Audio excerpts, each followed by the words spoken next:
been in the game for quite some time, and because we were running a little late here, you didn't get your walkout. And I was wondering if you need some time to sort of get your bearings here. New promotion, new change, new setup. You didn't need that. That messed with you at all in the beginning. Nothing was going to mess with me. I said, coming. And I realized that no attention on Jason Jackson. I'm a world-class champion. I've been champion at every organization. I've been out. I was like, listen, there's nothing you guys can do to break me because I'm here with my mind made up. And nothing a made up mind. What did you say He said anything wrong when you jumped over the cage. I tell him you need to have me here in the local office. This is my home, and I'm ready. I'm ready to showcase knockout every single time. So curious, what did you say to Jeff? I thought you guys just embraced that for it. Oh, I told him, man, God bless him, and, I love him, and, I said, keep his head up. Do you feel like you proved your point now? I know you have felt for the longest time that people don't talk about you enough in the welterweight division. You feel like now that is going to change. That's put everyone on notice at 170. That's not enough. That's not enough. I'm not satisfied. I came here for war. And I thank Jeff for coming, because without him, I would never be able to showcase my knockout. But I'm not satisfied. Go back to the drawing board and, get back to my footprint and the room. The Lana Killer, Apollo's mom, and everybody that's been supporting me, and everybody that's been involved like that. It's been surreal. Real. I can't complain. Thank God. That's one. I know you had some big wins, still for a welterweight champ, on and on it goes. Where does this moment rank for you? I don't know because I don't fight numbers. I don't put a number on it. Just bring me the baddest motherfucker and I'm ready.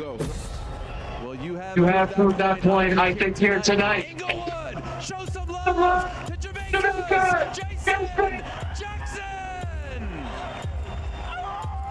Jason Jackson. Short circuits, a short notice opponent. It took just 22 seconds for Jackson to finish his fastest fight ever. All-stars in his camp. And wow, what a way to score a real knockout, real and we are set for our next matchup. It will be Adriano Moraes against Jordan Nakuta. And Moraes, he owns a 5-inch reach edge and twice the experience, but unbeaten. Nakuta has made a habit of shrinking out faster than distance. It's a flyweight matchup. Now, that'll be two powerhouse teams. Longo Stella MMA has produced so many champions in mixed martial arts, but so has the American top team. One thing that stands up to me is the experience of Adriano Moraes. Has a ton of it, has a ton of traditions as well. How will that fare against the wrestling of Kumina?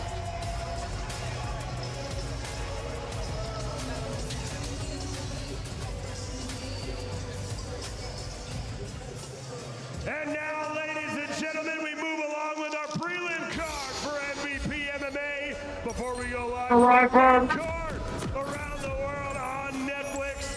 We continue with our prelim card now in the catchweight division at 130 pounds. 3 5-minute rounds. Introducing first to the cage, fighting out of the red corner. Please welcome the undefeated Ww3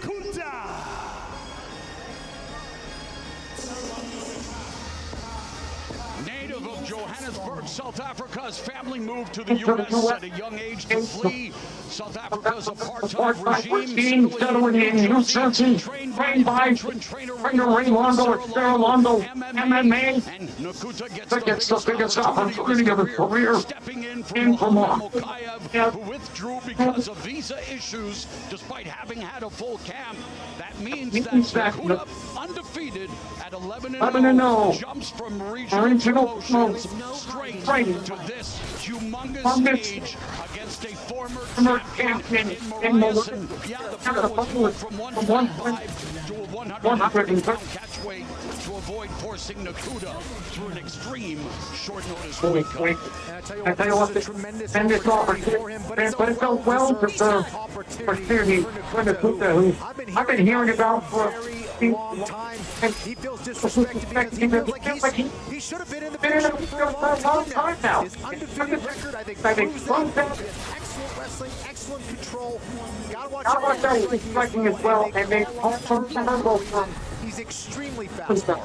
Became hooked on mixed martial arts when he was 12 after randomly seeing Ken Shamrock versus Tito Ortiz while channel surfing as a pro wrestling fan. Nakuda initially began training in kickboxing, then Brazilian Jiu-Jitsu, and if he had his brothers, he wants to be a simultaneous MMA and pro wrestling champion.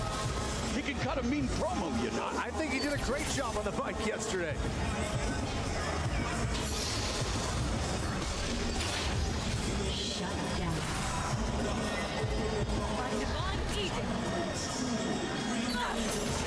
Started his career in October 2019 at Bellator 231, where he defeated Trujillo by unanimous decision. Has been begging, has been pleading, has been scratching and clawing his way to an opportunity like this. And he said, it's not my time, it's about time.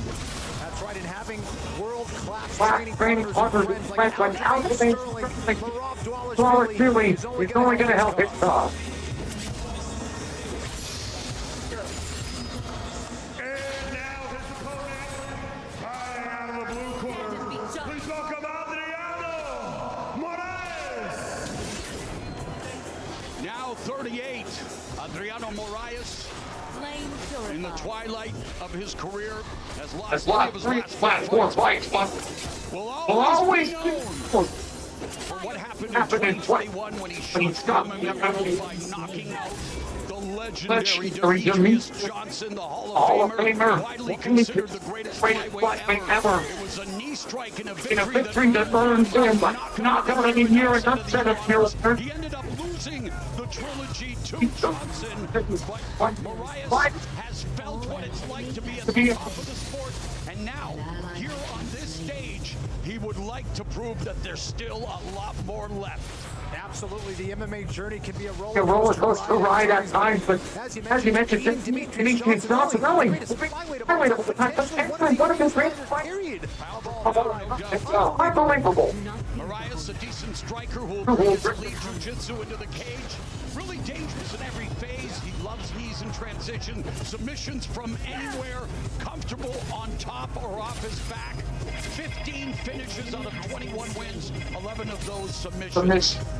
And I'm fascinated with the battle of wrestling versus jiu-jitsu. Now, I don't want to pretend the Tunic does not look good to be but Ice with Demetrius is going to try to utilize some high-level submission to counter those takedowns of Kakuta.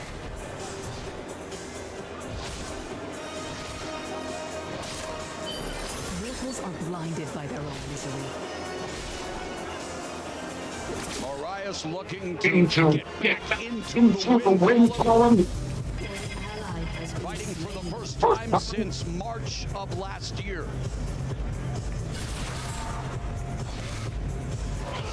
This world was not made to last.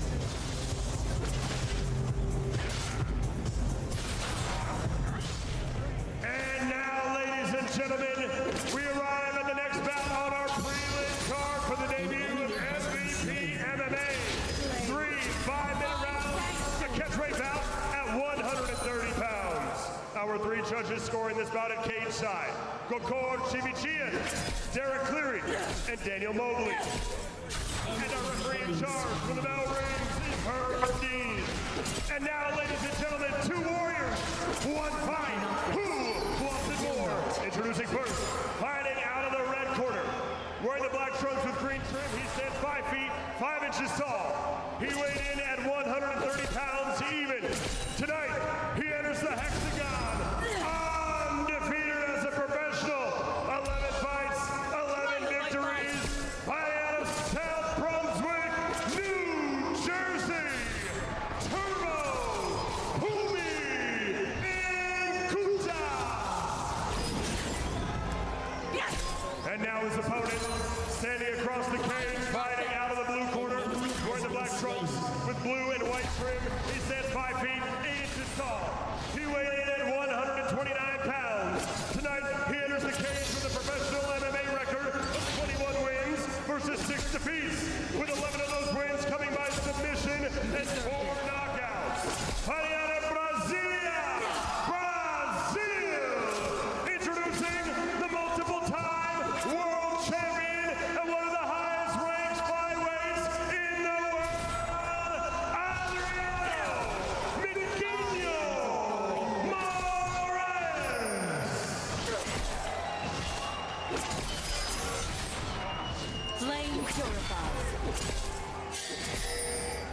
All right, gentlemen, within all the rules, protect yourself at all times. Follow my instructions. Fight. Touch gloves if you wish. Let's do it. I remember. Marias was abandoned on the streets of Brasilia days after his birth before being rescued and adopted and eventually finding purpose in martial art. Nakuda, he had to do You know what the first then before starting his MMA career, he attended the first thing just down the road from the center of the Shark Tank and we begin for 3 rounds, 11 and 0. Nakuda in the red corner, Corner. and the former Adriano Moraes in the blue corner, and immediately Marias already utilizing a lot of that work of course in his building, training something known as capoeira, which is actually your fighting techniques like anything. And for him, he's going to have to keep the arm outside that long range. It has an excellent blitzing attack and double leg takedown, and I'm going to have to be careful. there's the right hand to the Section 5 is down. right. Pawing with the jab, Marias. I salute the fallen. Low inside. Inside kick there by Nakuda. A lot of fainting here in the opening minute. Circling Each other. Trying to get a Get a read on your opponent. Watch the That's the fingers. fingers. Right now, it's fingers up or it's advantage for the Marias. Trying to figure out his range. There's a nice long range attack there from Marias. I will bring justice to There's this a world. chopping No matter low kick to the lead Big leg of the by Marias. Yeah, Marias I really should showing his experience advantage, fighting the smart Mark fight. White in the autumn, range to connect attacking that lead leg by Nakuda. Reach advantage for Marias, although Nakuda just landed it inside. Let's get to by Nakuda for the the right. Yeah, Marias is going to have to Have to watch out for that overhand fight and the Nakuda as he as the entry. I can't block by and Nakuda. Nakuda the wing. We all remember And what happened in San Jose, the big fight between Hungary and Frank Shamrock when Shamrock blocked the kick like it from breaking the guard, but it put it out strong and against the fence. stymieing the takedown And on effort of Mariah does so with that underhook. Don't find it either. Find it.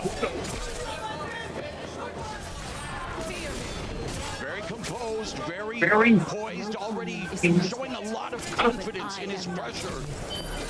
The 30-year-old Nakuda who's been away. put on a show on the biggest Biggest for a long time. This is the The opportunity. opportunity. But I take the work for him, but I do not like those arms that are a little bit too low. Nakuda is too fast and too powerful to have those hands that low. Brings the Championship and it's reading. Oh, a flying knee by Marias, counter right by Nakuda. Nakuda switches stances and fires a right hand. Yeah, Marias going to look to So you try to utilize that thing to counter potential level change from Nakuda. And now it's And the right hand landed as Marias closes distance again. Now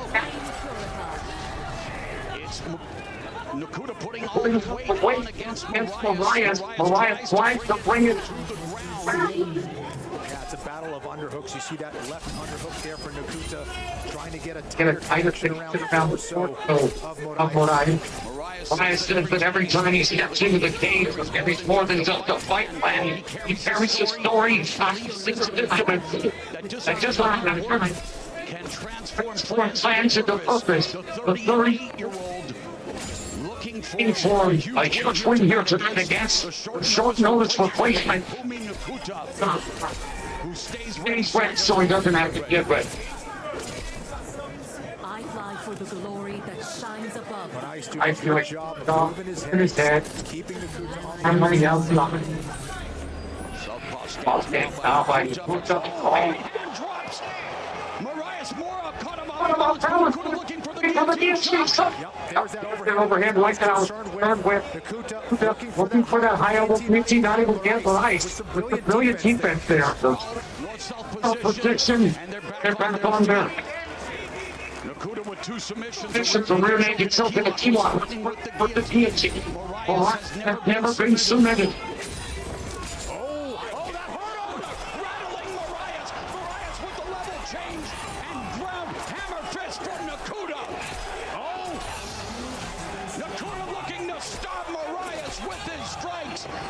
Marias on his back.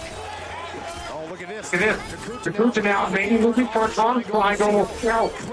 Heading for Ice is has done a good job defensively, but 14 tapped all the hit. Marias has been knocked out twice, including in his last fight against Yuya Wakamatsu. Last March 2025, ground and pound for Nakuta.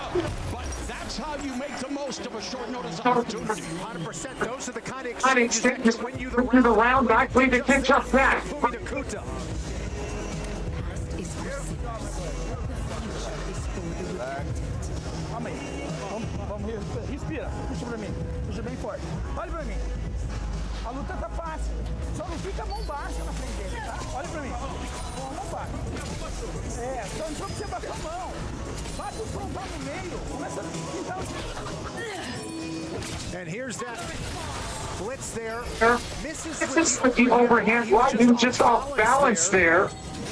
Caught him moving backwards to his feet, was underneath him. But here's the kick. That was definitely connected. Going on the temple. And he's moving forward up with a beautiful sprawl in, but obviously did a good job of fighting with position. I think he's taking himself a bit KO there. Leg cemetery, the mantra of Mirko Krokop, one of the greatest strikers in MMA history, and Turbo Nakuta showing he's a great striker as well, and great accounting of his skills in that first round As Marias immediately goes for the leg kick to kick off round number 2. And while Nakuta Hits with the right, it hits with the right. immediately attacking the back.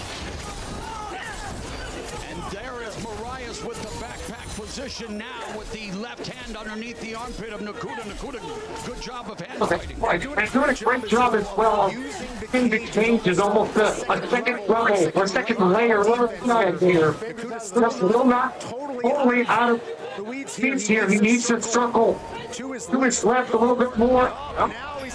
Trouble with 11 submissions, Including 4 rear naked choke wins. Looking for the see right now.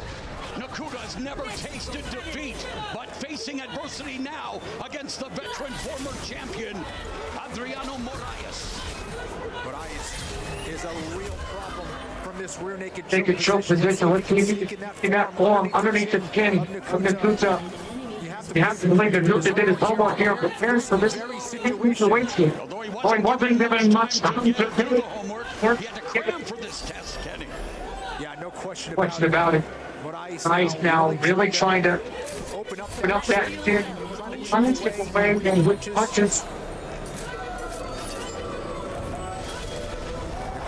They're doing a great job of keeping his composure here, trying to keep him up against the cage. Gets broken down and falls to the mat. This is where Marias could really use 100% effort to finish this rear naked choke.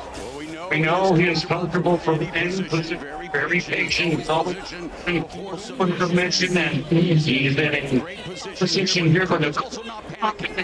No, he's not. He's trying to unwind the leg. And he changes the level, looking for the takedown. What an escape by Nakuta. Nakuta so well sold. Now with that body lock position. Let's see if he can move to the back of Marias. Trying to get that overhook in place. He got left arm by the Nakuta going to his back. Does a great job of achieving it.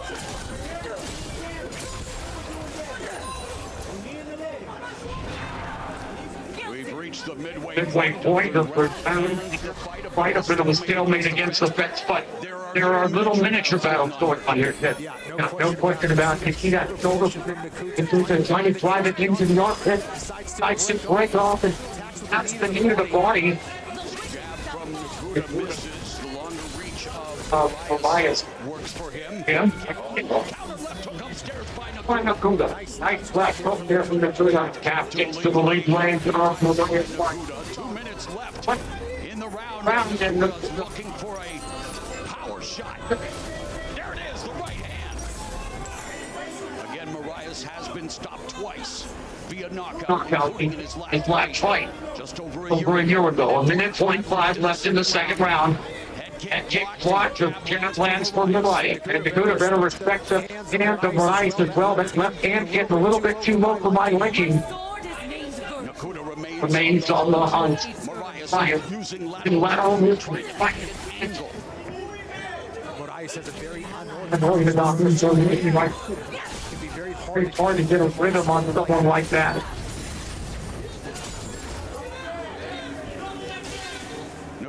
It's corner one. It's above the chin.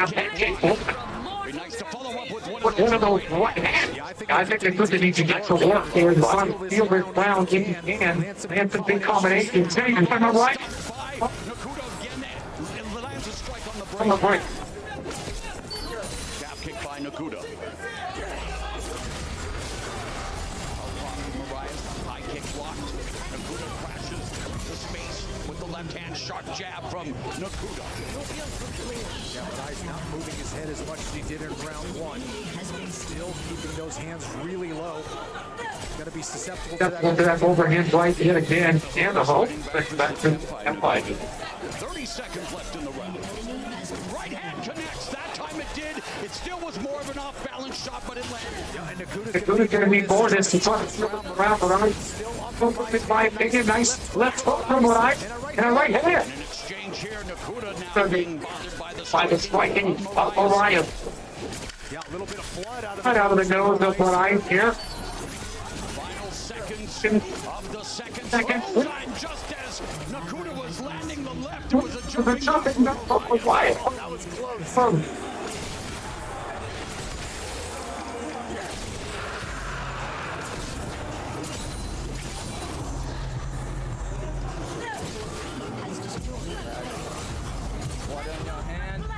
Closing round. I don't know what I have to solve. Okay. I thought it was because there was more damage on that rack on a couple left minutes.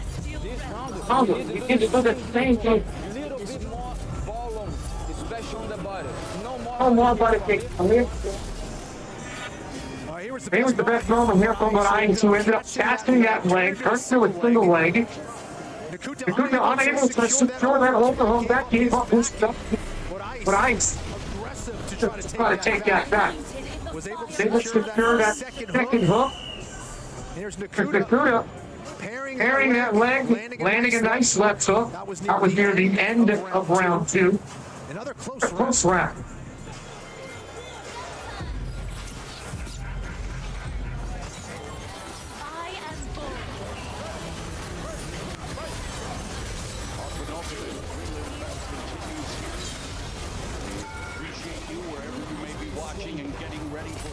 Night at the Intuit Dome, coming up at 9 Eastern, 6 Pacific on Netflix.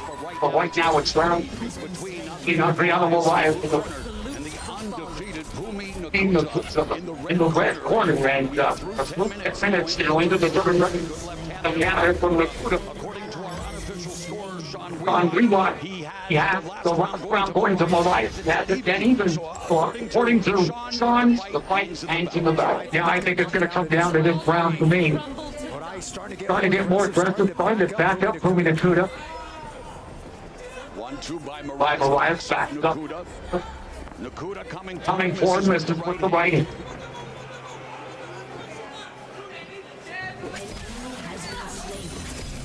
Like to see more feints From Nakuda. that came to that meeting. Upstairs level, 6-5. But again on the fight, the right cross glance from Mariah from the jump. Yeah, Mariah's doing a good job of really maximizing that length. Certainly not the Not the most most athletic guy here. against Nakuda, But a great job of landing some launch inside the knee.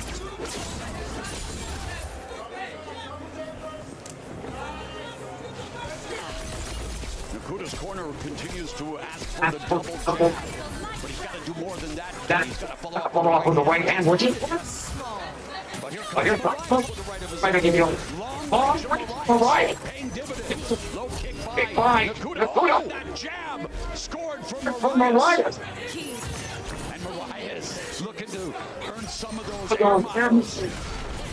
Yeah, he's He's looking for that knee, especially as Nakuda gets close to the cage.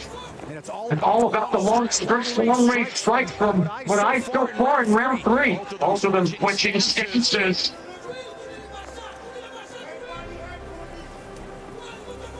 But I staying busier than Nakuda so far.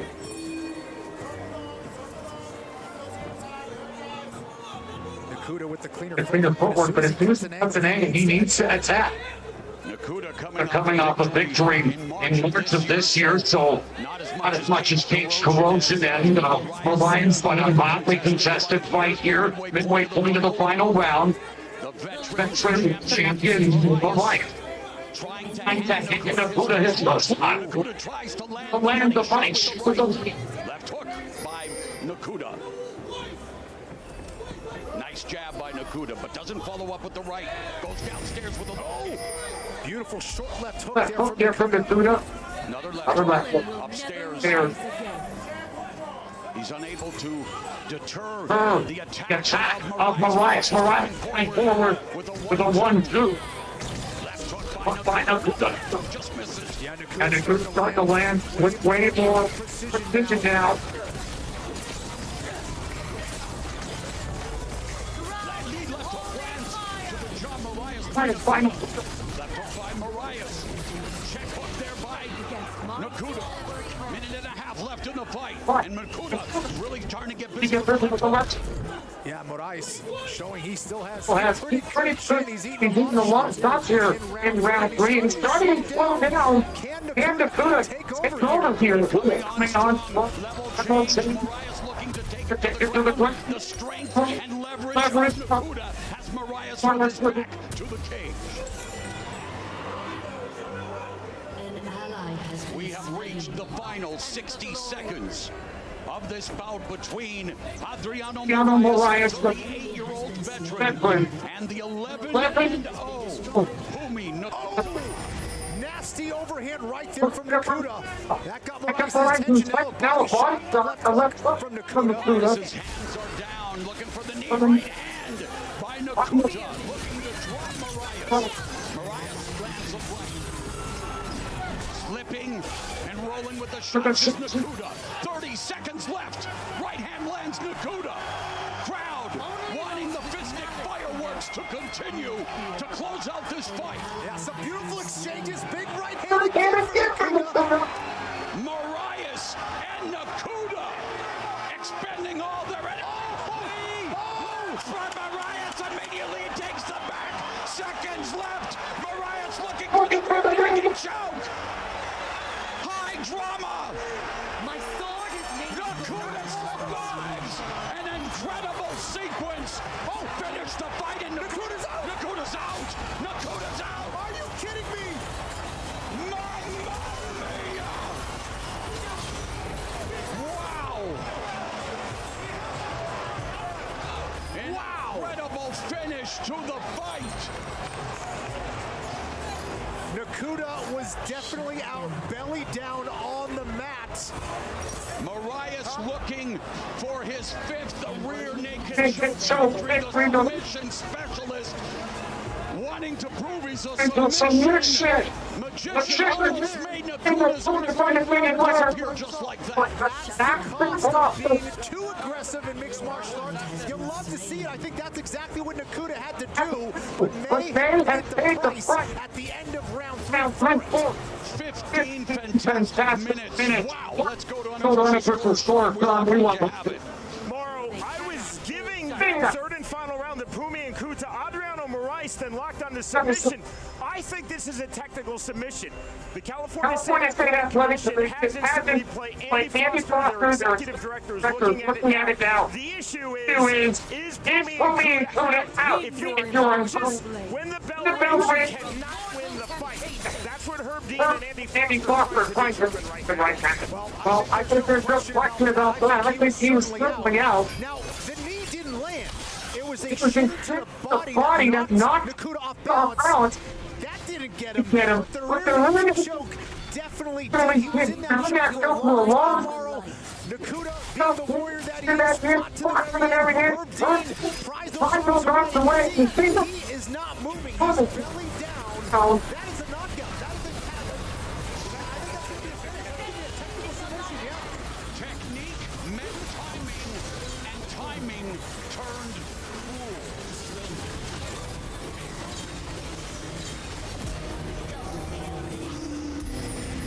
Double kill. Ace. Here it is. What I Nice. saw. With the rear naked choke, the arm is trapped. You see the right arm of Fumi Nakuda is trapped. That's why he couldn't defend it properly. Brilliant job by By Moraes. Moraes, and here he is. Belly down, Now Moraes. Moraes It is over. over.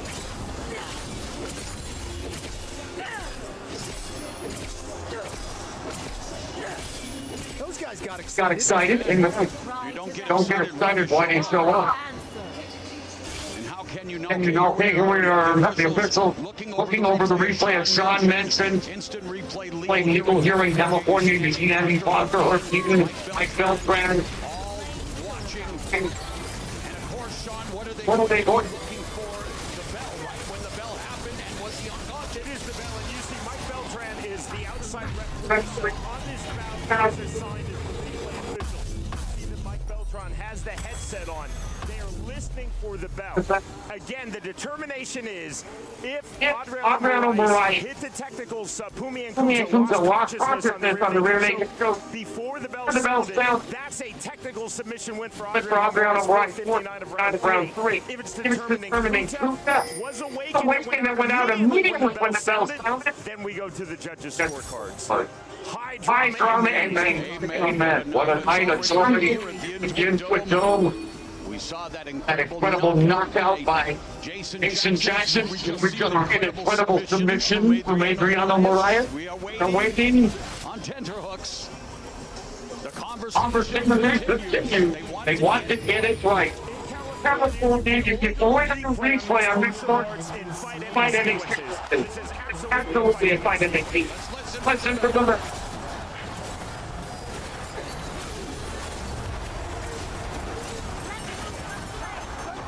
He was still holding on. He was. When the bell rang, I don't know if he was out. I mean, when he let go, no, without that, But the grip was still there. You saw fight is right. He can't hold on to him.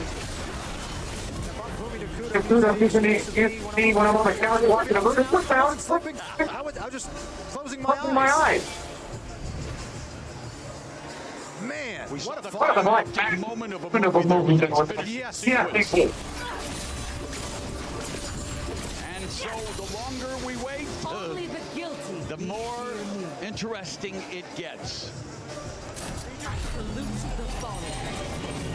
The referee has both fighters in the center of Center the of the cage. cage, that means we have have a decision, I believe. even if we will await the announcement from Big Mo. An enemy has been slain. An ally has been slain. Ladies and Ally has gentlemen, been slain.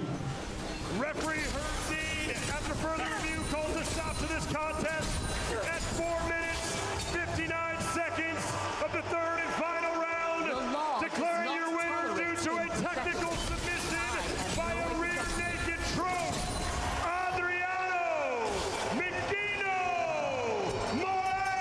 Moraes. One mistake, one opening, one unforgettable consequence. Turbo Nakuda tastes defeat for the first time. Adriano Moraes, with the most dramatic finish of his career, picks up his 12th submission win, his 5th via rear naked choke. None more memorable than that, Kenny. yeah, unbelievable. And I gotta think that even if it wasn't called a technical submission, it probably would have been a win anyway on the course because of that exchange. Let's hear from the winner. The winner, Thank you, Mauro. Tomorrow Adriano, one of the wildest finishes to a fight that I had ever seen. Can you describe what you were thinking in those final moments and how you got it done when it appeared as though you may have lost the fight as you went to the scorecard? The fight was really tough. But for now, I just want to say thanks to my kids, guys, my favorite, my beautiful kids, I'm sick of kids, Makaho. They want to Make the world. My turn back at home. The team that comes with me. I think that's the part in which the beginning. My family is papai mo você já tá de volta. Everybody who supported me, my sponsor team. Bro, this fight was Don't know how. I know. We don't joke. You know what I'm saying? Like I'm trying to do everything. That's so keep pushing. He was there all the time. He defended down, defended back here really good. But in the last seconds, I was really fortunate to get the finish. And when the finish coming and I let go, he was sleeping already. Really good. Want to get to me and clap in his thought. So please, if you can, tell us how you're feeling after that shocking turn of events. And do you think they got it wrong? Hey, Ellen, what do you think? What do you think? Think! Come on, baby. Come on, baby! I can't go on the second stage in about what, a week? This is the fight they gave me. Hey, look, end of the day, I showed up, I showed out. I gave him the toughest fight ever. You know what I'm saying? At the end of the day, I'll say it with the scorecard of the day. That's me up. I'll just go through it again, bro. 1 or 2. 2 out, 1 left. Do I look at you? Come on, baby. I'm up. Come on, baby. Let's do it again. Quickly, if you want to rematch. No, he's too dreamy because of his glasses. But we can do it again. That's it, boy, sure. But I got It's coming up. Last one. How about this? If Netflix really wants to get into the world, they want to stay here for good. Let's do Turbo Perfect. I'm here. He's here. Let's do it. I think Inglewood agrees with that. Come on. I'm in the winner. 4 minutes, 9 seconds. I'm on to the win. cannot do the rules here. Let's go, guys. Netflix. Hey, guys. Woo! Inglewood, show some love to these great fighters. And the winner, Adriano Moraes. And that rear naked show poetry in pressure and a raging night of fight and for Adriano Moraes surrounded by greatness. The dramatic submission win. And 1 minute left here on the prelims. And it is going to be Jake Fabian against Namo Fazil. And Fabian's 5-inch reach advantage matters, but the brash Fazil could turn length into a liability. If he closes range, we have Fabian with the big reach advantage, looking to maximize that here in this fight tonight. And here we have Namo Fazil, brash fighter out of Kurdistan, representing American top team, taking on Jake Fabian, in a guy who's extremely aggressive. They're trying to utilize his wrestling, trying to put the kickboxing Fazil. Now, these guys have been going back and forth always. One of the balls. This bout is scheduled For for 3 3 5-minute rounds. rounds. The law does not There is tolerate no So kicking or kneeing the head of a ground. Oh, that's right up in the back of the head. Spine and groin are all illegal. And the fighter cannot legally grab the fence with their fingers. toes.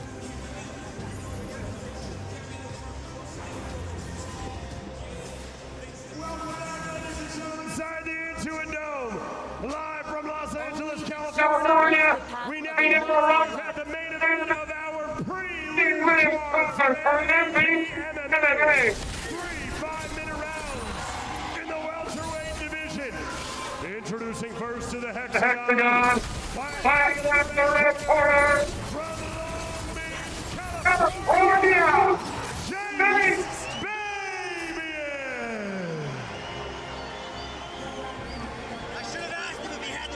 28-year-old Jake Fabian, known for his explosive finishes, has won 6 straight, 4 by knockout, 1 by submission, resides in Long Beach, but grew up in Hawaii, where life revolved around spearfishing, discipline, and learning toughness early. Fighting began as instinct, but evolved into obsession. He had more than 100 jiu-jitsu victories and multiple belts before he eventually left the islands and the comfort of home to chase a bigger dream here in California. He's balanced great work with relentless daily training, building himself into a pressure-heavy MMA fighter known for pace, aggression, and a willingness to hunt finishes. Yeah, baby, and It's like a Tasmanian devil when he's fighting. Extremely aggressive, always pursuing that takedown, has heavy ground and pound. this one's gonna be What? He began his MMA training in 2021, and he's a guy that learned a hard lesson Immediately. his Professional debut, they stopped. But back and proving to be We've seen it. We've always said, and I do want to watch it, and I don't protect their girl and record. They're MMA Hall of Famers with double-digit marks because they fought the best of the best. And if you don't lose, you haven't fought anybody. That's according to Miracle. Yes, that's right. I mean, it makes more for it's a vast ocean. There are so many ways to win and lose. That's what makes this such a beautiful sport. Look at that last fight. Anything can happen. And now his opponent, making his way to the cage. Here is Namo Fazil.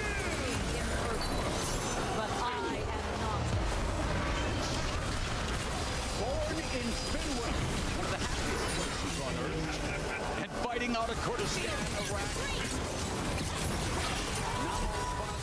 Six-fight winning streak, 5 finishes. He's brash, loquacious, known as Kurdistan's McGregor in reference to, of course, UFC's biggest ever star, the always quotable Conor McGregor. But Fazil says that he is coming to not only make a name for himself, but to inspire other Kurdistan citizens. He gives back. He teaches Kurdistan youth MMA, and he got into it with Mike Perry, who's involved in one of our feature fights on the main card of Netflix. But he's got to worry about his opponent, Jake Babian, first. That's right. I mean, he just loves to fight. He loves to scrap, calling out anyone and everyone pretty much. But I think his wrestling defense is going to have to be on point here against Fabian. This is an excellent striker, though, Moro. When he's putting together his combinations, whether it's with his hand, he's the guy that can knock you out with any. We talk about Marty, who wants his Fazil said that it's only against Muhammad Ali. Mindset. Neutralized by wrestling and control. Fazil learned the danger of leaving fights to the judges. And after that, well, we've seen him become far more aggressive, shifting toward a finish-first mentality, which is built on pressure and knockouts. A guy whose journey began at the age of 15, and Kenny, you mentioned tremendous striker, multiple-time Muay Thai and kickboxing champion, and he's all about aggression. He has an average on his grappling and his wrestling defense. He's definitely going to need that here in this matchup. He also cited his boxing record, and it's different career, 34 fights, 30 wins, 25 knockouts. Extremely impressive. But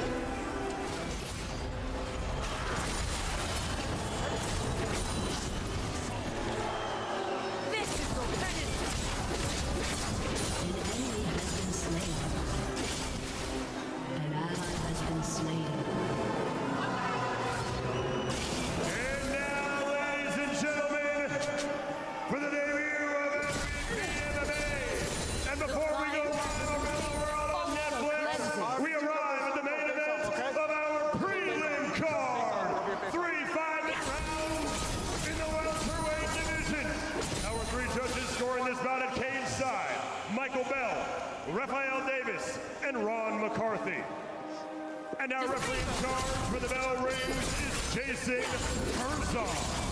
And now, ladies and gentlemen, 2 warriors, 1 fight. Who wants it more? Introducing first, fighting out of the red corner, wearing the white robes with green and black trim. He stands 6 feet, 1 inch tall. He weighed in at 171 pounds even.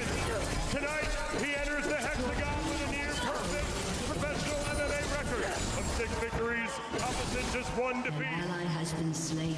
Party out of Long Beach, California, by way of Waikoloa, Hawaii, James the Barbarian.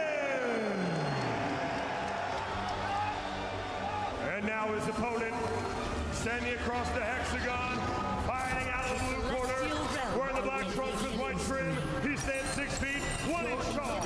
He weighed in at 170.8 pounds.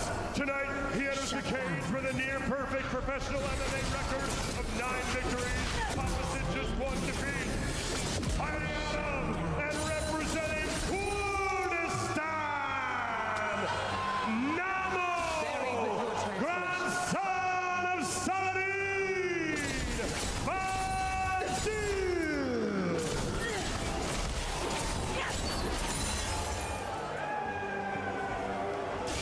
Heal by fire. Okay, fighters, we went over the rules in the back. There were no final questions from either of you. If you want to touch close Go to Al. Come out ready to fight. Jason Jackson, who had a knockout candidate earlier, probably watching with interest. Another welterweight matchup. Namo Fazal and Jake Babian. Again, both looking for their 7th straight win, and both looking for their 4th consecutive finish. You might not seem to find those open for this. Immediately, come out as expected, looking for the quick finish. No defense.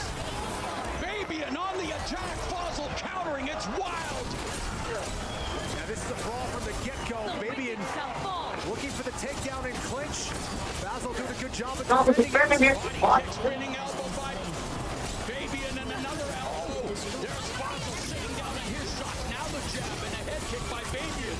Level change. Stuffed by Fazal, but he eats the right and the left. That was a nice knee in the clinch from Babian, but he's got to be careful. He's playing with fire here against Basil. This is the kind of fight that hockey strike does. Calculator. Babian with the level change, still unable to secure the takedown. now able to lock hands is a much better position. Upper body Fazal warned for holding on to the fence, but now it's Babian on his back, but still controlling. Fazal wants to turn around and work from top position. Yeah, doing a good job of Getting his hips in the head. I've been that on a trying to check the back and he's done. Recovery. Has one submission Next one. on his resume. Looking for the ring. Fazal has never been submitted. Yeah, Babian's too It's high. too high. He's not ready to shoot here. Basil can turn If he circles over to his his left. left. Now he has that second hook to Babian. That's trying to get that triangle in for it, but trying to find a way. To get that arm underneath the neck of Fazal, who's doing the Trying to work off the blindly. fending. Yeah, and he's all No smiles for stuff like He is relaxed. Oh, there he is, trying to get on top. Babian and full mount. Babian just a step ahead. Heck with his grappling here. Scramble by Fazal, able to not keep Babian in full mount. Babian dropping those elbows, and thankfully 12-6 finally legal. This has been non-stop action here from both of these men. Babian He's trying to take the back big edge, don't he? Don't want to get your fingers Consider in doing right now. the mouth. And he does have the wrestling base. Babian now trying to insert one of those hooks. The cage is complicating things a little bit there. At the midway point of the opening round, a tremendous start, and now It's Babian controlling from the back. Of course, Fazal Rounded opponent, explain that. Go down, stop. He's got a backdoor escape on Fazal, stacking up Babian. He needs to drop some missiles. Babian got way Even that back forward, Basil now. Up. The Basil's not trying to get back to his feet here, Morrow. He's trying to deliver some aggressive Just controlling thing. Babian. After Babian had his At his back for a for a long duration. was going For the rear naked choke, but now controlling falling. Babian, but not Not improving his position. Fabian maybe trying to attack one of the legs of Basil. Basil got a turn to the right side. Finally, look around. Now, eye control by Basil. Gotta get rid of the ground, but pick it back. And looking for potential. Guillotine. Left hands from Fazil to the head of Fabian. Yeah, Fazil doing a great job of Letting Fabian carry his way here, trying to exhaust him early in this fight. Coming up on the final minute of the opening round. Shots by Fazil from top position. Now some uppercuts under the armpit to the face of Fabian. Fabian trying to get back to his feet. While Fazil would like to keep him neutralized and maybe look for a potential guillotine or a variety of doors choke. Yeah, Fabian's got to try to use that game, trying to get back to Fazil saying hello to her. Continuing to pound away and let Fabian carry his weight, chipping away to the body. Fazil controlling Fabian now with 30 seconds left. In the round, Fabian trying desperately to escape this position. Fazil now going again for the neck.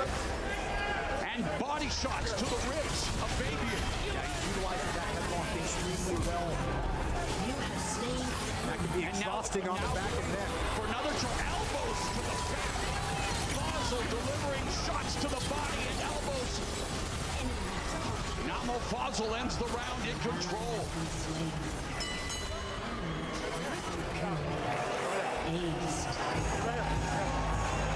An enemy has been slain.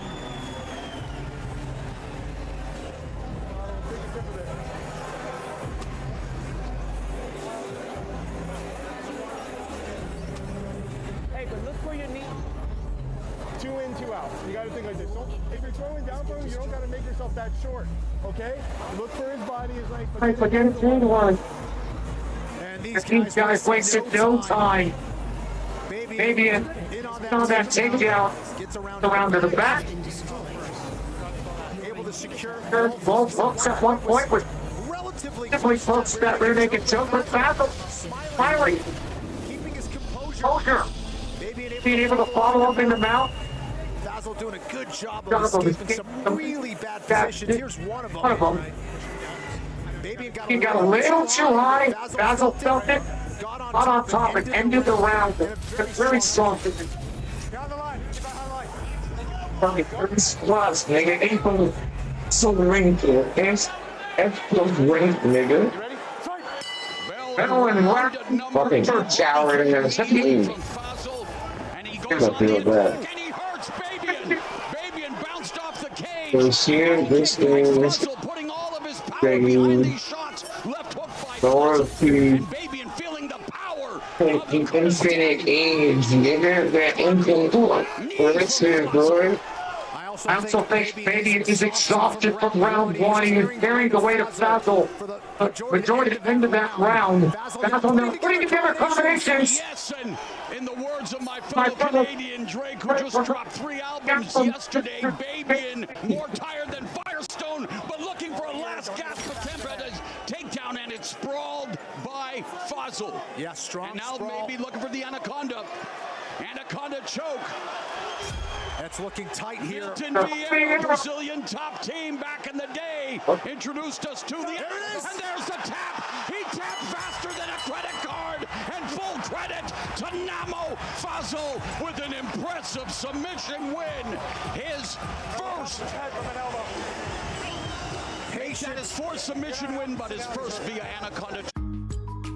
Finn Voice is able He to not just answer basic questions, but traders enough. but even if the traders start giving you the morning prepared questions, they want to know, hey, if my account balance is X and I lost this much, what is my consistency target for next month going to be? Finn Is able to go ahead, do the math and fill up and give them an answer about those forward about it. The submission prowess of Namo Fazil, just too much for Fabian, whose 6-fight win streak ends. But for Fazil, he's now won 7 in a row, and now that is his 4th consecutive finish. There's that shot to the body. from Fazal. Fazal that started it all. Great right hand upstairs from Fazal. Baby, He's absolutely exhausted at that point. There's the elbow. I think that's what cut him. And then he goes right into this beautiful dark choke. We see all the weight of Baby in on that left arm of Fazal, and he has to tap out. Fazal showing he's much more than just a kickboxer. That is his fourth submission win. And he chokes out Jake Babian.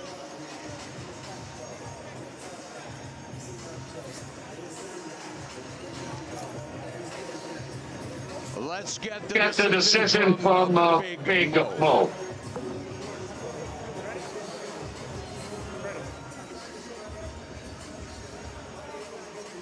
Ladies and gentlemen, referee Jason Herzog calls a stop to this contest at 58 seconds of the second round, declaring your winner by submission by dark choke, Namo Fazil. So the Darce choke gets it done for Namo Fazil, improving to 10-1. Let's hear from the winner.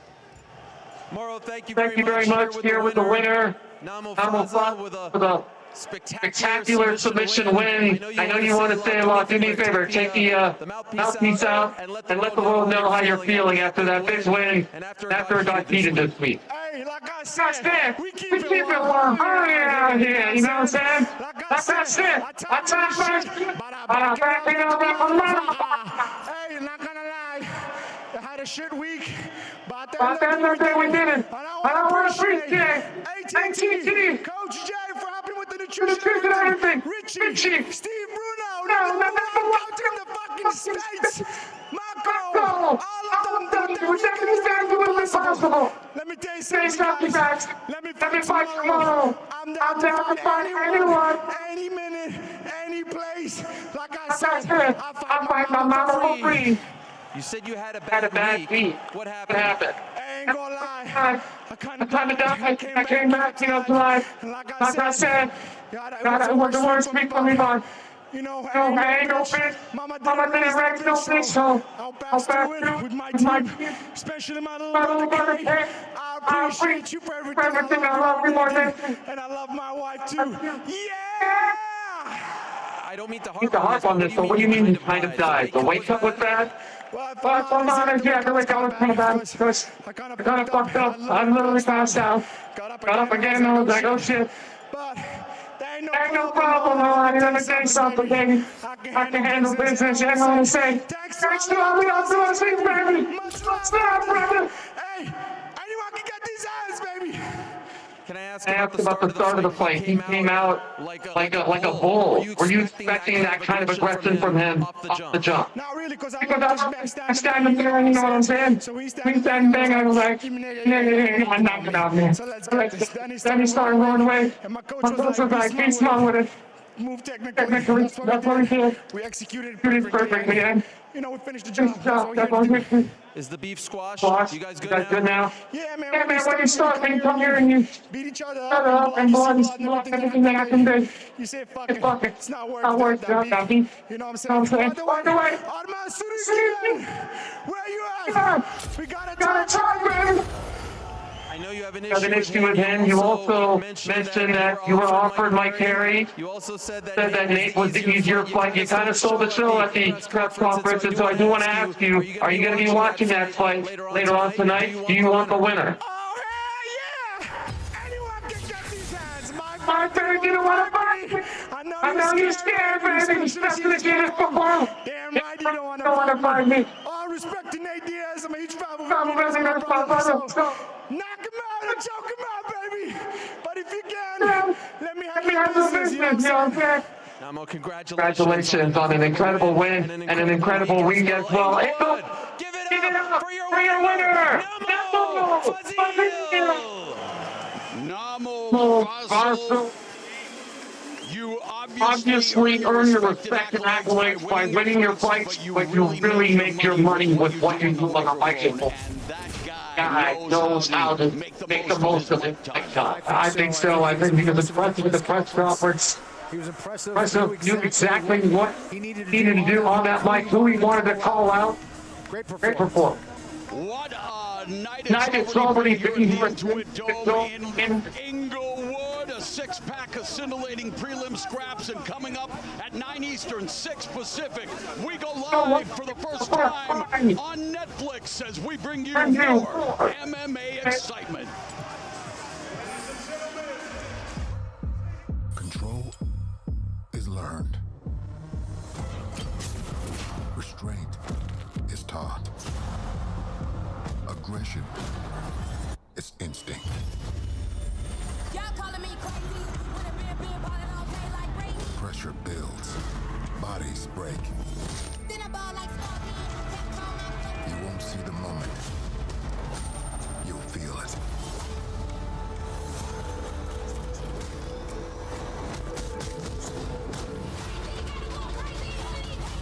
No way out. Blink. You bleed. It only takes one fight to change everything.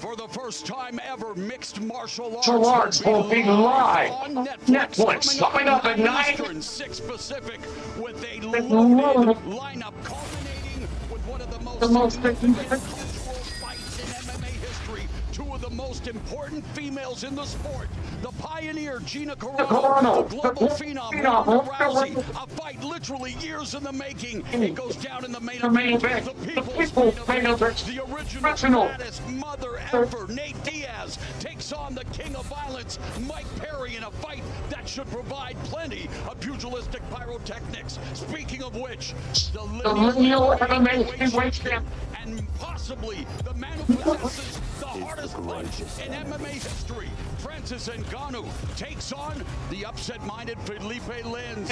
Over 5-minute round. One of the best fighters outside of the UFC. It's Saladin Parnasse. He takes on Kenneth the Boss Cross in lightweight action. And we are kicking things off with former UFC heavyweight champion Junior Dos Santos doing battle with Cuban Olympic bronze medalist in Taekwondo, Robelis Despain. It's all coming your way at 9 Eastern, 6 Pacific. Don't miss it, live on Netflix. For my broadcast partner, Kenny Florian, I'm Mauro Ranallo. Join the rest of us here from the Intuit Dome in Los Angeles at the top of the hour. You do not want to miss this momentous occasion.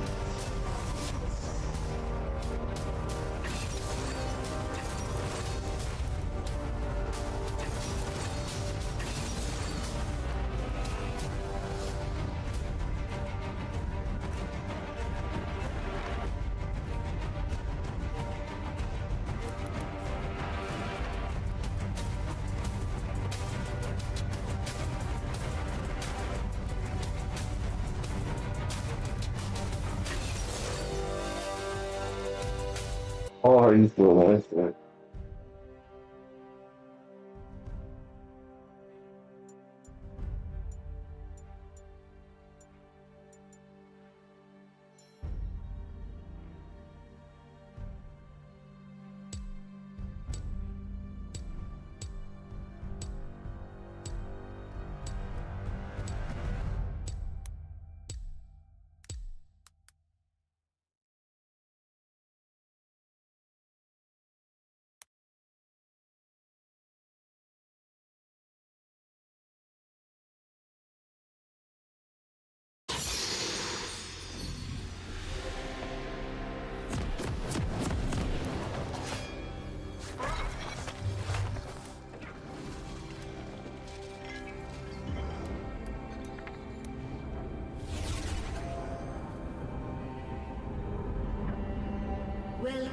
some Skins are high-fashion skins inspired by whatever line they're attached to. Prestige, Empyrean, Kale, kind of disappointing, honestly. Empyrean is all about these big, bold color orgies, like exploding out, looking people like this and that. Yeah, handy to a prestige skin often get to be a little bit wilder with their color scheme.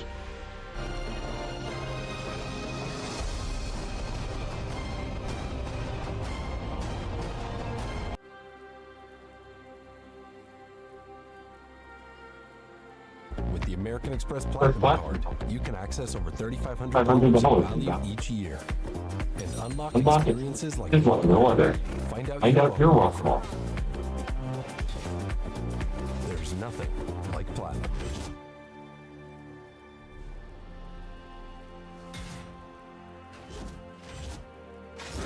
When I switched to Allstate, I saved $100. My older son helped me raise my rank, so I started looking around. Allstate made it really easy to switch, and I was able to get better coverage for a better price.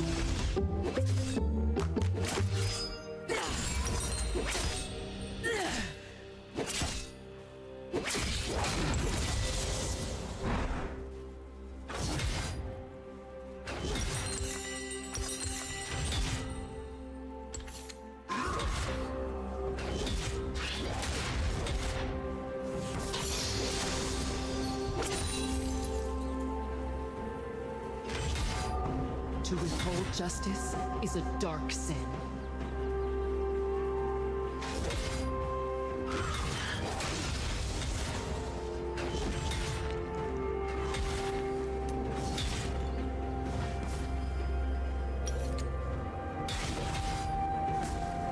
Pay for your sins! As evil grows, so shall I.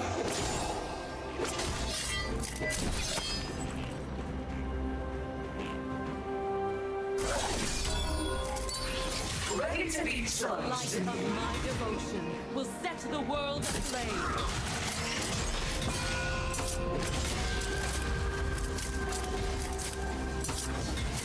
Heal by fire.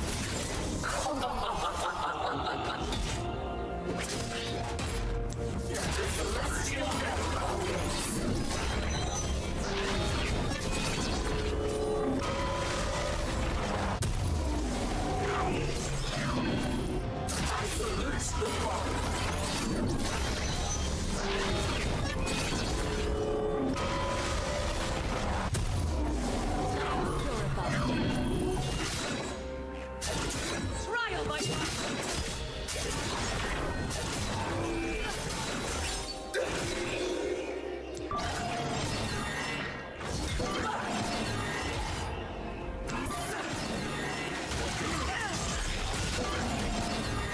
the righteous path. Fear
divine.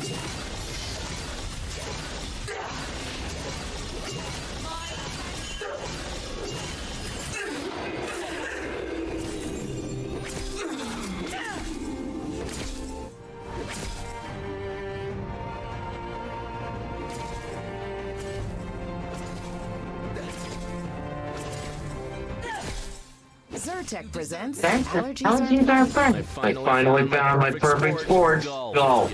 Drive around with motorized park. I was born for this. Turns out, I'm allergic to grass, which is tough in a sport that is basically the whole of the lawn. Allergies probably need to miss out on what they left when Zyrtec starts working in hour 1 and lasts for 24 hours. So whether you're heading out for tea time or just opening your windows, you can say yes to the tea bag. Leave the day with Zyrtec.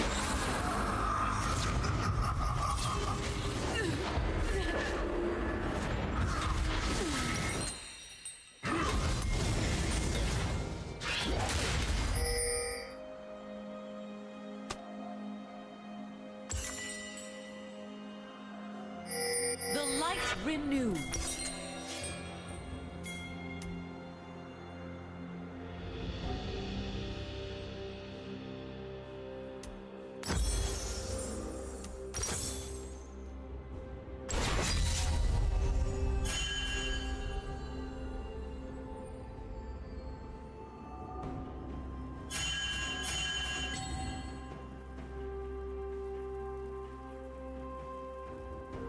The just rise above this mortal soil.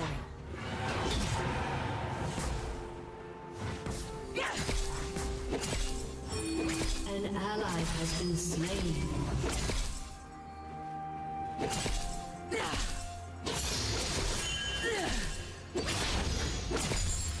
The path to the light is a lonely one.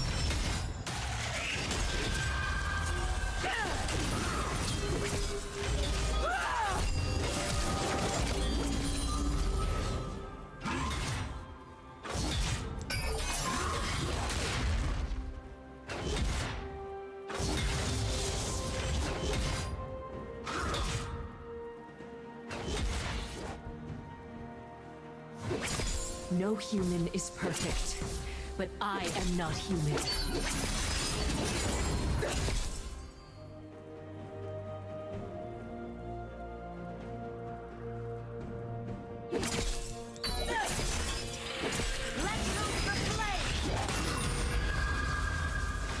I fly for the glory that shines above.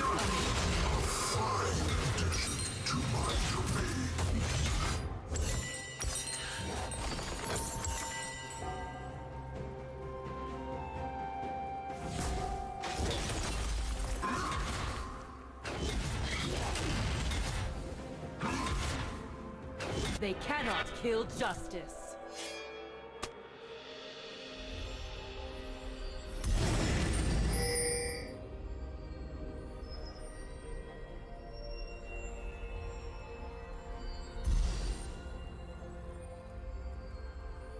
I cannot rest.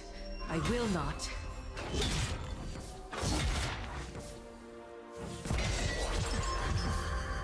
An ally has been slain.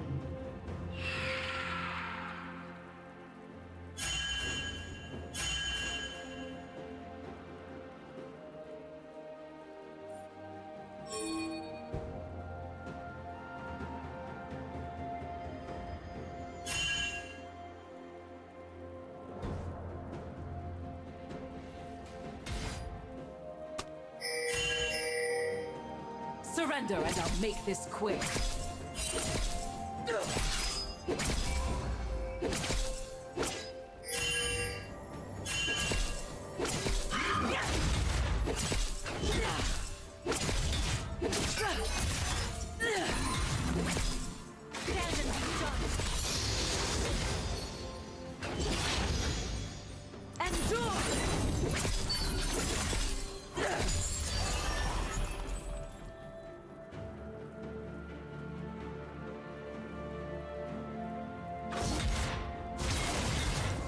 The past is for sinners. The future is for the repentant.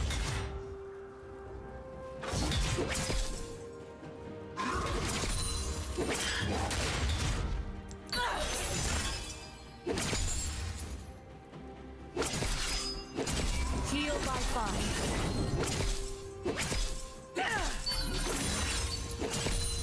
Would that my path be true.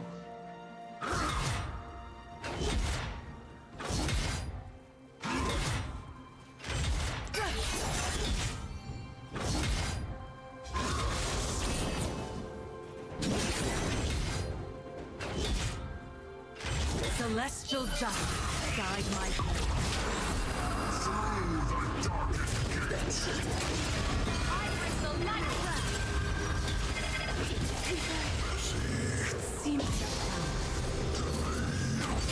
An enemy has been slain.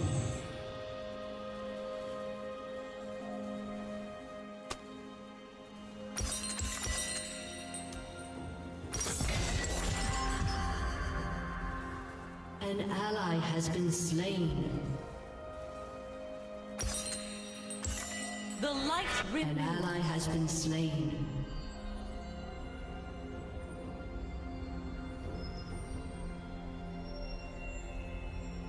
Enemy killing spree.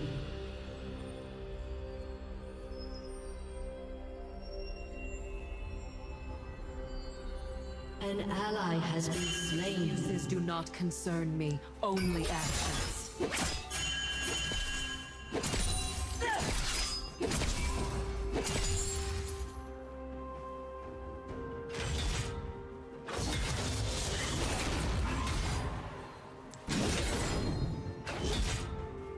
I am divine wrath.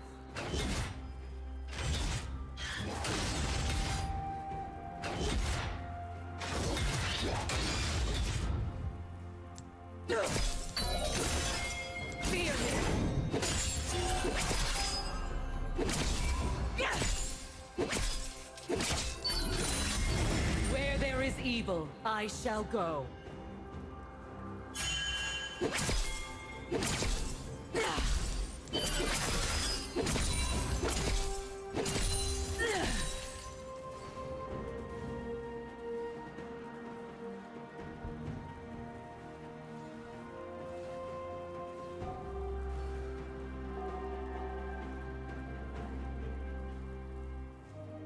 Enemy killing spree. Shut down. I will grow stronger. An enemy has been slain.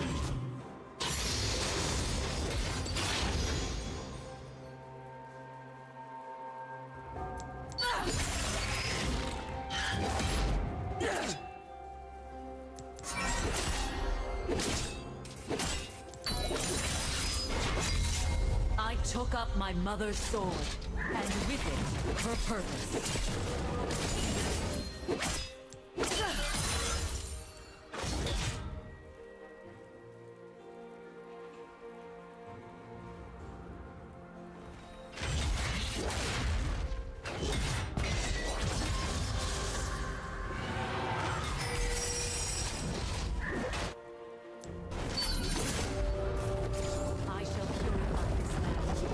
Fire if I must.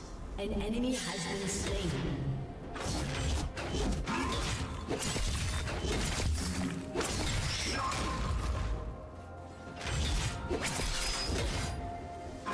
An ally has been slain. Enemy double kill. Fear the cleansing fire.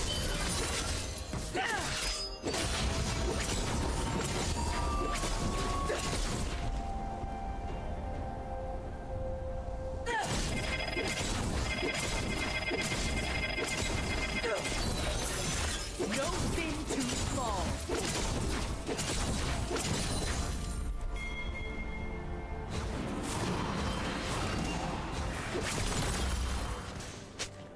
Your turret has been destroyed.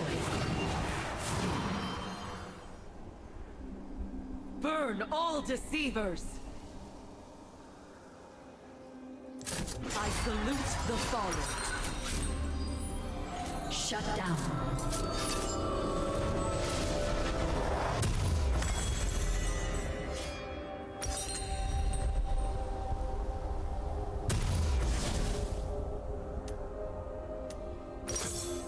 I shall purge this world of evil, and the fires of justice shall vanquish the darkness.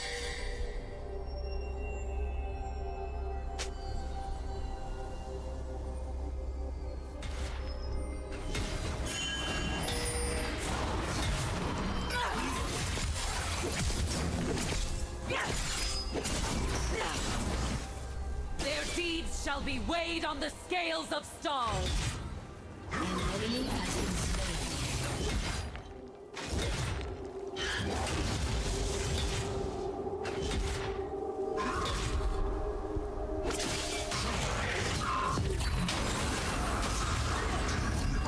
I am your salvation.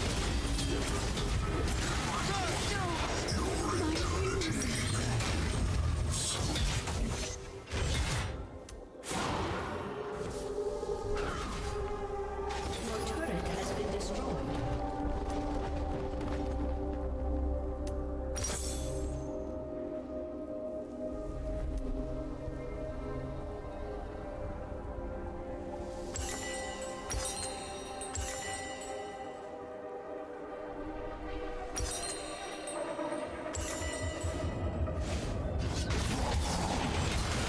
They cannot kill justice.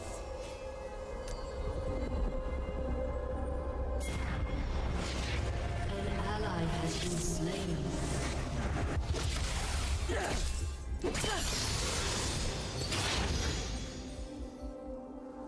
The wicked shall burn.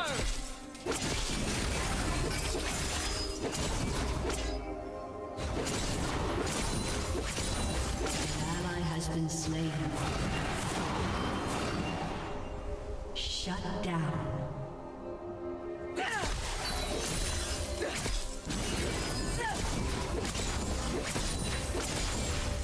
For virtue!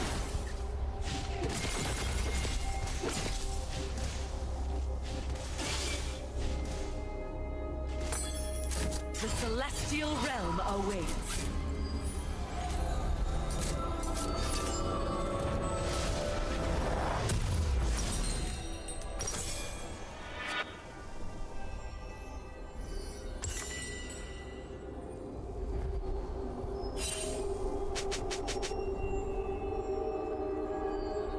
I am anointed in the fire of absolution.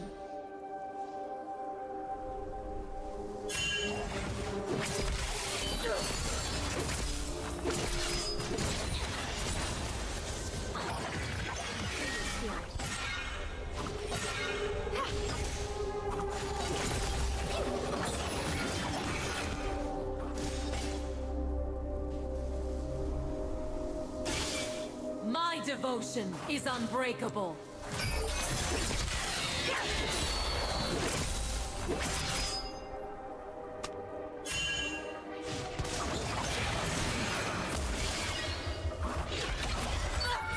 Killing spree.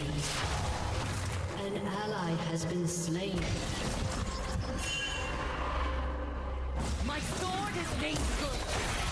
It burns eternal. Redemption in the light. Has been slain.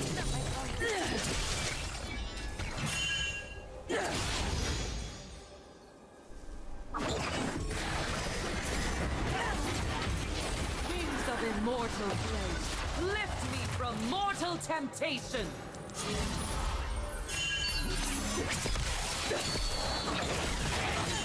Has been slain.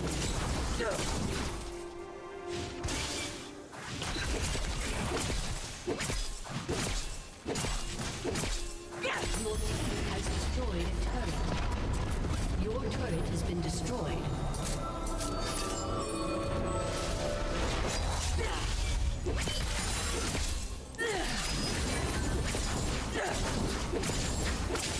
I salute the fallen.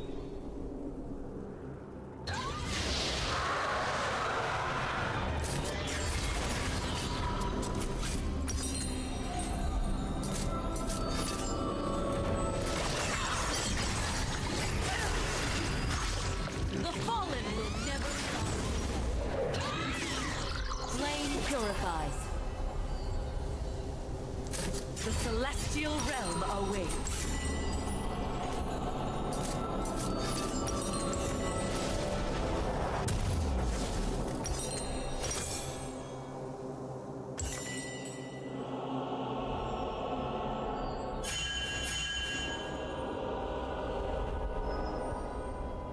Only those Those with malice in their hearts need fear of life. Your team has destroyed killing spree. The worthy survive! Enemy killing spree. Your turret has been destroyed. I am the light and the glory.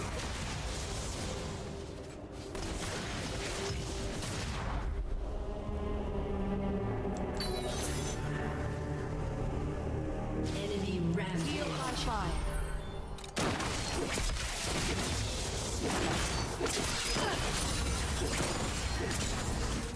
They will break against my stalwart heart.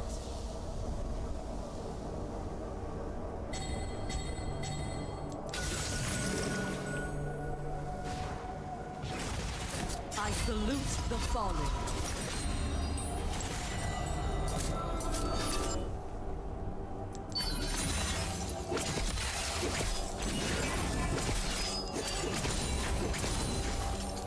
The celestial realm awaits.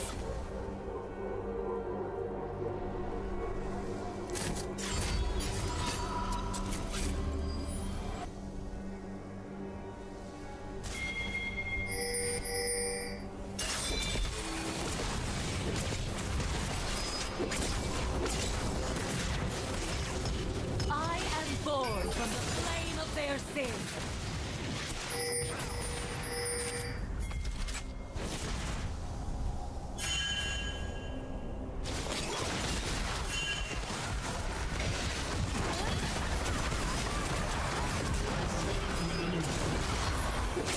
The mighty fall.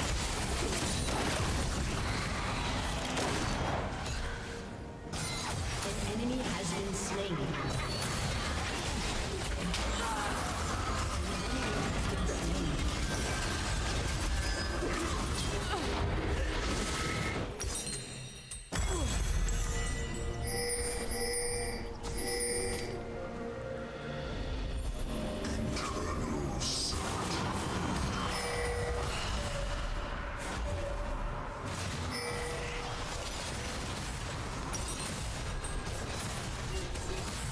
An enemy has been slain.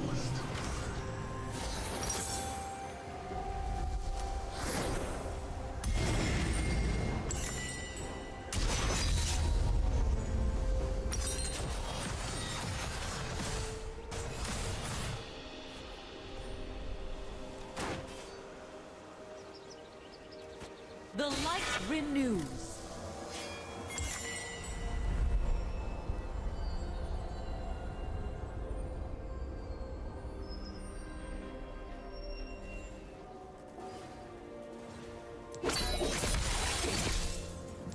Endure!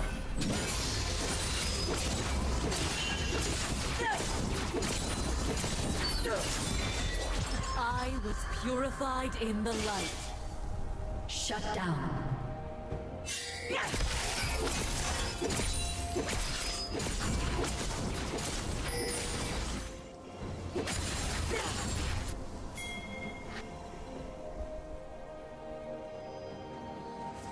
The greater the evil, the greater its offspring.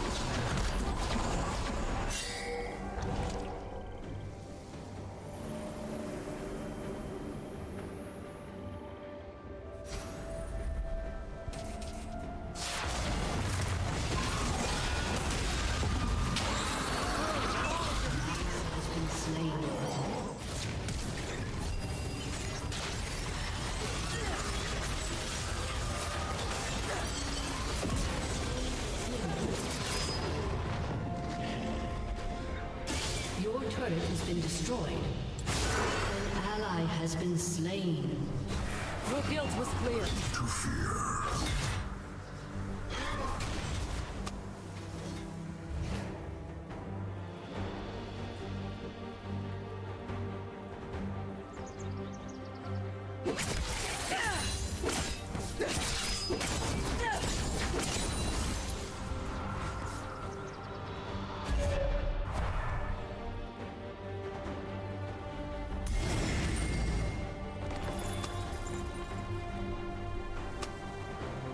Their deeds shall be weighed on the scales of stars.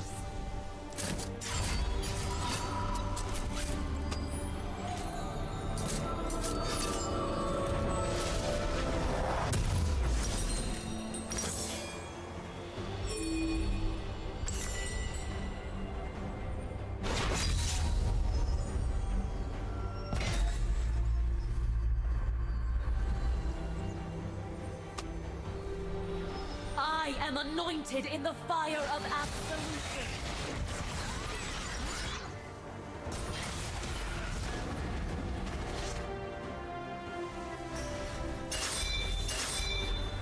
An enemy has been slain.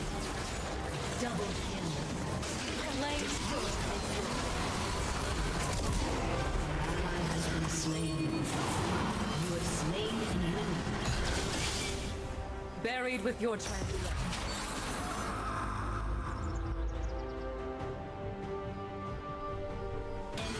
Killing spree. Heal by fire.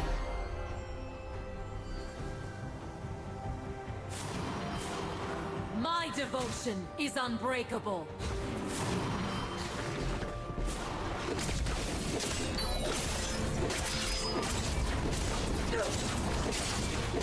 Yes!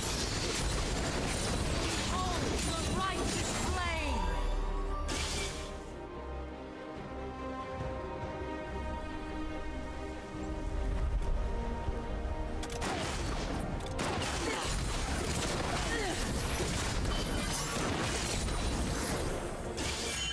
Only the guilty need fear. Your team has destroyed a turret.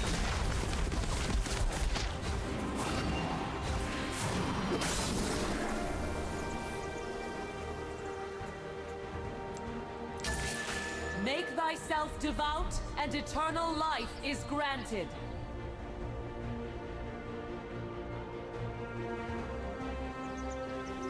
I salute the fallen.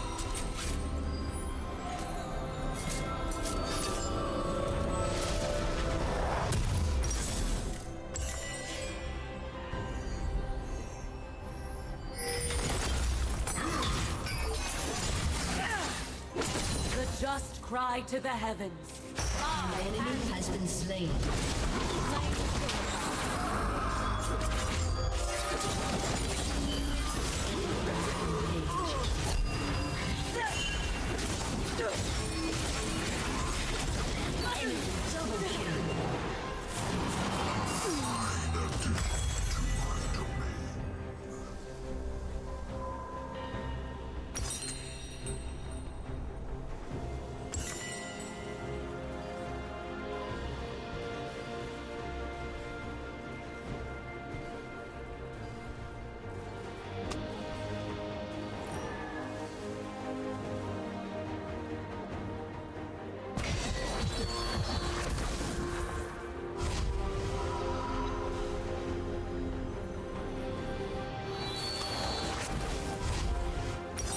An ally has been slain. An enemy has been slain. Enemy double kill. They cannot kill justice.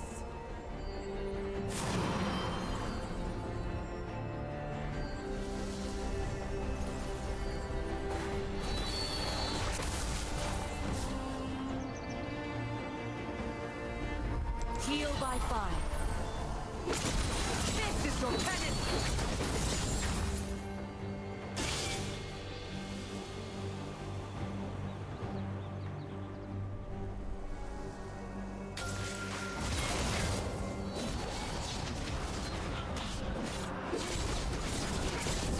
I have given up everything for the light.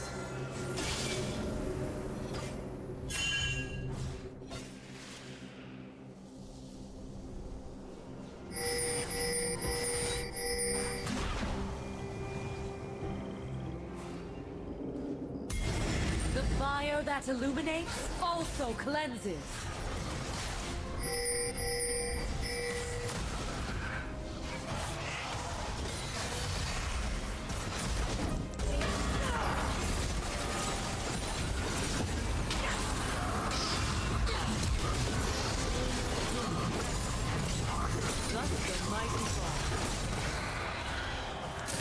celestial realm awaits.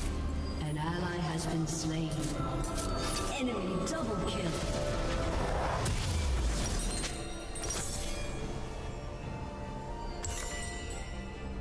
Your turret has been destroyed. My flames burn only the upward.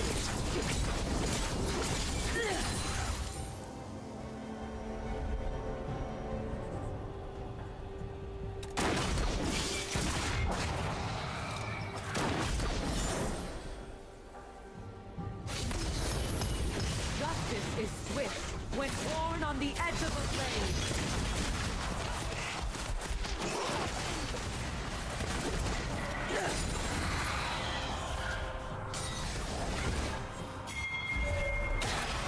Flame purified. Only the just walk the path of immortal life.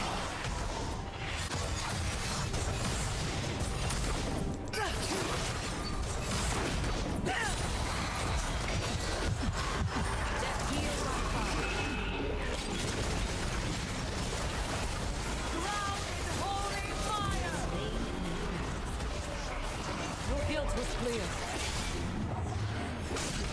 Ally has been slain. Flame purified.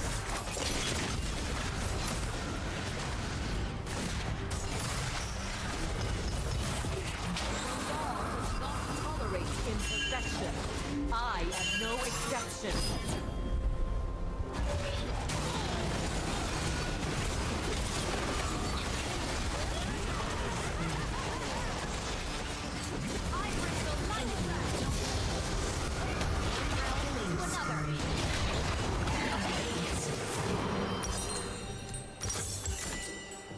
Knowledge is power. Try reading.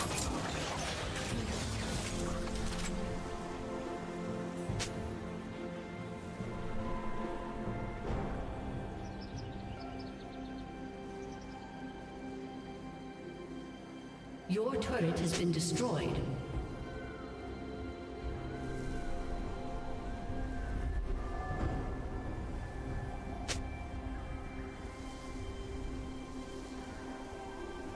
Aced. Your inhibitor has been destroyed.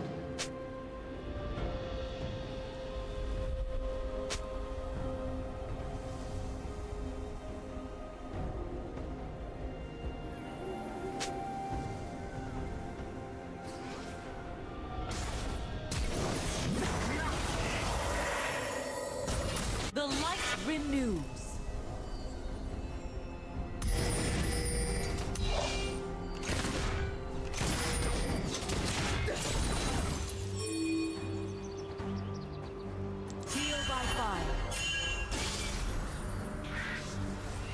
To be human is to be imperfect, but I am not.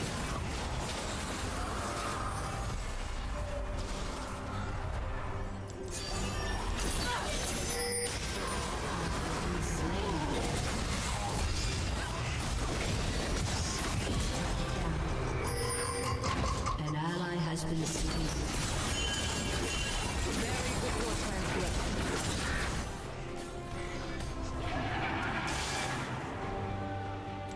I salute the fallen. Your turret has been destroyed. An enemy is unstoppable.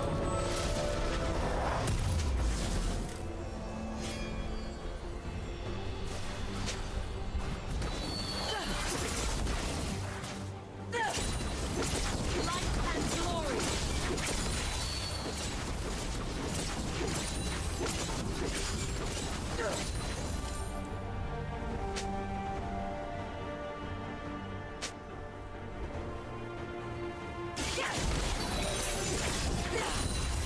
Only the guilty need fear me.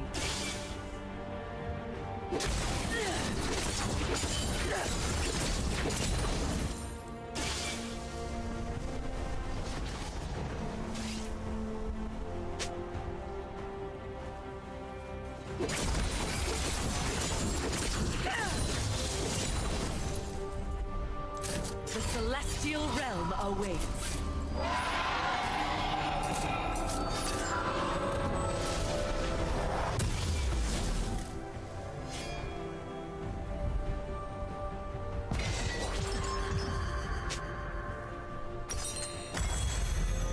I will bring justice to this world, no matter the cost.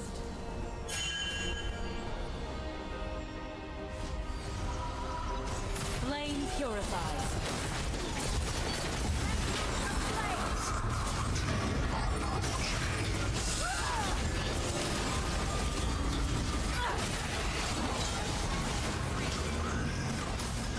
Make thyself devout, and eternal life is granted.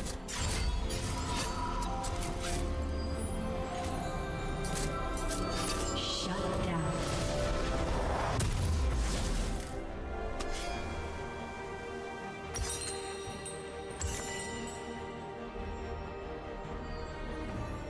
Let me grow stronger, that I might vanquish Enemy rampage. darkness. Let me transcend mortal frailty. I salute the fallen. Your team has destroyed a turret.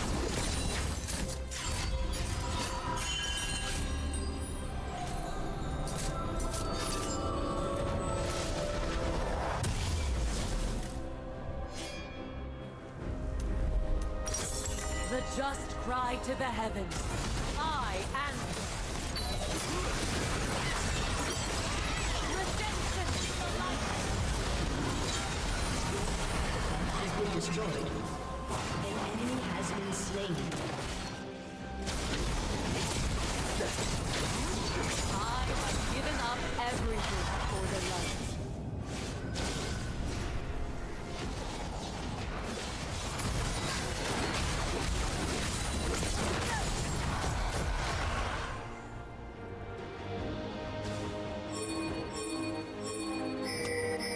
The fire that illuminates also cleanses.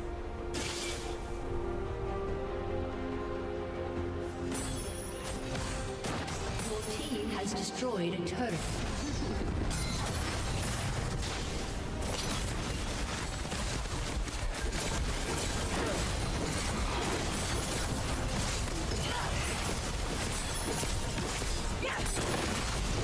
My plan Has destroyed a turret.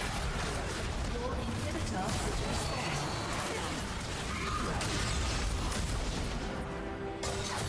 heal by fire.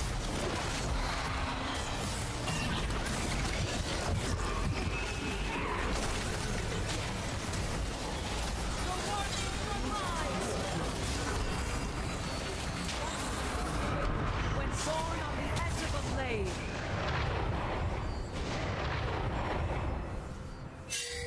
An ally has been slain. The celestial realm awaits.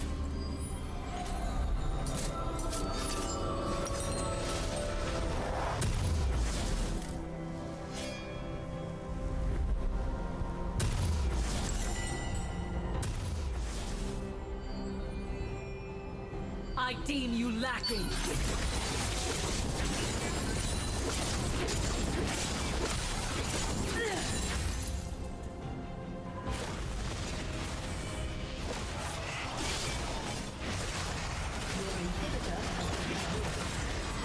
Only the just walk the path of immortal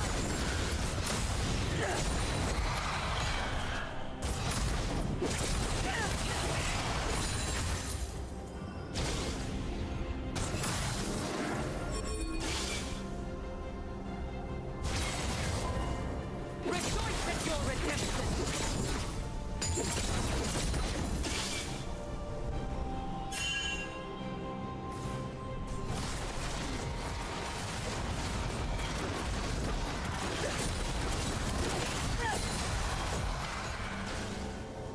The law does not tolerate imperfection.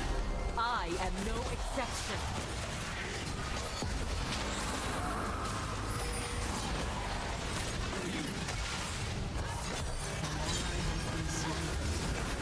Enemy double kill.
They cannot kill justice.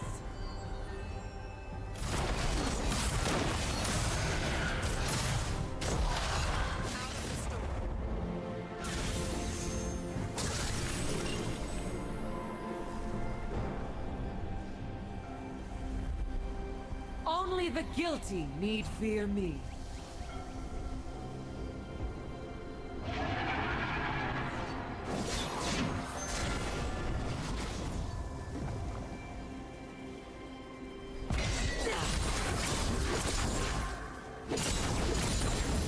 Make thyself devout, and eternal life is granted. Your inhibitor has respawned.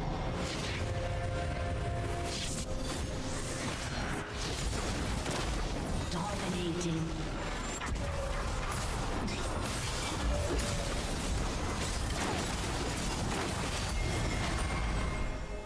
The just cry to the heavens.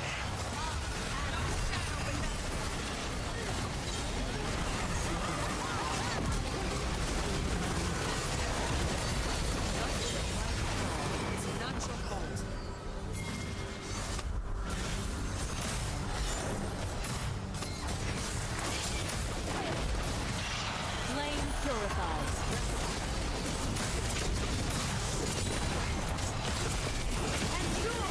Team has destroyed an inhibitor. Give up everything for the light. Your team has destroyed.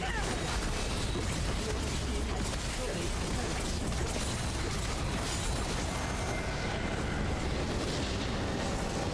Victory!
Yeah, let's do it.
isn't for everyone, I guess.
Tremble at my perfection.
The strength of 1,000 swords, the fury of 1,000 flames.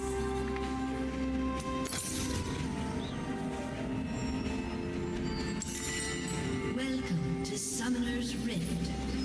As evil grows, so shall I.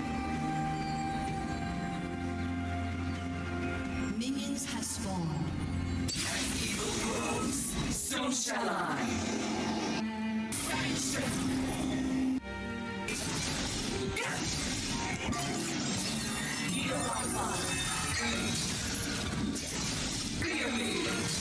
Find grace, I Truth, guide my soul.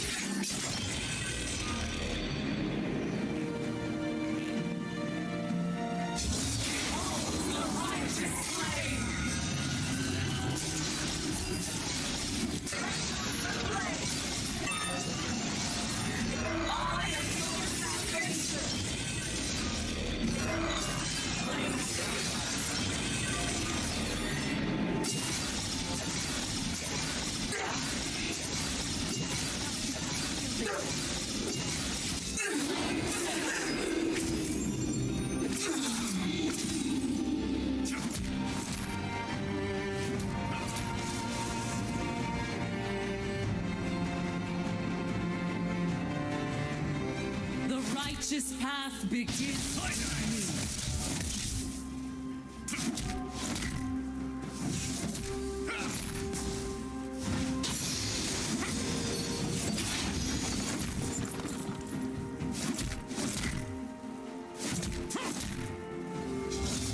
I will not bend. I taste.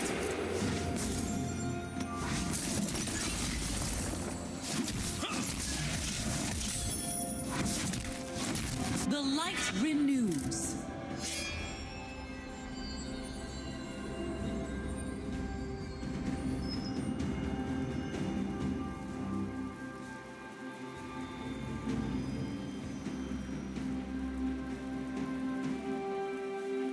Truth, guide my sword.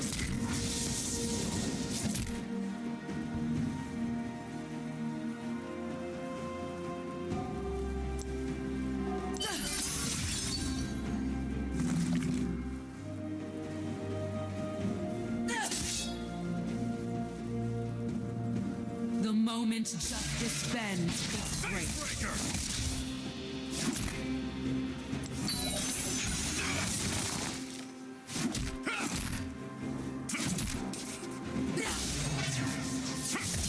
Heal by fire. I salute the fallen.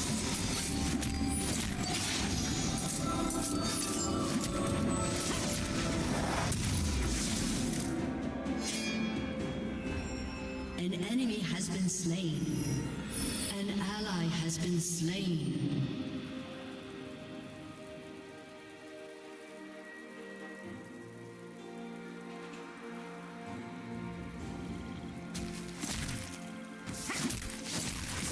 This world was not made to last.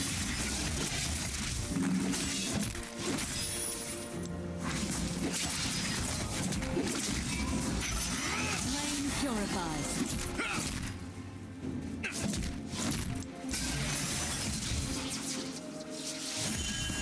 Mortals are blinded by their own misery.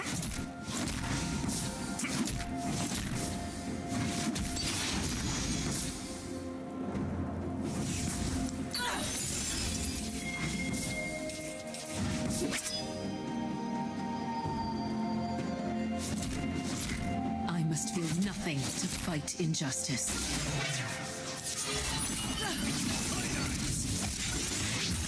No! My dreams!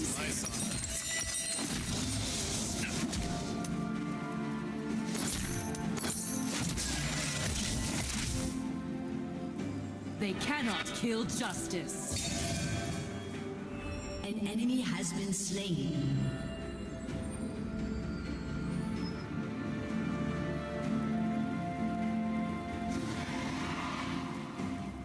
Shut down.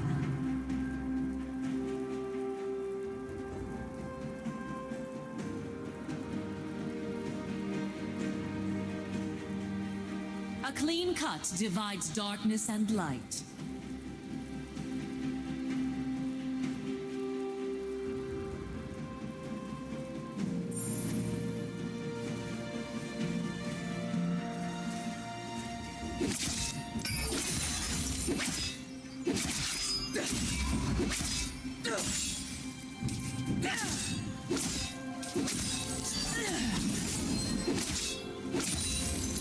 Emotions are a weakness.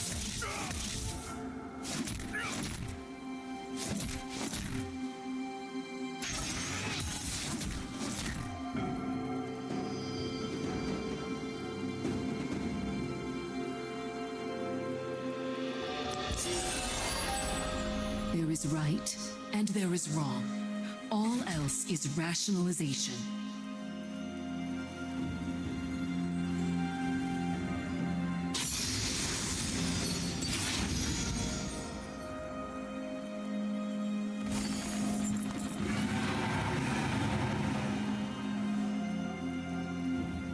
Only the divine may judge.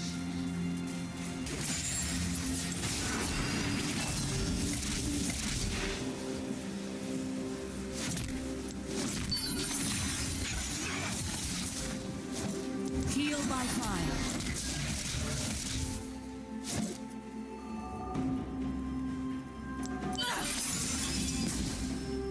Pay for your sin. An enemy has been slain.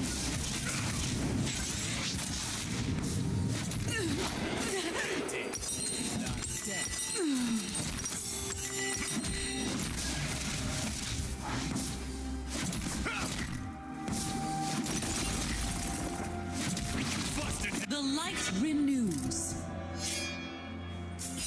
Killing spree.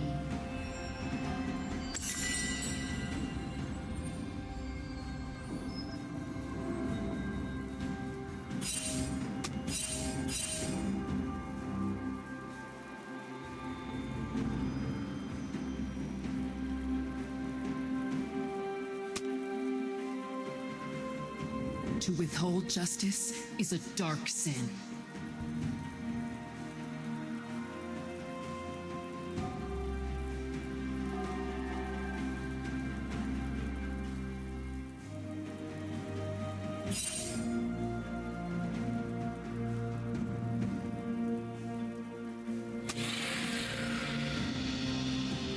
The divine path shows no footsteps.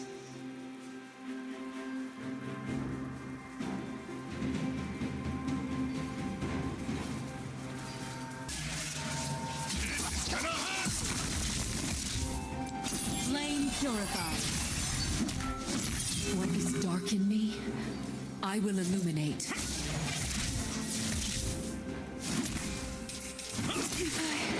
Rampage, sister. Double kill.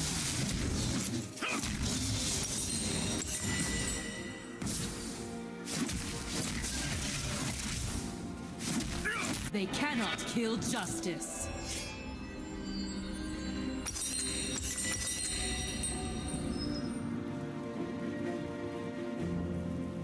Your turret has been destroyed.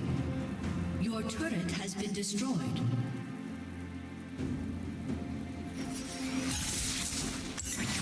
On wings of fire, hope ascends.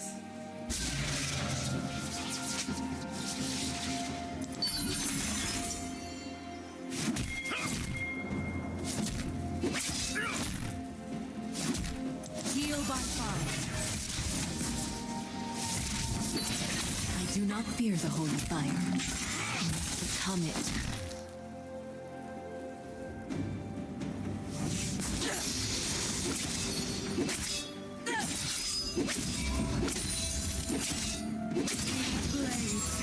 My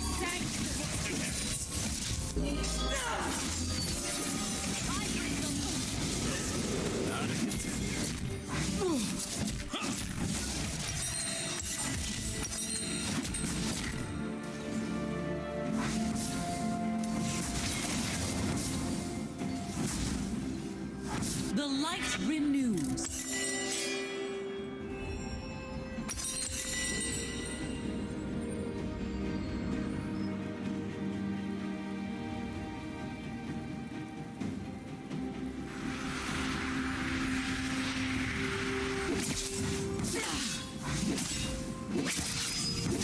I shall purify this land with fire if I must.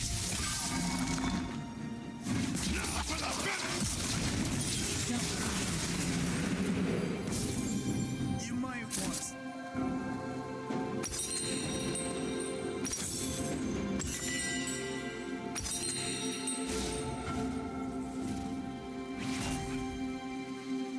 They cannot kill justice.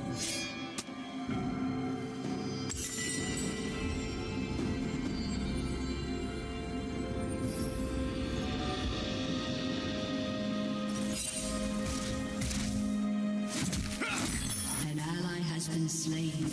Surrender and I'll make this quick.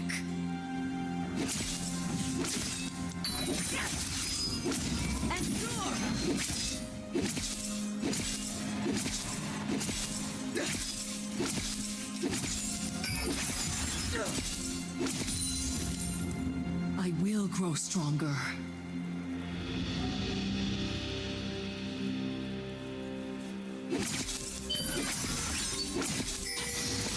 Legendary.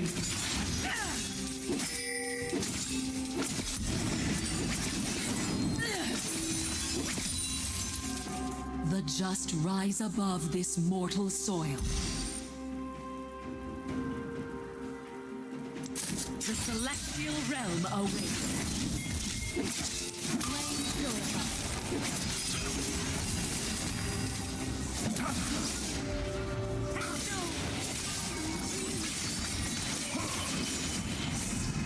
Get that. Has been slain.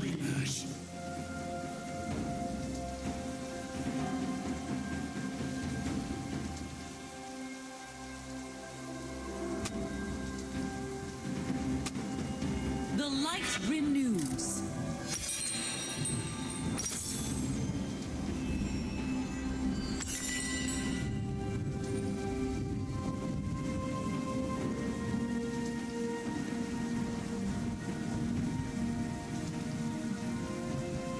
cannot rest.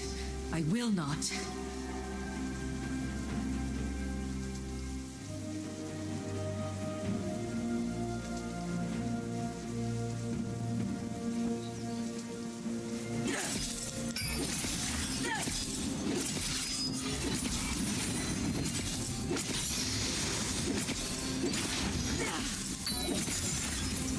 I remember.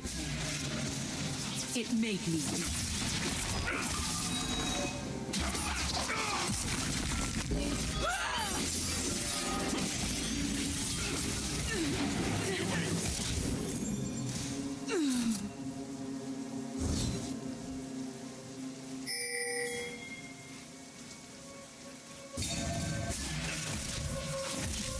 Legendary. Double kill. Your team has destroyed a turret. They cannot kill justice.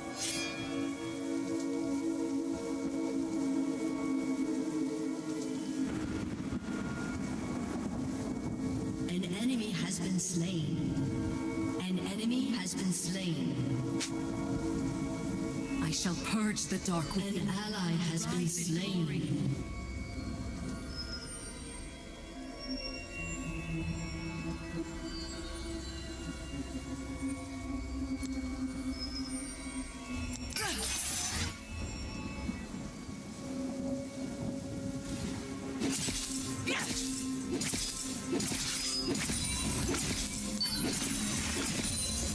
No human is perfect, but I am not human. An enemy has been slain. Fear double kill. Shut down. You fall short.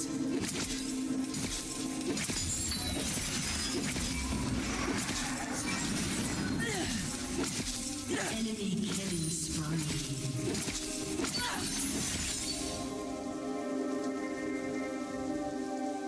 Would that my path be true.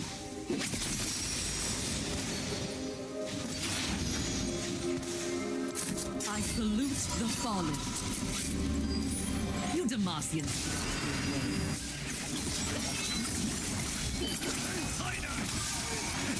Another falls. Proud tear.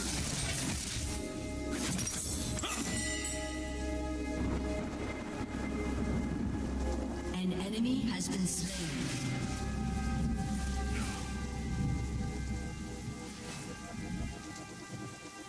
An enemy has been slain. Killing spree. The light renews.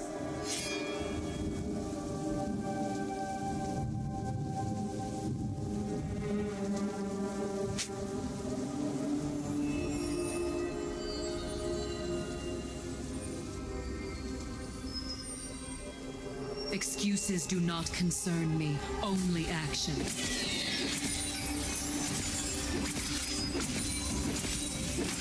Let loose the flame!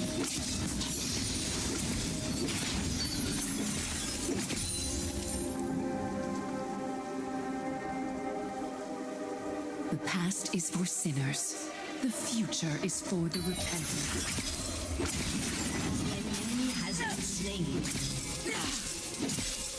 Your team has destroyed a turret.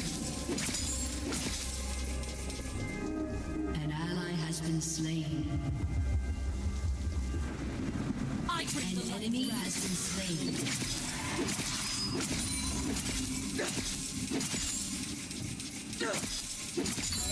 Double kill. The celestial realm awaits.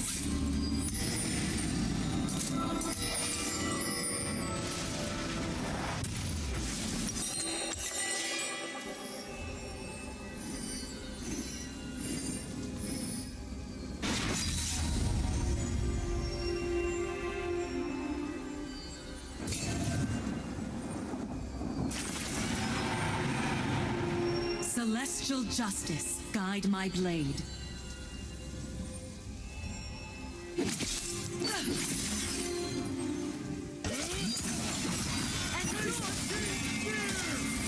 Shield bypass. The lesson. Perish, honor.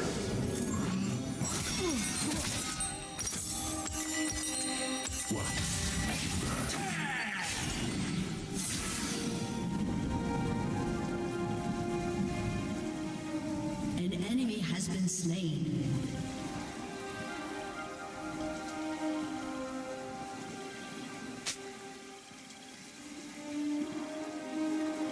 An enemy has been slain. An ally has been slain. They cannot kill justice. Shut down.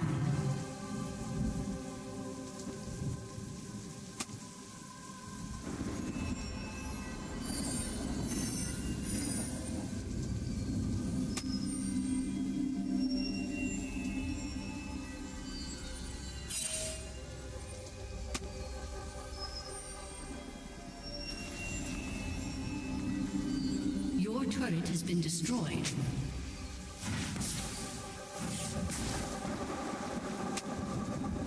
Only the innocent will be spared. Here is violence. The righteous will burn.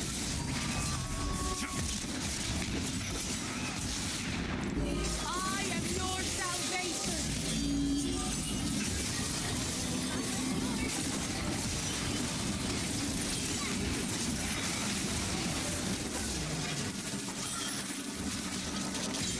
Has been slain.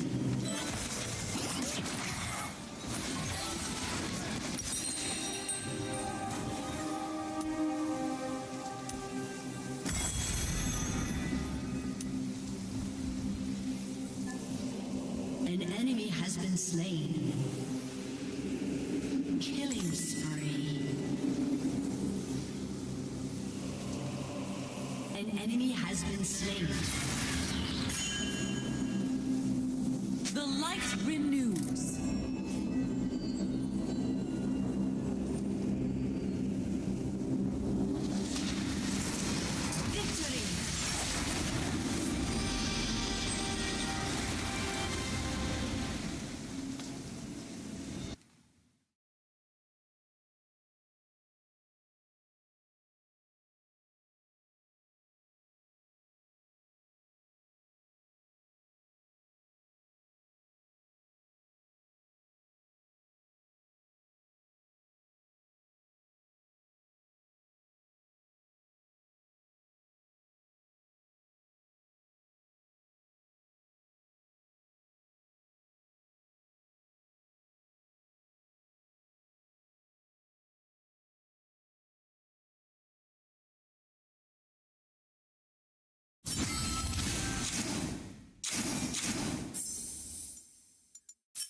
I'll be settling.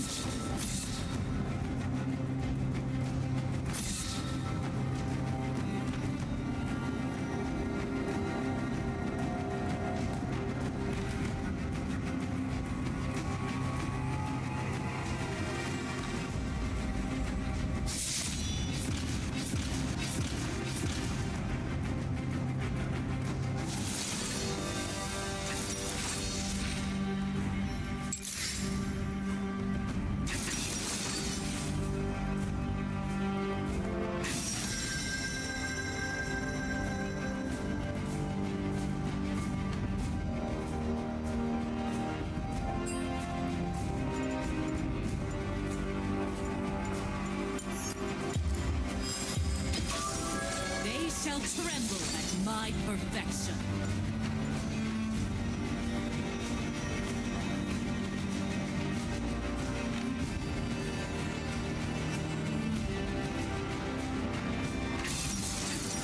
You're really buying a car online on AutoTrader? Really, and I'm getting it from a local dealer. Can you really be that picky with your search? Really? So you really just drop in your info and poof, car's in your range? Really? You can really buy the car completely online? Really? We're really getting the car at the dealership now? Really? Really? Really? Really? Really? I'll drive. Shotgun! Really? Buy your car online on AutoTrader. Really?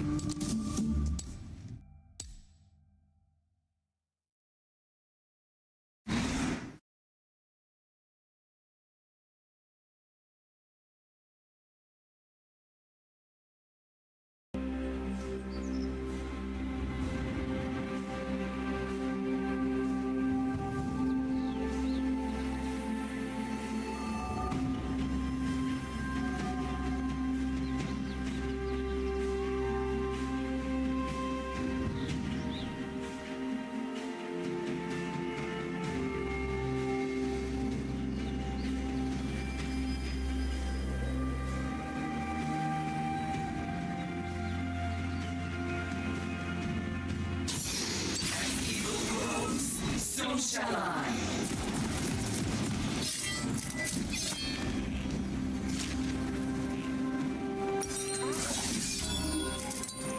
Ready to be judged.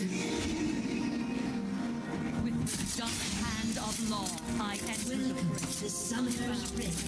Mortal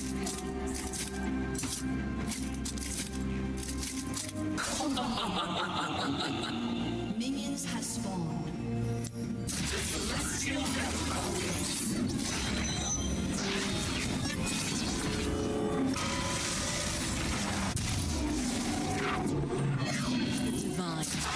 Salute the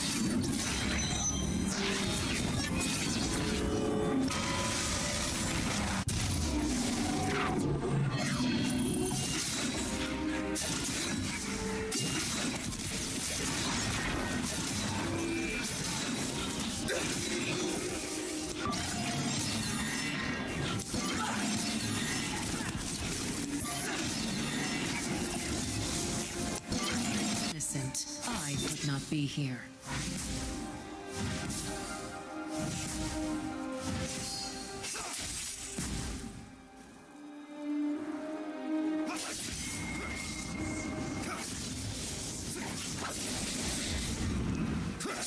You fall short!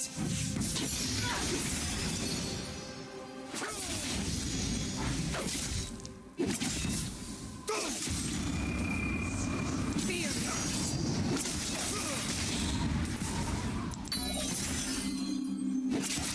Darkness be gone!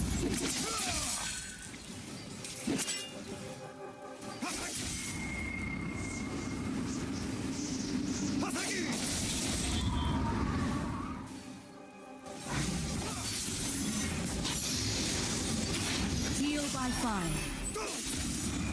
I do not fear the holy fire.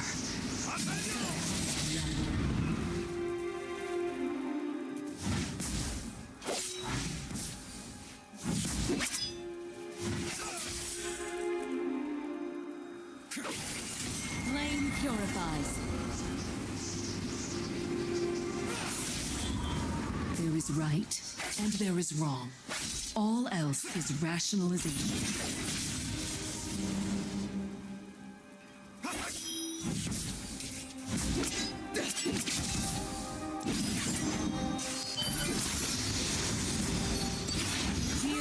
fire. A clean cut divides darkness and light.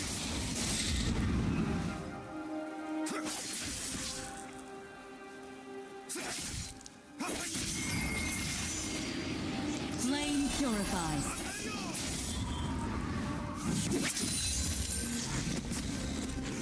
The divine path shows no footsteps.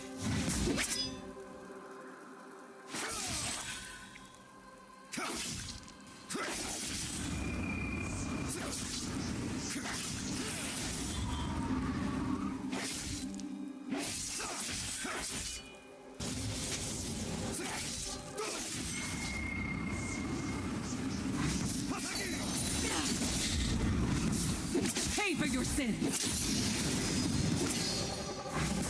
Heal by fire.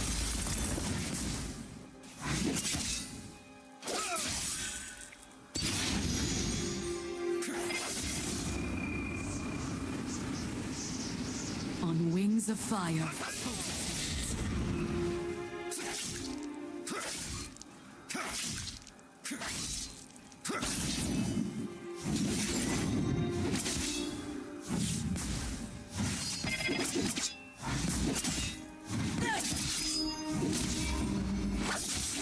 To withhold justice is a dark sin.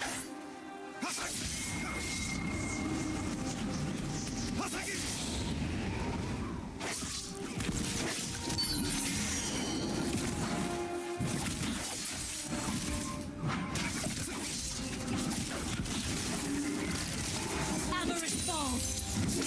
I bring the light's wrath.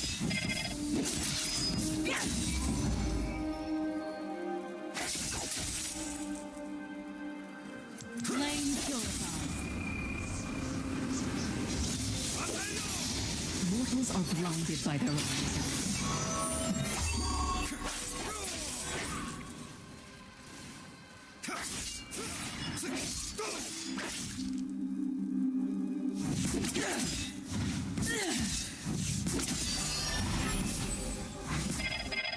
Save your excuses.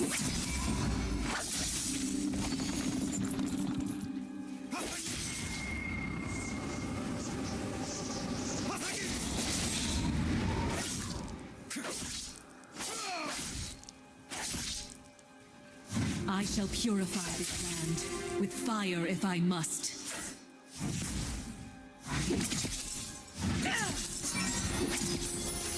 An ally has been slain.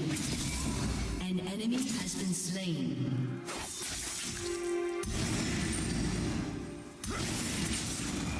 Where there is evil, I shall go.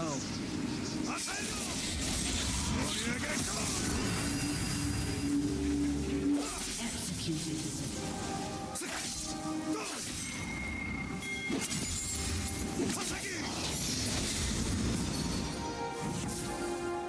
Would that my path be true. The celestial realm awaits.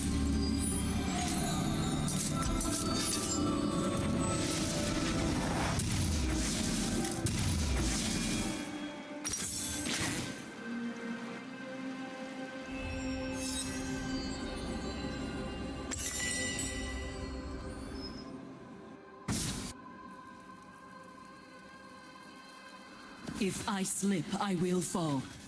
And so I must fly.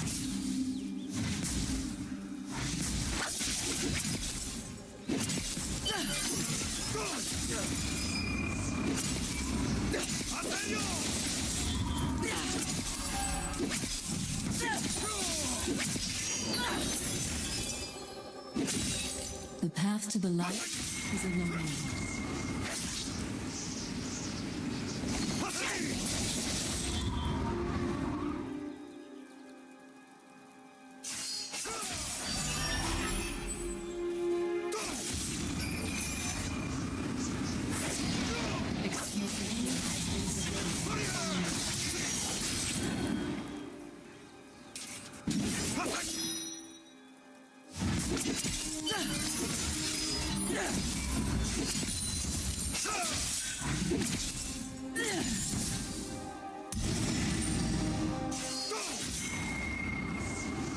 Only the innocent will be spared. If I can find it. I salute the fallen.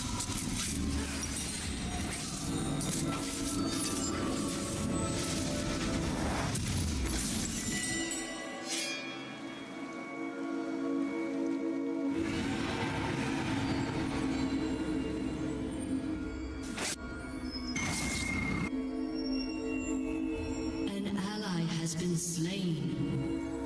The past is for sinners. The future is for the repentant.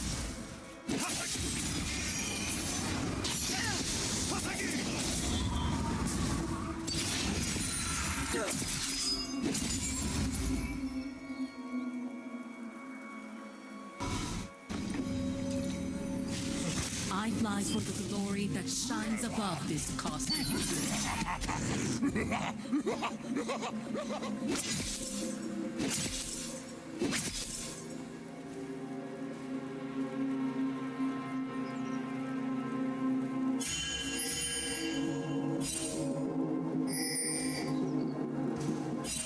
I took up my mother's sword, and with it, her purpose.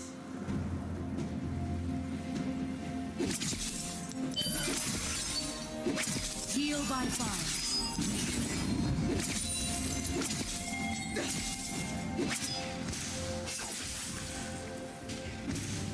No human is perfect. An ally has been but slain. I am not human.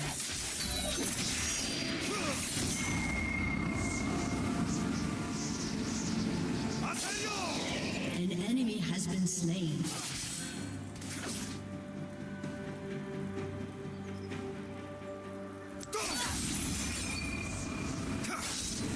The just rise above this mortal soil.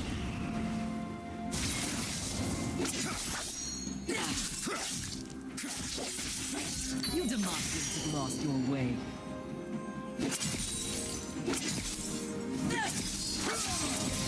Drown in holy fire! Flame purified. I remember pain. It made me.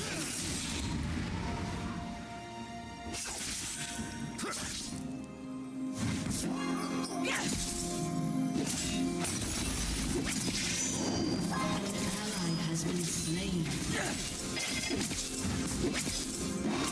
An enemy double kill.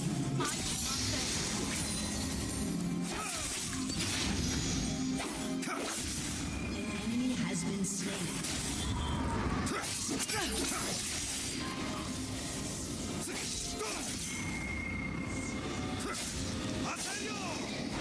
You deserve this.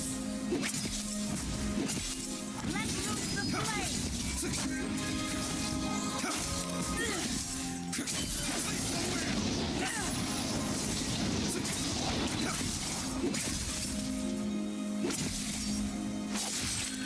I will grow stronger.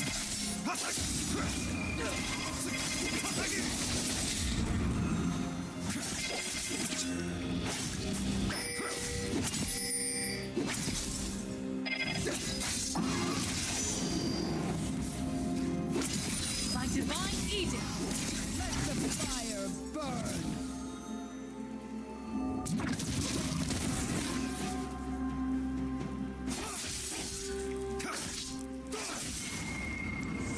Heal by fire. I cannot rest. I will not.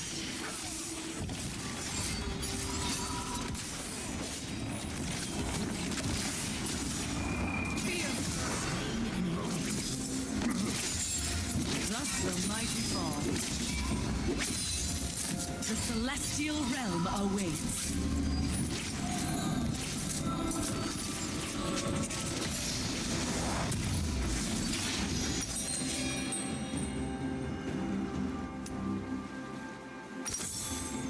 An ally has been slain.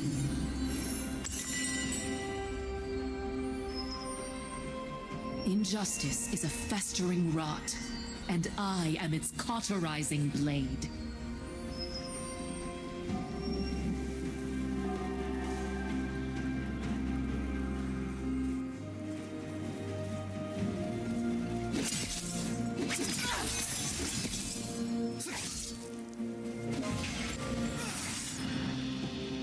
righteous glory.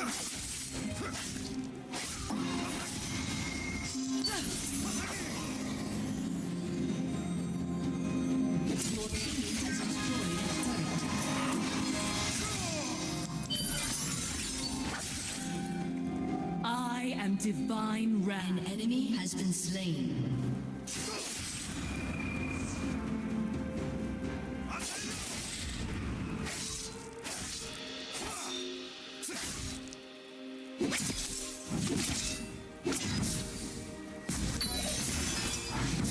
Celestial justice guide my blade.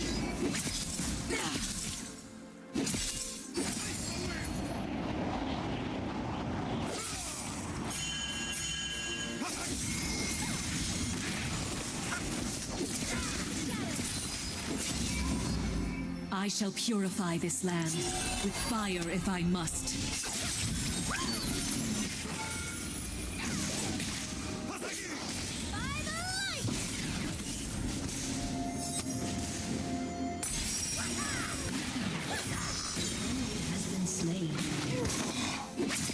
Where there is evil, I shall go.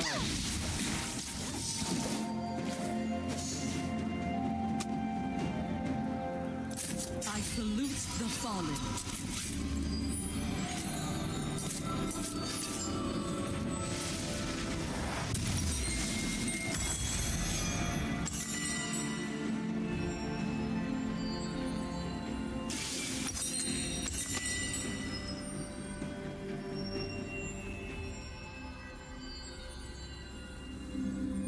Would that my path be true. I've waited!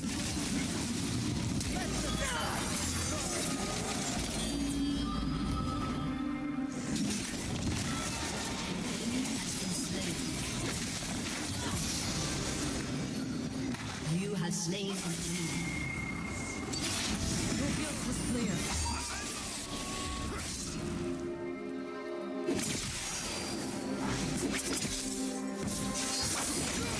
Your turret has been destroyed.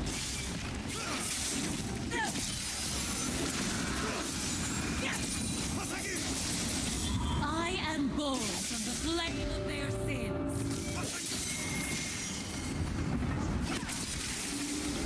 Flame purified.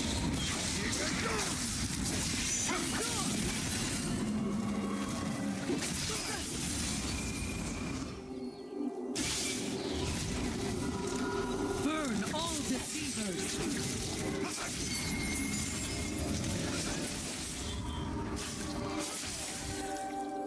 Your team has destroyed a turret. The celestial realm awaits.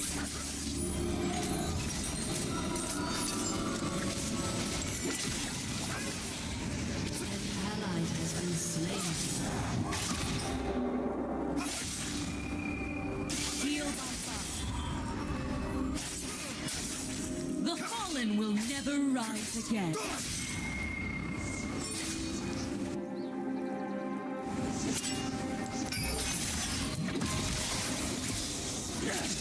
Shut down.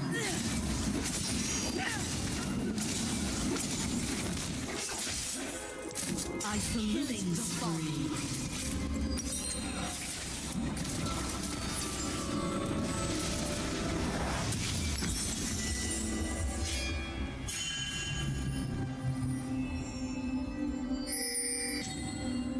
Shut down.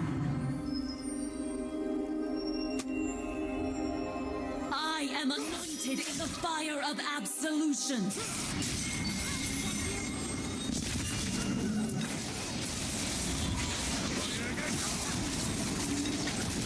Flame purified.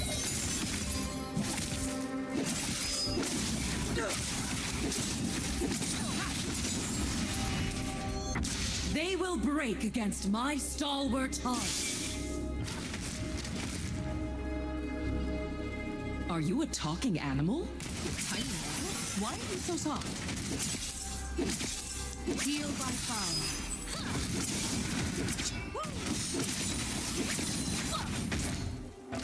An enemy has been slain.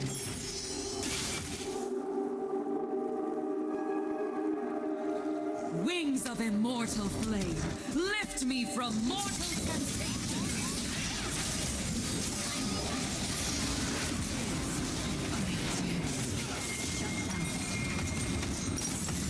Nothing like overkill.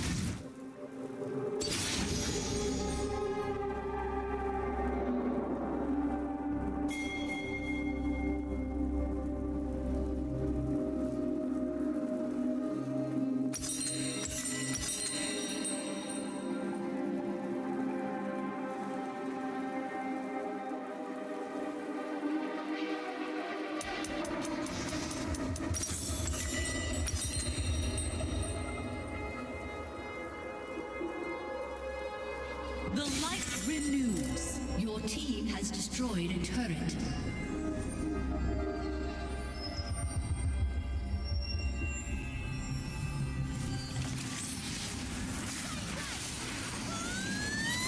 I bring the light round. An enemy has been slain. My devotion is An ally has been slain.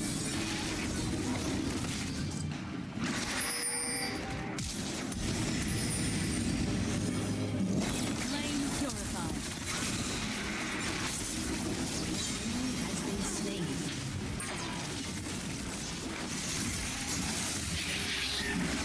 I am the light and the glory.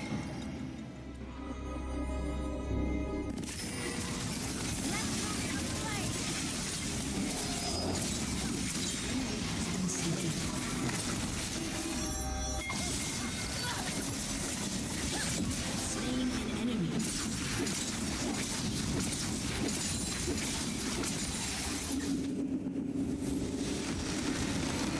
Victory!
Voila! Meatloaf?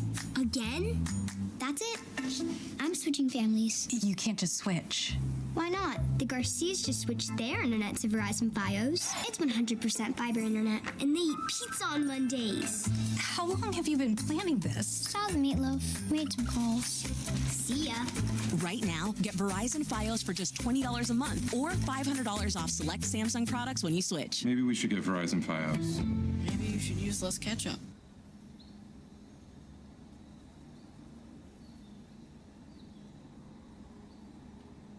With Memorial Day savings at the Home Depot, you can find all your appliance answers. I want to impress my guests. Frigidaire has features made for hosting. Get flexible drawers that convert from fridge to freezer and oven settings that keep the party cooking.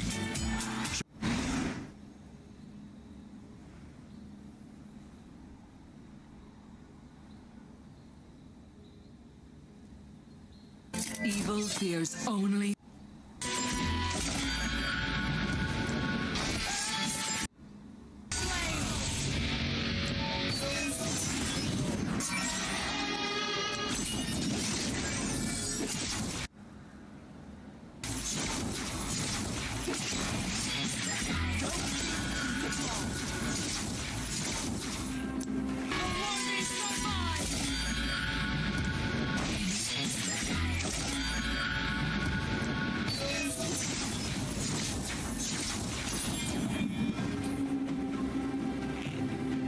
my teeth.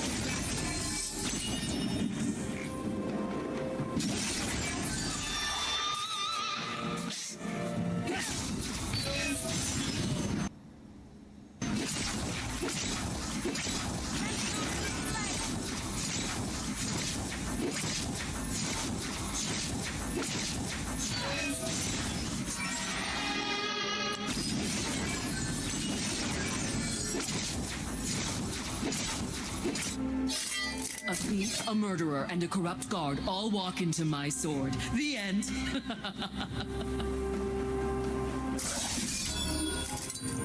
Ready to be judged.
A thief, a murderer, and a corrupt guard.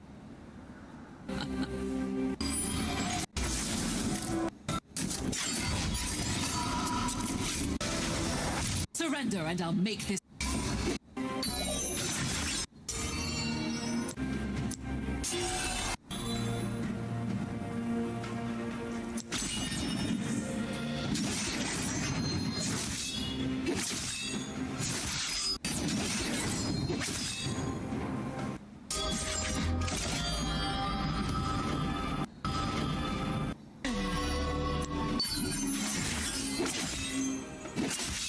I bring the light.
American Express Platinum card, you can unlock experiences like no other. Find out your welcome offer.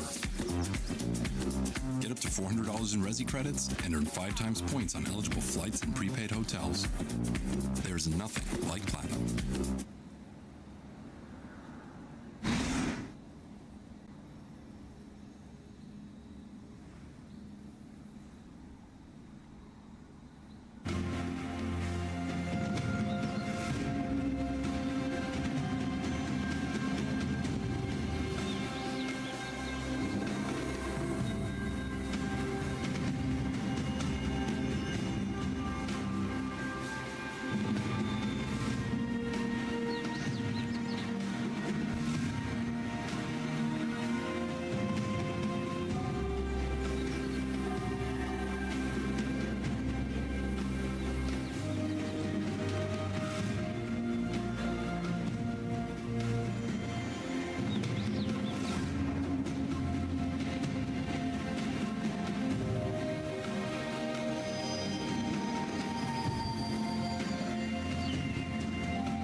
A thief, a murderer, and a corrupt guard all walk into my sword. The end.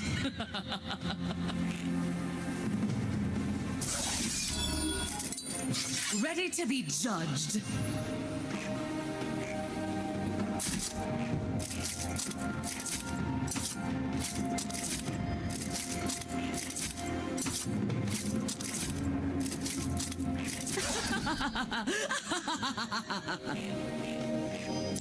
The celestial realm awaits.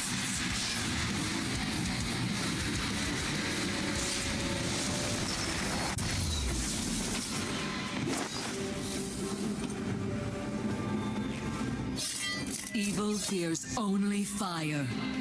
And yordles, because what even are they?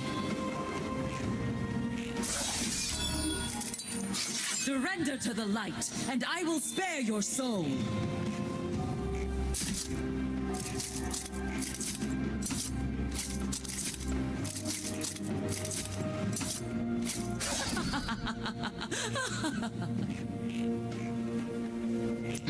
I salute the fallen.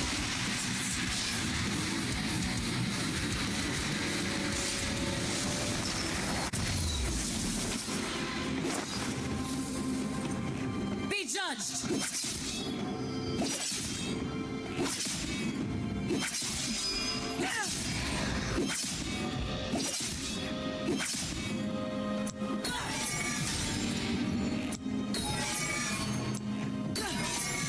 To withhold justice is a dark sin.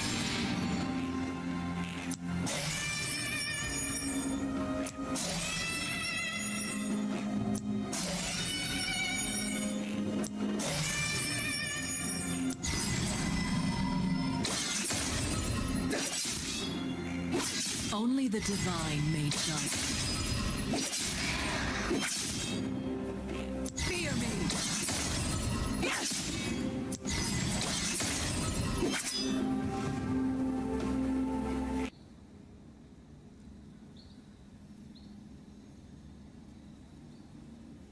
How much could you save by switching your car insurance to Allstate? Well, let's say this is...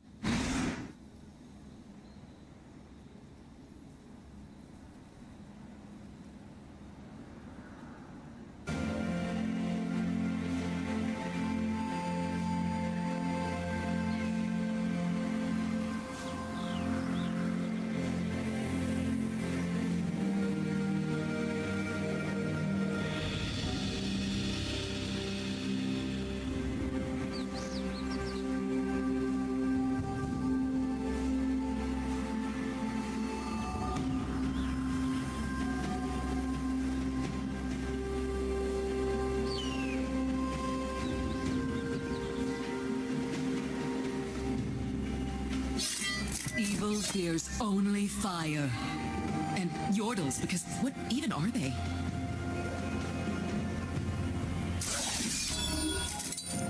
Ready to be judged.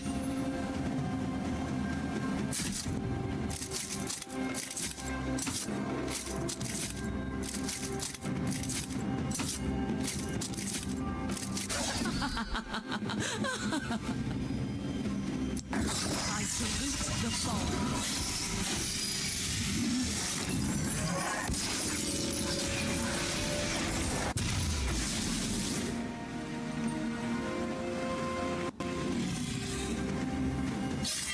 A thief, a murderer, and a corrupt guard all walk into my sword. The end.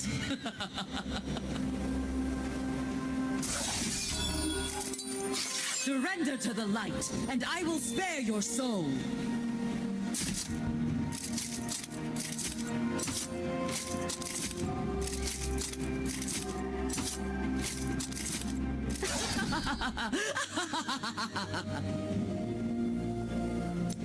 The celestial realm awaits.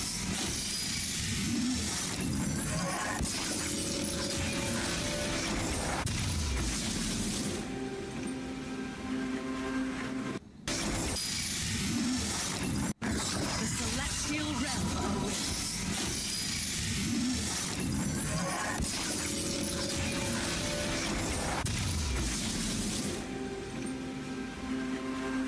Justice unyielding.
Empyrean Kale is one of the better new Empyrean skins, if nothing else because it is brave enough to at least take a creative risk. When you first load into the game with Empyrean Kale, she looks pretty fucking boring, honestly. The orgy of color from the splash art is nowhere to be seen, and instead her wings are a very drab blue and green with barely any pop to her colors. But her level up mechanic kicks in, it adds the extra wings, turns her head into a very slightly biblically accurate angel vibes thing with a mask hovering in the middle of raging flames, and by level 16, finally, orange, yellow, and red takes over her wings, and she finally looks interesting. And it is a genuine risk to ask the player to wait that long to look good in a skin, but if they're committed to Kale, well, I guess they're kind of used to it. Still, the final result is nowhere near as colorful as the splash art promises, and rather than providing a contrast for all her bright spell effects, her drab, dark bodysuit just kind of feels like it's weighing the design down, like dead weight, like literally it's just dangling there. It feels rather unbalanced.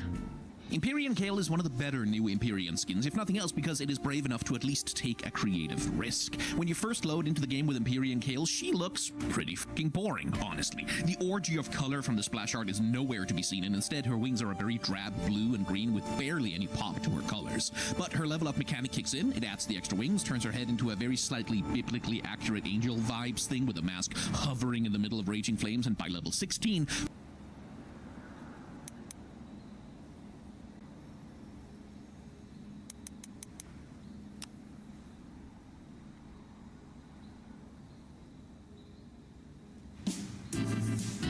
You're really buying a car online on AutoTrader? Really?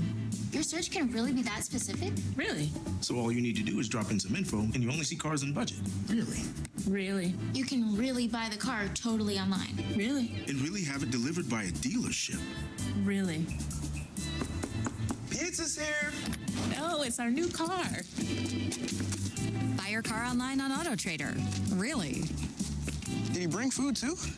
Really?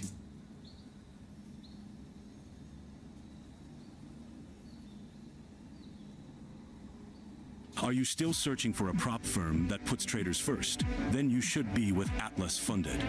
We're not just another name in the industry. We're here to change the way traders get funded. And the proof is in how we've designed our programs, especially Atlas Access. Atlas Funded gives you access to powerful funded accounts, up to $200,000, with some of the most trader-friendly conditions you'll find anywhere. We're talking unlimited trading days,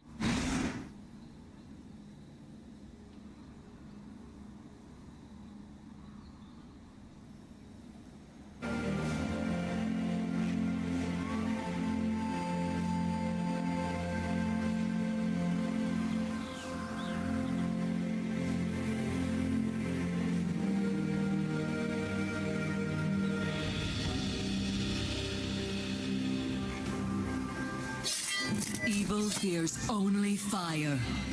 And Yordles, because what even are they?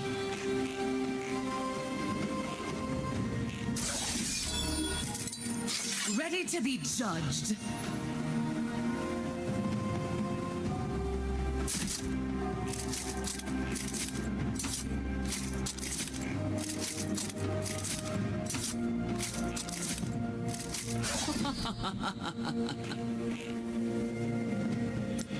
I salute the fallen.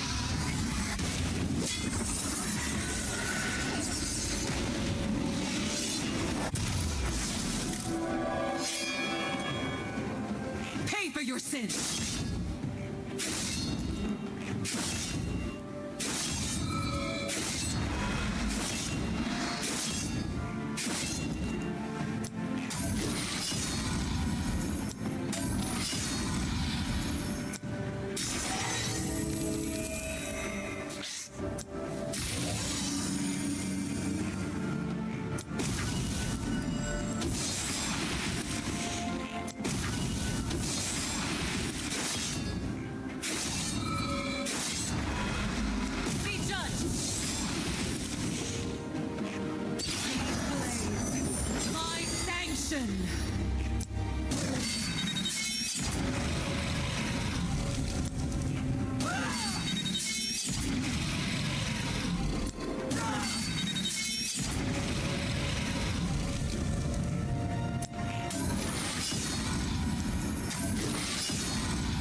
righteous flame!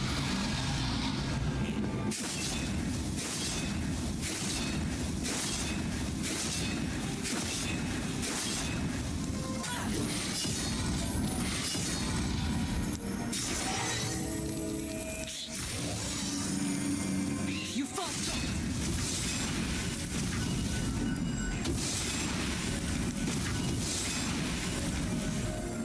The worthy survive! I am your salvation! Stand and be judged!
Meatloaf again? That's it. I'm switching families. You can't just switch. The Garcia just switched the internet. By coaching. I'm streaming. Alright, welcome back to the jungle. We're going to be playing Xin Zhao for the runes, Conqueror, Triumph, Alacrity, Coup, Magical Forward, and Cosmic. With Xin Zhao, we start the E. The E gives us a dash, deals damage around us, and it gives us bonus attack speed, allowing us to use more of the passive. The passive gives us extra damage every 3 autos and heals us. And with every auto attack, you proc that jungle pet, and that's where a lot of your damage in the early game comes from. Just smack the camp and it will die. So we smack, and then we smack. Alrighty, and that bad boy's basically dead. Get the W level 2. The W has 2 parts, the slash and the stab. The slash deals damage near you, that's that circular part, and then the stab is going to deal damage, slow the target, and mark them. Any marked target you can dash to from much further range. So it becomes pretty crucial that you land that stab to get on top of the ranged characters that you're trying to gank. During the clear, so long that you're spamming it out, then you're dealing pretty good damage. Whoa, Nelly, what's going on, man? I mean, with both mid laners trading pretty heavily, I guess we'll try for a gank. Once you're level 3, you can go for ganks as Xin Zhao. Not every day I get to do a level 3 mid. Blast Cone. Alrighty, there's the reflect. Pretty good. And we have a good flank. E. Whoa. We're going to flash W. Oh. W. Not nice. Block the Q here.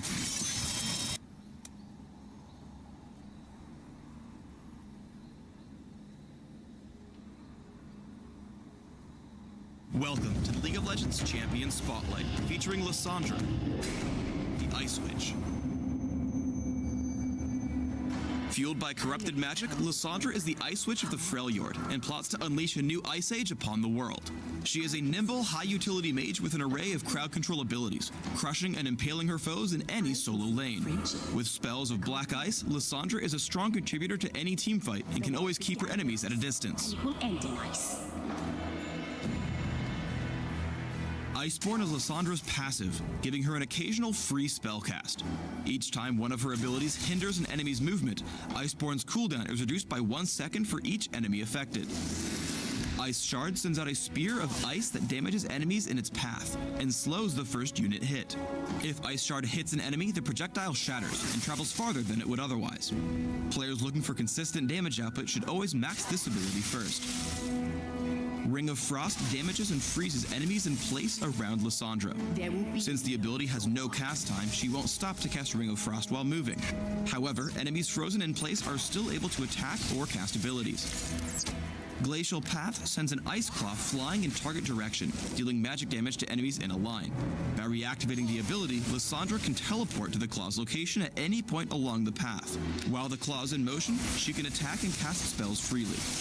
Lissandra's ultimate, Frozen Tomb, can be cast on either enemy champions or herself. When cast on an enemy, the champion is stunned and the ground beneath them freezes and expands outward, damaging and slowing enemies in the area. When cast on herself, Lissandra becomes invulnerable and untargetable for the duration, while the ice stems from her position.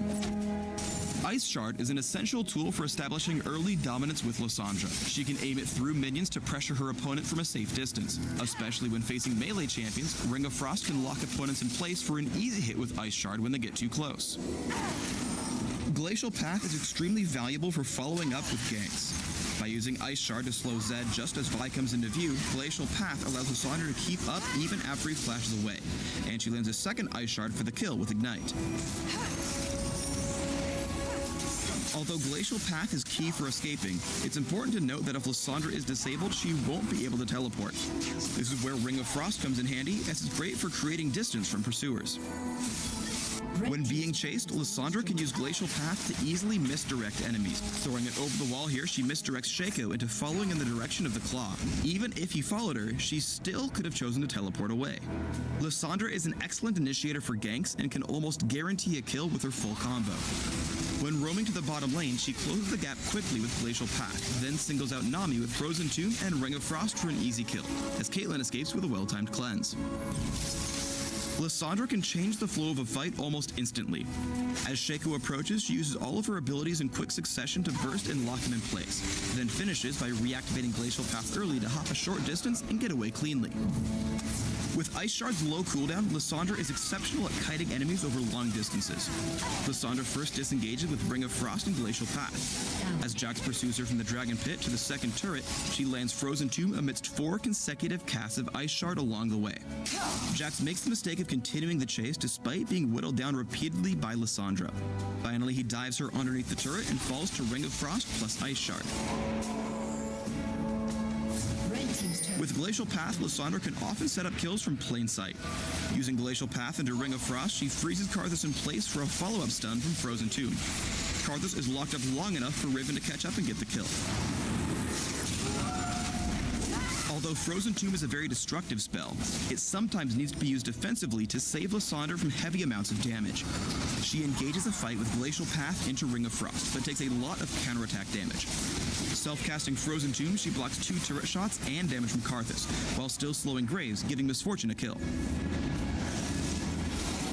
Lysandra complements area of effect team compositions extremely well. As Amumu engages, she hops over the wall with Glacial Path into Ring of Frost and Frozen Tomb, which absolutely eviscerates the enemy team, giving Lysandra a quadra kill. Quadra kill.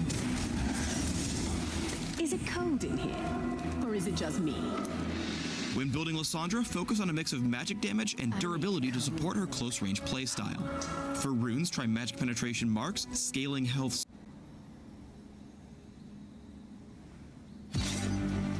A silent, dedicated Lunari warrior, Aphelios consumes a poison to channel the voice of his sister, Elune. She guides him from her sanctuary, sending him a powerful array of moonstone weapons to destroy the enemies of their faith.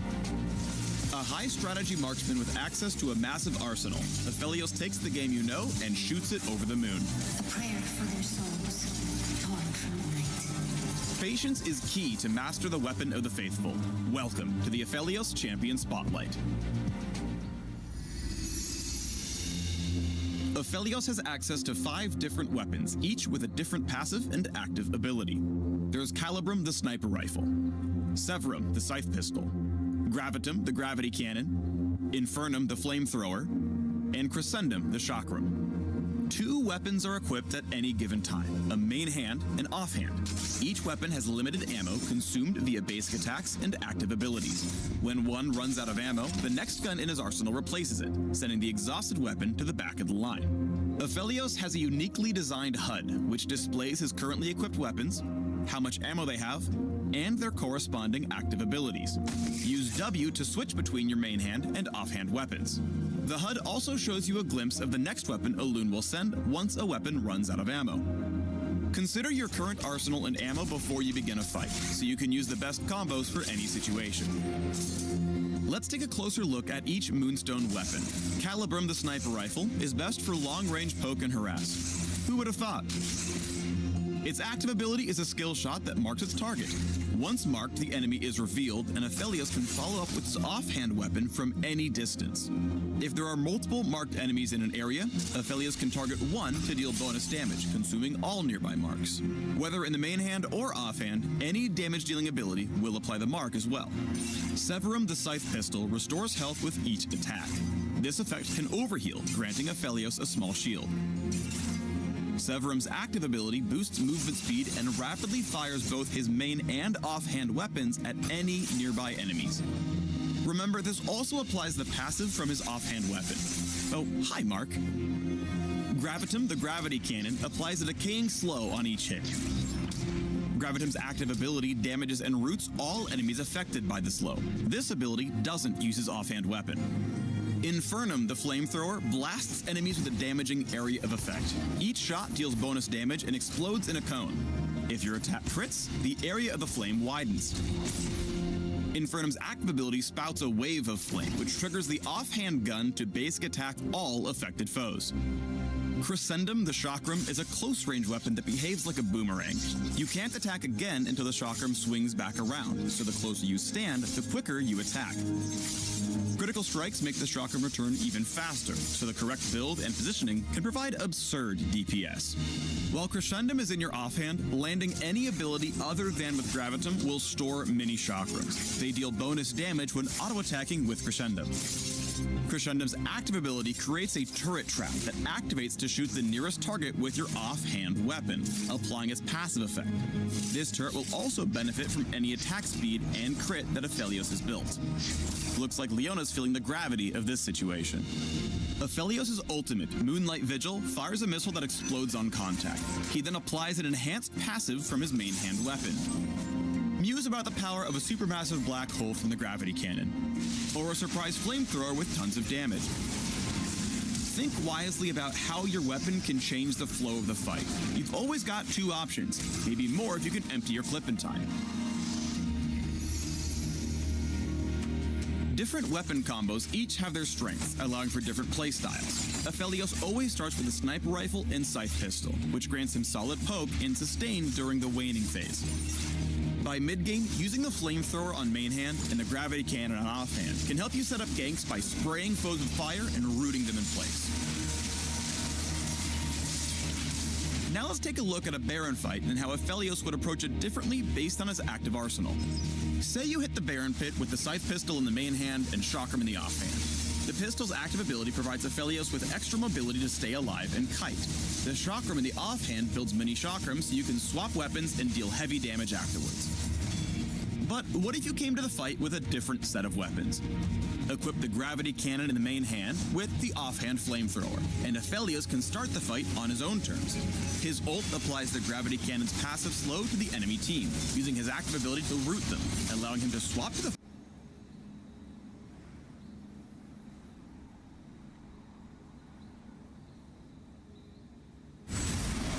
Welcome to the League of Legends Champion Spotlight, featuring Aurelion Sol, the Star Forger. Nothing kindles wonder like the beauty of stars.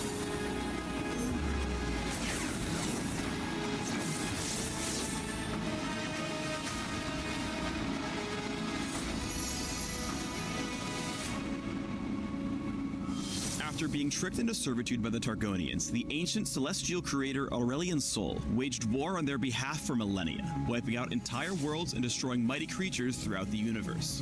I would burn the cosmos to catch Targon in the flames. Now he sensed a weakness in their control and has come to Runeterra to free himself and kill those who dared enslave the Starforger. In-game, Aurelion Sol is a sustained damage medium-range mage who punishes his enemies with his orbiting stars before flying out for distant ganks. Impending doom. Exciting, isn't it?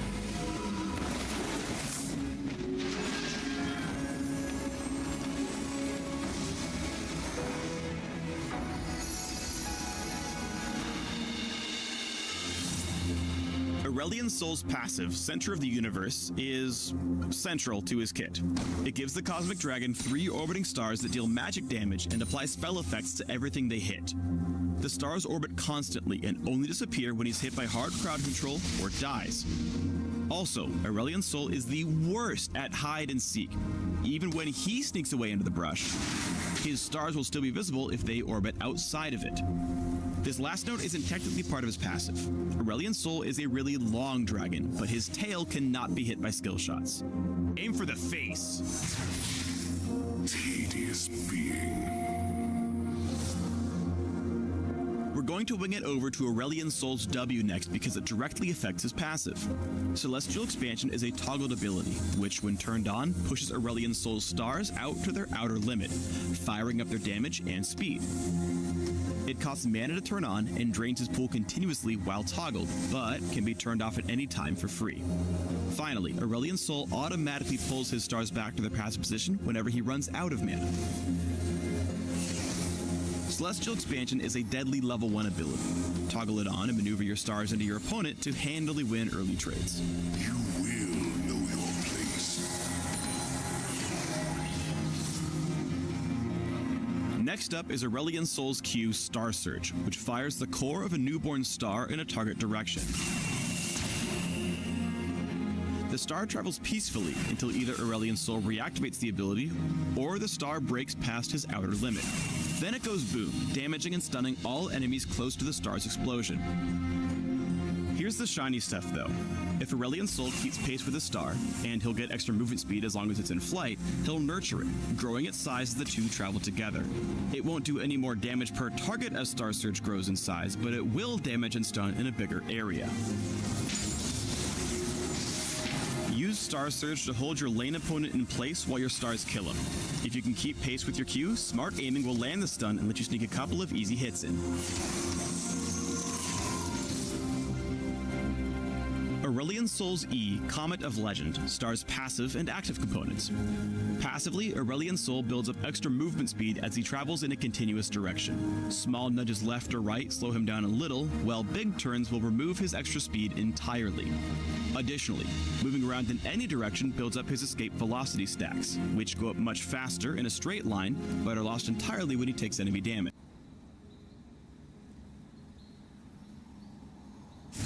This is Aatrox, the Darkened Blade.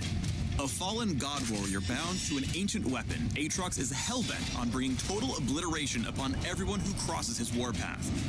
He's an unstoppable juggernaut that dishes out massive damage with mid-ranged attacks, fighting till death, and then some. Welcome to the Aatrox Champion Spotlight.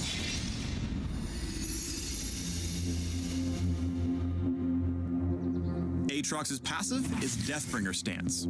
Every once in a while, Aatrox's next basic attack has increased range and damages the target for a percentage of their maximum health. His attack also reduces all healing and shielding on the target for a few seconds. Deathbringer stance.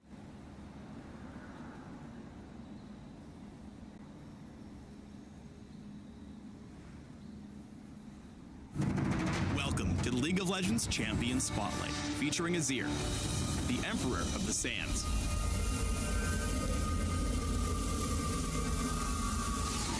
The name Azir shall once again crack the sky. Azir is the ascended leader of the ancient empire of Shurima. Now that he's back, he won't rest until he's returned his kingdom, his people, and himself to glory. Azir is a mid-lane mage who summons and controls an army of sand soldiers. The soldiers are an extension of their emperor's will, literally attacking for Azir and controlling areas of the map with their lethal spears. Azir has two passes. The first, Will of the Emperor, grants Azir bonus attack speed based on his cooldown reduction. This goes for cooldown reduction granted by items as well as runes, masteries, and buffs. Azir's second passive, actually inactive, is Disc of the Sun, which builds a Shuriman Sun Disc on the base of a destroyed turret. The Sun Disc targets enemies just like other turrets and lasts for a minute before returning to sand, but it can be brought down faster by enemies, awarding gold when destroyed. The Sun Disc's kills and assists rack up golden experience for Azir. If Azir strays too far from the Sun Disc, it loses tons of armor and will fall even to minions quite quickly. Note that Azir can build the Sun Disc on any destroyed turret except for enemy inhibitor and Nexus turrets. Azir's a conqueror, and that means he takes your turrets. Literally. Disc of the Sun is great for protecting your team as you push into enemy territory. Let's start with Azir's W, Arise, because it's the only ability he can actually learn at level 1 and crucial to the rest of his kit. Arise summons the untargetable memory of a Shuriman soldier that grants vision and waits for commands. If a sand soldier's in range to attack an enemy, Azir's auto attack will order his soldiers to attack instead. There's no need to get your hands dirty. You're the Emperor. Arise operates on an ammo system that maxes out at 2 charges. While there's no hard limit on the number of soldiers Azir can have in play, they do time out after a few seconds. If more than one soldier is attacking the same target, the damage of extra soldiers is significantly reduced. Sand soldiers benefit from Azir's attack speed bonuses, and their damage scales with his ability power.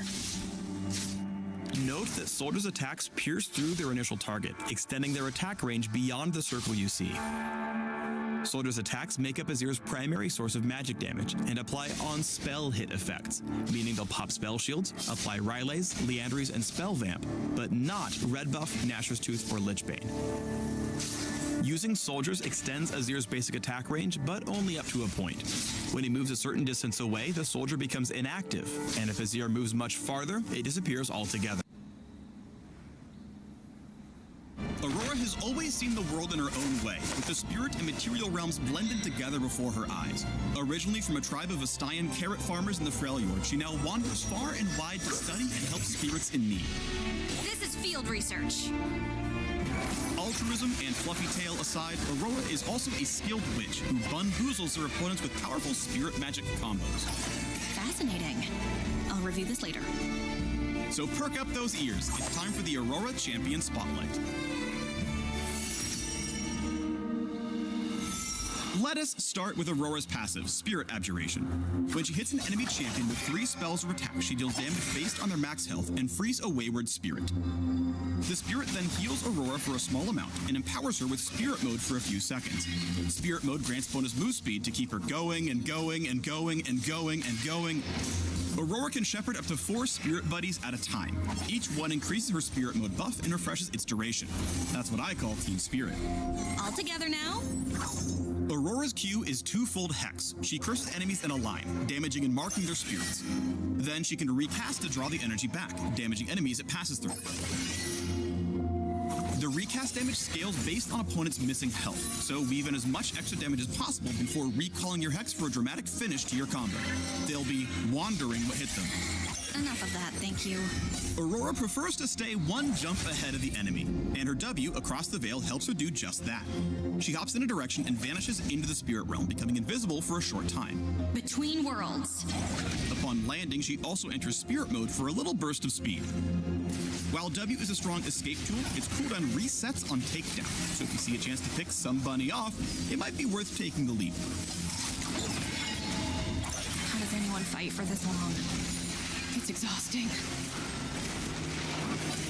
With E, the Weirding, Aurora hops backward to safety while invoking nearby spirits to damage and slow enemies in a line.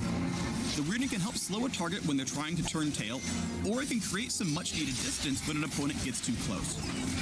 She likes her personal space, okay? Stay back. And now the final ingredient in this witch's brew, Between Worlds. Aurora's ult opens a rift that blends the spirit and material realms for a few seconds. The pulse damages and slows enemies, and those inside are trapped with Aurora. If they touch the threshold, they're pushed back toward the center and slowed again. Aurora can't leave the area either, but she enters an empowered spirit mode while inside, gaining an even bigger move speed buff. And when she touches the threshold, she warps safely to the other side of the zone.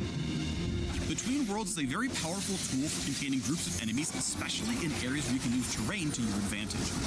With the ability to move freely and quickly around the area, Aurora can keep the enemy team guessing while her allies follow up for a wombo combo.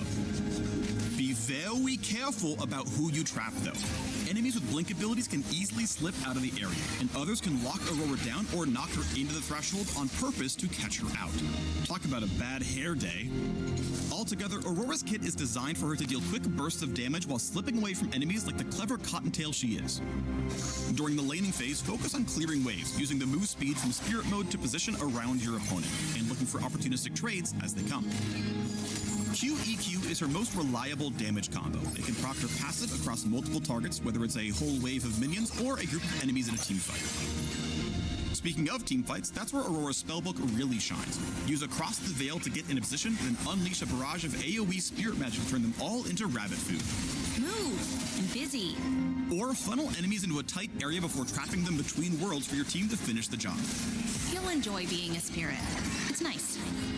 Aurora's range is on the shorter side, so she may struggle to reach champs who can poke from afar. She also doesn't want anyone in her personal bubble. If someone like an assassin or bruiser gets within hair's reach while her escape tools are on cooldown, she'll be in for lots of toil and trouble. Back to the spirit realm. Wondering if Aurora is the bun for you? Mage players will probably feel comfy and cozy with her spell combos, especially if you enjoy Ahri and Nico. Likewise, those with a mischievous streak, Teemo, Shaco, LeBlanc, you may enjoy Aurora's bag of tricks as well. She's got everything you need to keep your opponents chasing their tails. Do any of you want to... Once little more than a handmade doll, Gwen was brought to life just as Ruination rained death upon Runeterra. Armed with With the misty memories and tools of her maker, Gwen fights with a flurry of snips and slashes.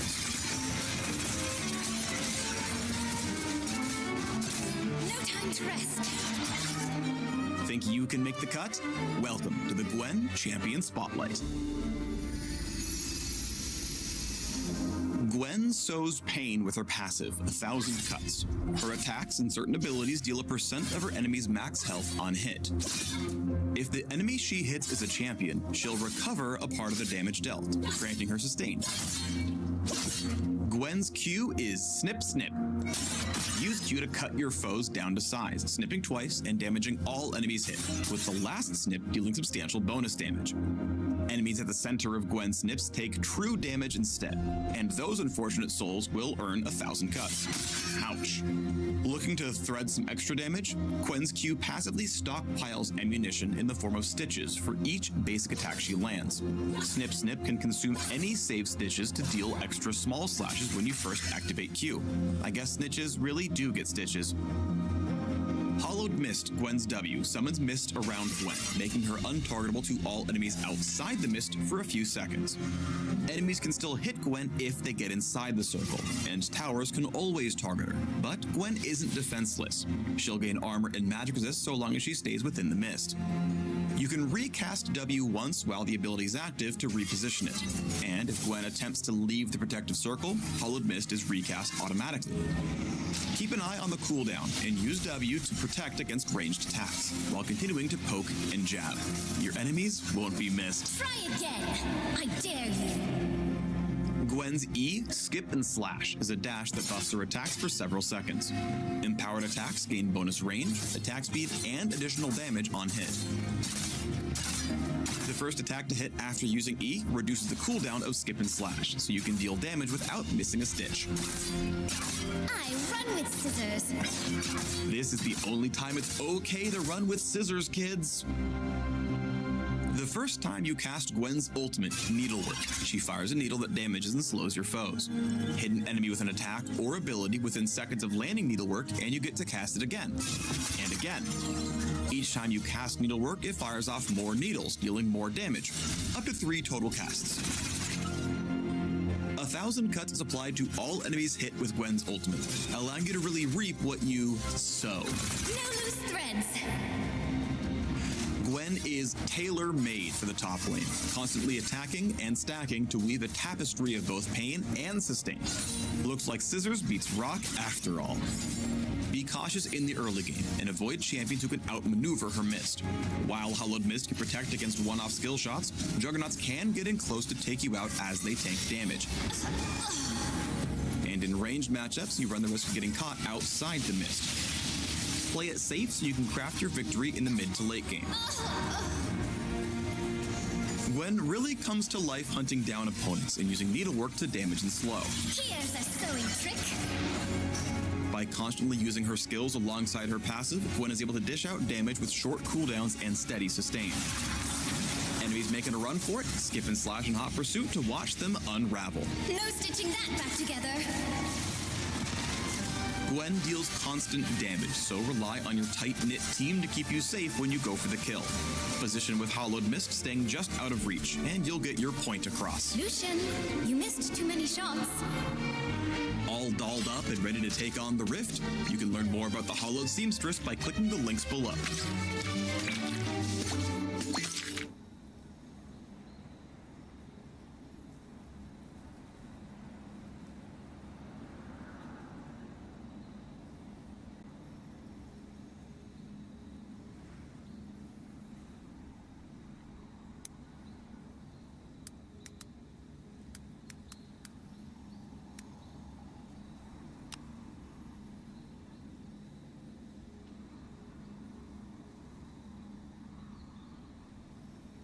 Why play Camille top? Well, she has amazing engage. She brings tons of lockdown, she easily kills enemy backline, and she's strong at all stages in the game. However, she can struggle into true lane bullies, and she does need her Hydra item to be able to split push. Camille's passive is periodically her next basic attack on hit grants her a shield. This shield either absorbs physical damage or magic damage depending on what's most useful against that champion. Camille's Q is an auto attack reset which causes her next attack to gain bonus range, deal bonus damage, and grant her a burst of movement speed. After this was used once, it can be used again in the next 3.5 seconds with no cost. And if 1.5 seconds pass between attacks, the second attack does even more damage dealt as true damage. Camille's W is a cone skill shot, during which time she's ghosted. Enemies hit by the outer half are dealt a good amount of damage, slowed, and Camille gets a heal. Enemies hit by the inner part of the cone take a small amount of damage. Camille's E is a straight line skill shot which is used into terrain. When it hits terrain, she pulls herself to it, where she can then dash again a small distance. However, this has more range when dashing towards an enemy champion, and if she hits the enemy champion, she deals damage to them, knocks them back, stuns them, and gets bonus attack speed. Camille's ultimate is a point and click ability which causes her to leap to that target, creating an area around them. Enemies other than the target within the area are knocked out of the area, and the target cannot escape by any means. All the while, Camille's basic attacks against them deal bonus magic damage. For combos, start with your E, and just before you hit the wall, cast your W and then go in. Auto attack into Q before auto attacking into your true damage Q and then attack away. With ultimate, use E into your W and go in. From here, auto attack into Q and then ult. Follow up with an attack into your true damage Q and keep attacking away. For matchups, Camille is great into squishier top laners who she can easily engage on, and she can struggle against strong bruiser top laners who want to be engaged on. For runes, take this. Grasp gives you great sustain and damage. For build order, start Blade and Pot into tier 2 boots and a Triforce. After this, a Rav Hydra into Sterax are great pickups before finishing a build with any of these as needed. For skill order, start W then Q then E before maxing Q then E then W, taking ult whenever you can. For summoner spells, take Teleport and Ignite. Your E being so good makes Flash far less useful for you. Starting the game as the top laner, your main focus is going to be on farming hard and taking good trades. When you hit level 3, you have access to your full kit, and your E is such an amazing engage tool, you can essentially choose to fight whenever you want to. So constantly look for good windows where you'll have the advantage, and don't go in.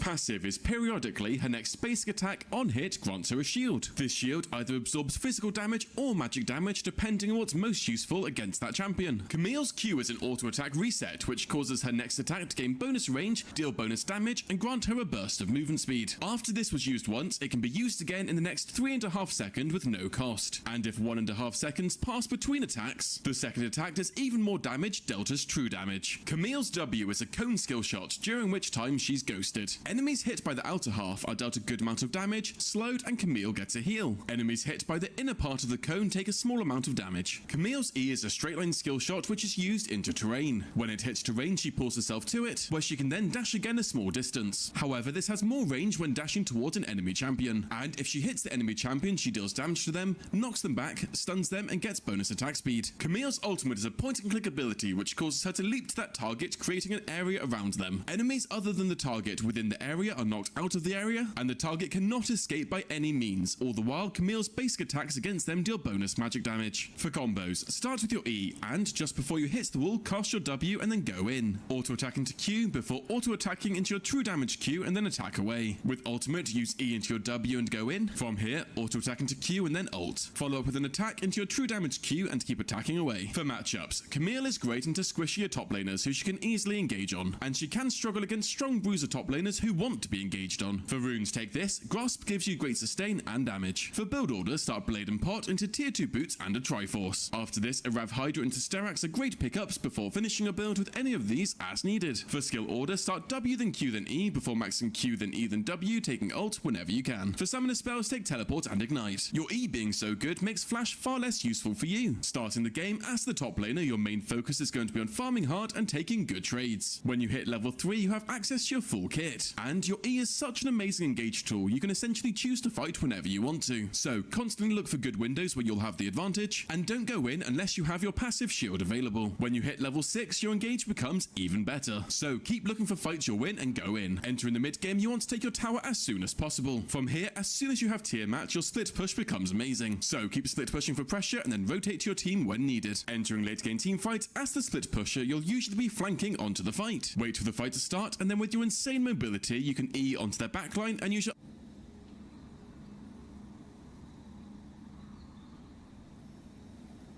Why play Twisted Fate mid? Well, he brings amazing wave clear. He is amazing at picking off enemy champions, his semi-global ult gives him amazing map presence, and his point-and-click stun just wins games. However, he does lack any mobility, and he does need to come in auto-attack range to be effective. Twisted Fate's passive is whenever he kills an enemy, he randomly generates between 1 and 6 bonus gold. TF's Q throws out a fan of 3 cards which all are straight-line skill shots which deal damage to all enemies they pass through. TF's W causes him to start cycling through 3 cards. When he chooses a card, it's an auto-attack reset, and he can choose either a blue, red, or gold card. Blue cards deal the most damage, and they also restore a good amount of mana. The red card deals the medium damage, and it deals damage in a circle around the target and slows all enemies hit. And the gold card deals the least damage, but also stuns the target for a duration. Twisted Fate's E is just a passive, where he gains bonus attack speed, and every 4th attack deals bonus damage. Twisted Fate's ultimate has 2 parts to it. The first part marks and reveals all enemy champions on the map. Then, this ability can be recast again to channel for a short time before blinking to a location within range. For combos, W into an attack, and if you can, auto reset with W picking a card. You almost always want gold card, and then follow up with Q and attack away. And you can get even more damage out of this combo if you have your E fully stacked first. And your all-in combo is the ultimate into picking a gold card and teleporting in. Attack into Q before attacking away. For matchups, TF actually plays very well into assassins. His gold card keeps him safe during the lane, and against these squishy but high mobility champions, a point-and-click stun is just a death sentence. However, he can struggle into control mages where he can never really get into range to be effective. For runes, take this. Unsealed Spellbook gives you so many options as the game goes on. The late game exhaust or cleanse or barrier in team fights rather than an ability that's already on cooldown is just amazing. For build order, start Ring and Pots into a Rod of Ages and tier 2 boots. From here, a Lichbane into RFC are great pickups before finishing a build with any of these as needed.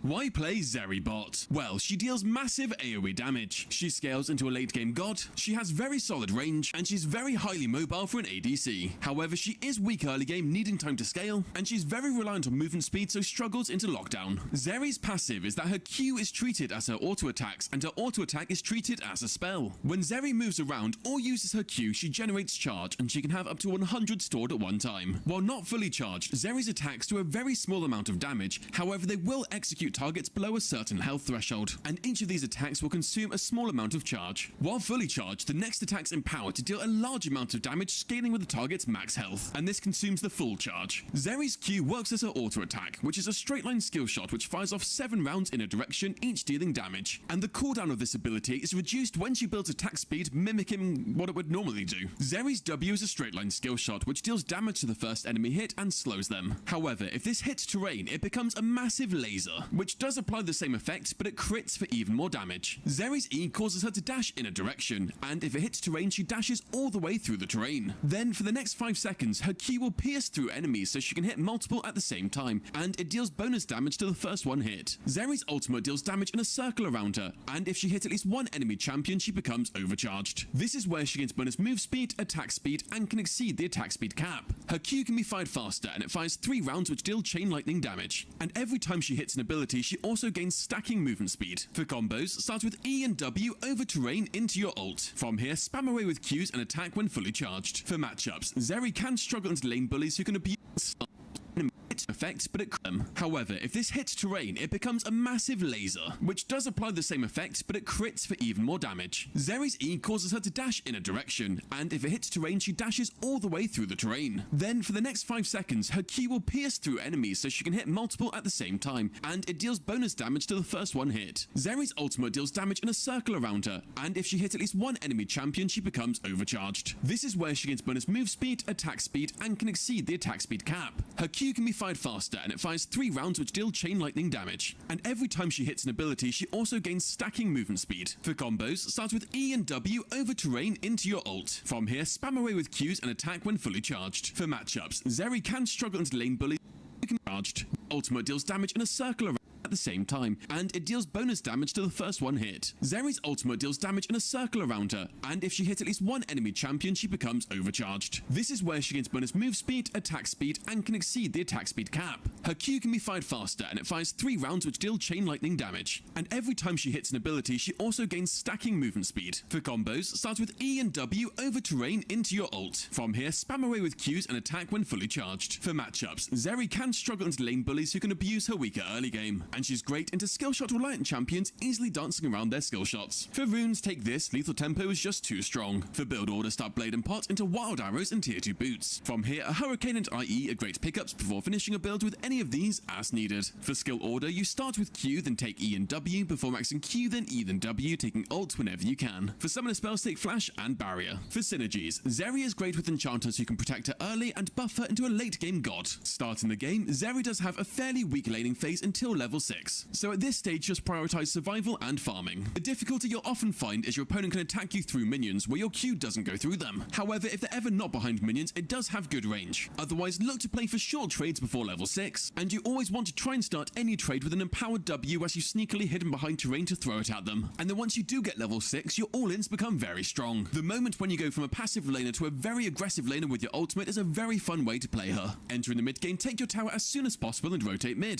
Prioritize farm, scaling hard, and use E to collapse onto fights as needed. Entering late game team fights, play as the backline hyper carry. Look to ultimate as soon as possible so you can start generating stacks. Then from here, it's all about just attacking the thing in front of you, using E to deal AoE damage or to keep yourself safe. And that's how to play Zeri bot. Leave the video a like and comment below who you want to see next. Targets below a certain health threshold, and each of these speeds so struggles into lockdown. Zeri's passive acts spell. When she generates charge and she can have up to 100 stored at one time. While not fully charged, Zeri's attacks do a very small amount of damage, however they will execute targets below a certain health threshold, and each of these attacks will consume a small amount of charge. While fully charged, the next attack's empowered to deal a large amount of damage scaling with the target's max health, and this consumes the full charge. Zeri's Q works as her auto attack, which is a straight line skill shot which fires off 7 rounds in a direction, each dealing damage, and the cooldown of this ability is reduced when she builds attack speed mimicking what it would normally do. Zeri's W is a straight line skill shot which deals damage to the first enemy hit and slows them. However, if this hits terrain, it becomes a massive laser, which does apply the same effect, but it crits for even more damage. Zeri's E causes her to dash in a direction, and if it hits terrain, she dashes all the way through the terrain. Then, for the next 5 seconds, her Q will pierce through enemies so she can hit multiple at the same time, and it deals bonus damage to the first one hit. Zeri's ultimate deals damage in a circle around her, and if she hits at least one enemy champion, she becomes overcharged. This is where she gains bonus move speed, attack speed, and can exceed the attack speed cap. Her Q can be fired faster, and it fires 3 rounds which deal chain lightning damage. And every time she hits an ability, she also gains stacking movement speed. For combos, start with E and W over terrain into your ult. From here, spam away with Qs and attack when fully charged. For matchups, Zeri can struggle into lane bullies who can abuse her weaker early game, and she's great into skill shot reliant champions easily dancing around their skill shots. For runes, take this, lethal tempo is just too strong. For build order, start blade and pot into wild arrows and tier 2 boots. From here, a hurricane and IE are great pickups before finishing a build with any of these as needed. For skill order, you Why play Zeri bot? Well, she deals massive AoE damage. She scales into a late game god, she has very solid range, and she's very highly mobile for an ADC. However, she is weak early game, needing time to scale, and she's very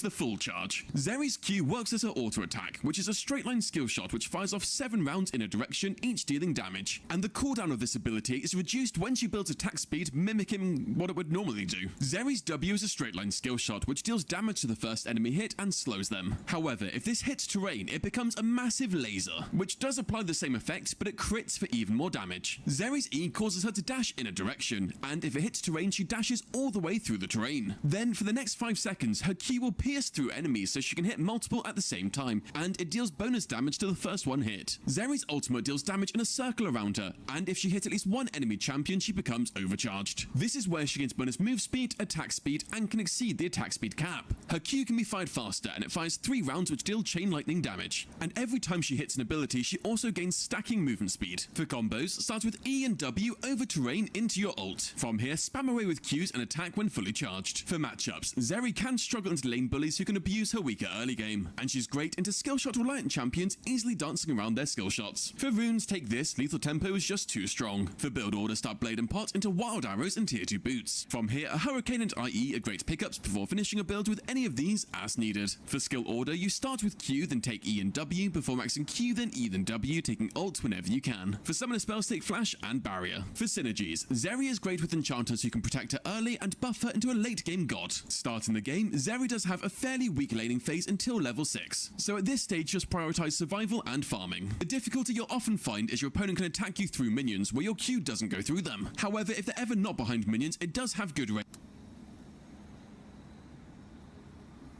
Why play Victor mid? Well, he scales into a late game beast. His poke is incredibly strong, he deals massive AoE damage, and he brings very strong wave clear. However, Victor's Q is a point and click ability which deals damage to the target hit and grants him 1 stack every time he kills a minion or monster, 10 stacks every time he kills a siege minion.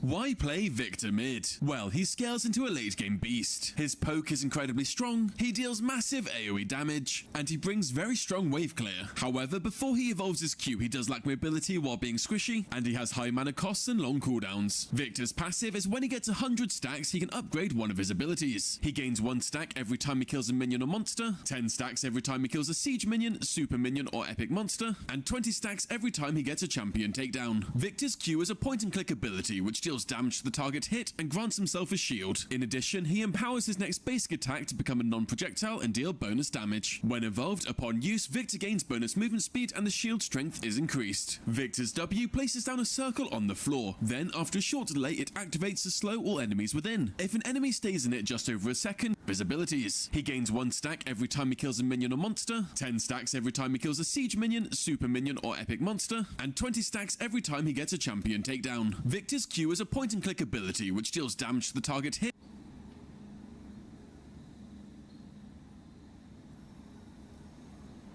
Before I start the video, I just want to say spoiler alert for those who have it being, mostly in the form of elimination. So intimidating of a champion is the experience of fighting a man who essentially achieved transhumanism and turned himself into a cyborg with enhanced weaponry and stuff. The same ones given to Lee Sin and Teemo. Essentially, Victor hasn't really changed all that much from a gameplay standpoint, which brings me to my topic for today, humanism and attempt to transcend limitations, leading to the leaked version of Victor, someone who is all about hex-tech augmentation. 2, for lack of a better example, wearing a glove, I believe, not storm. It's one after another.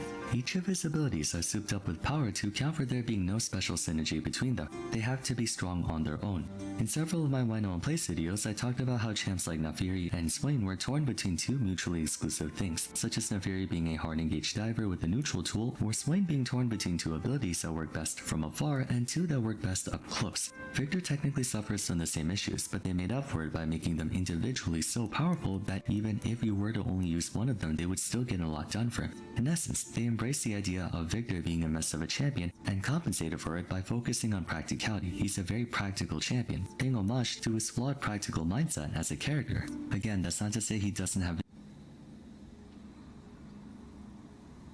Why play Xayah bot? Well, she is a beast of a hypercarry. She brings great wave clear, her ultimate keeps her incredibly safe, and her AoE route is brilliant. However, a lot of her damage and CC can be avoided, and she does lack mobility compared to many other bot laners. Xayah's passive is after using an ability, she gains 3 stacks of feathers, and she can have up to 5 at one time. When she attacks, one of these stacks is consumed to instead shoot a feather, which deals full damage to the first target, but reduced damage to other enemies hit and leaves a feather in the floor. And these feathers in the floor last for 6 seconds. Her second passive is if Rakan is in the game and one of them are recalling, the other can recall with them to recall at the same time. Xayah's Q is a straight line skill shot which fires out 2 feathers which deal damage to enemies hit. Targets hit after the first take reduced damage. Xayah's W grants her bonus attack speed and empowers her attacks to fire an additional smaller feather which also deals damage. Whenever she hits an enemy champion with this, she gains a chunk of bonus move speed. And if Rakan is nearby, whenever she gains the move speed, so does Rakan. Xayah's E is the skill expression in her kit. It recalls all feathers to her, dealing damage to enemies they pass through, and if an enemy is hit by at least 3 feathers, they're also rooted. The damage dealt by additional feathers is not capped, so this can deal insane damage if she has tons of feathers out. Xayah's ultimate causes her to jump into the air, becoming ghosted and untargetable. After a second, she shoots out 5 feathers in a cone which deal damage to all enemies hit. For combos, start with a W into an attack. From here, Q into an attack, followed by E for the quick route before attacking away. And your extended trade is to get max use out of your passive. So W into an attack before Qing and attacking away. When needed, use Alt before attacking into E for massive damage with tons of feathers. For matchups, she plays well into champions with one big ability which she can easily dodge with her ult. And she can struggle against champions who scale harder than her as team fighters. For runes, take this. Lethal Tempo is just too good for ADCs. For build order, start Blade and Pot into an Essence Reaver and tier 2 boots. From here, Flicker Blades and an Infedge are great pickups before finishing a build with any of these as needed. For skill order, start Q then E then W before maxing E then W then Q, taking ult whenever you can. For summoner spells, take Flash and Barrier. For synergies, she of course has a...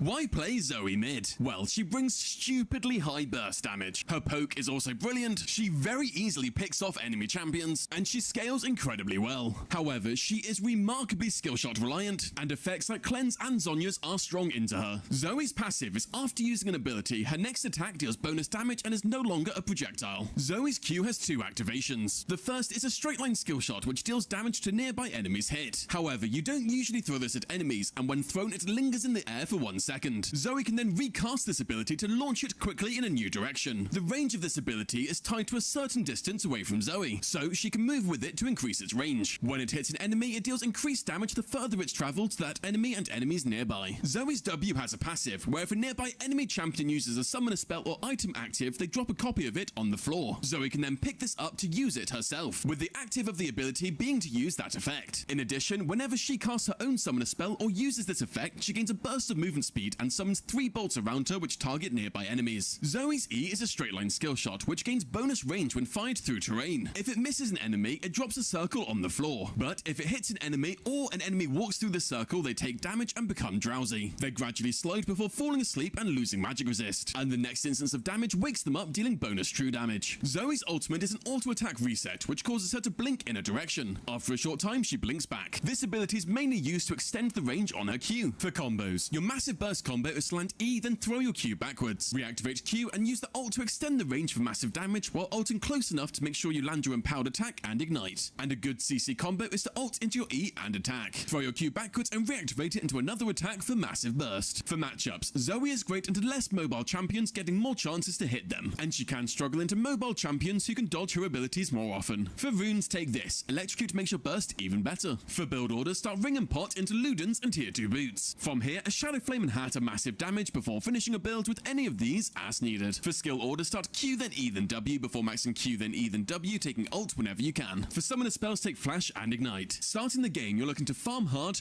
poke your opponent where you can, and then look for massive trades where you can explode them. Zoe with Electrocute and Ignite has plenty of ways to solo kill her opponent. If your opponent's ever in their minion wave, use Q. Since it does splash damage and a good radius, it's a good way to start chunking your opponent. And from here, it's all about landing your E. Be tricky going behind terrain to increase the range if needed, but as soon as you do, even from level 2, this will easily half health your opponent. And from level 6, you're now even safer and deal even more damage. Entering the mid game, your bot lane will come mid, but you don't love being in a side lane. So simply push it out and then collapse back with your teams, looking for multiple chances to land E through terrain. Entering late game teamfights, play as the backline mage. You often want to play behind terrain. With your E being enhanced and your ultimate easily going over it, you're just very strong and very safe. From here, if you can land an E onto a carry, you quickly remove them from the map. Otherwise, just keep putting out constant damage while looking for that kill.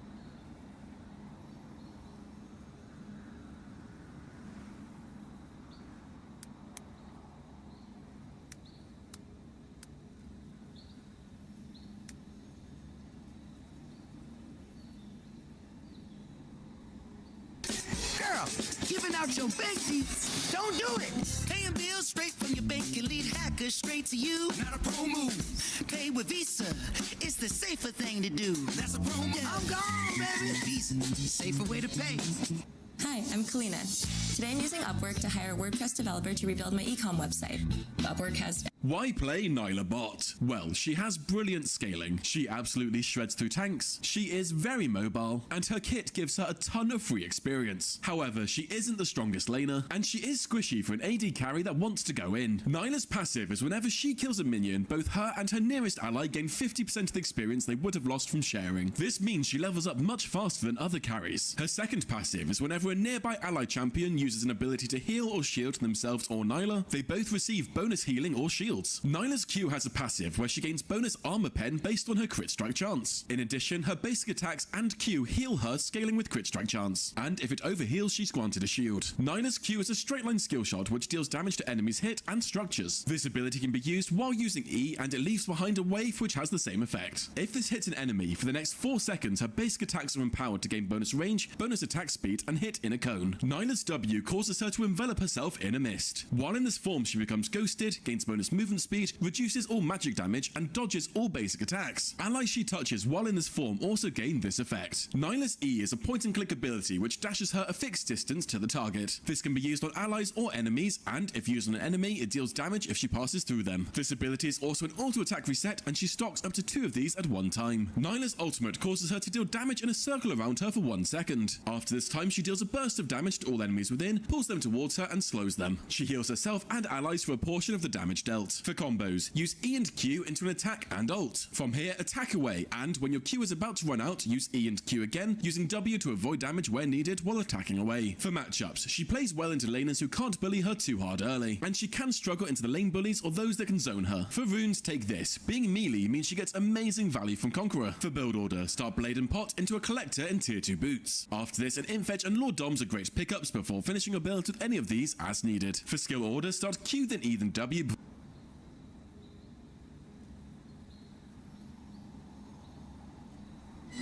A shapeshifter from a long-lost Vestayan tribe, Nico is a tricky burst mage who slings colorful spells and taps into primordial magic to transform into her allies. She may not seem dangerous at first glance, but keep a close eye. Why play Nyla bot? Well, she...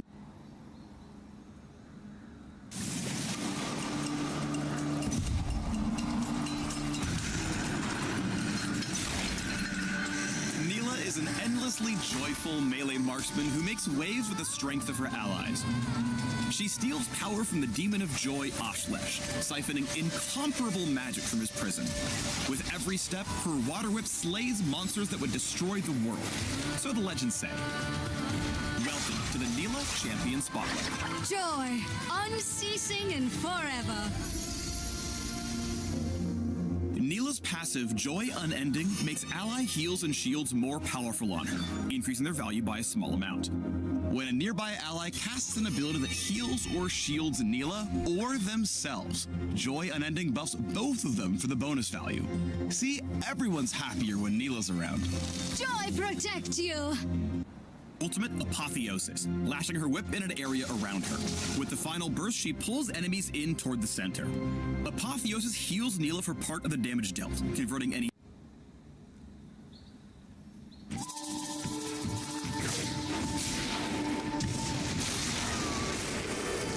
is a playful enchanter support who brings warm, fuzzy feelings wherever he goes. He's mastered a form of fire magic that can heal instead of hurt, creating the adorable Fuemigos from his eternal flame. Now he's off to Ishtal's capital to pass the ultimate test of greatness, making his beloved family proud. Welcome to the Melio Champion Spotlight. Come on, Fuemigos. We got a lot of work to do. Melio's passive, Fired Up, gives his friends a little extra fuel. When Melio's abilities touch an allied champion, their next attack or ability will deal bonus damage, scaling with their attack damage. The target enemy will also burn for a few seconds. The burn doesn't stack, so reigniting it will just refresh the duration. Melio wants to be the very best, but he always has time for fun. His Q Ultra Mega Fire Kick launches a ball of flame that knocks back an enemy. If it hits, the ball will bounce behind them and explode, dealing damage and slowing in an area. The ball bounces extra far when it hits minions or monsters. Line it up when you're sure to score a goal. Score! Cast Melio's W, Cozy Campfire, to create a zone that follows the closest teammate. The zone heals over time and applies Melio's passive every few seconds. It also boosts ally attack range for % of their current range, increasing with ability level. These effects apply to all allied champions in the area, so gather around the campfire, no song required. Recast its ability to have the zone follow someone else. Melio loves to help others and makes new friends wherever he goes. Use his E, Warm Hugs, to protect an ally, granting a shield and move speed. Warm Hugs holds 2 charges, so the Fuimigos can spread the love or stack it up. My fire might look scary, but don't worry, it's totally safe. Milio's ultimate, Breath of Life, unleashes purifying flames. Meet Rel, the Iron Maiden.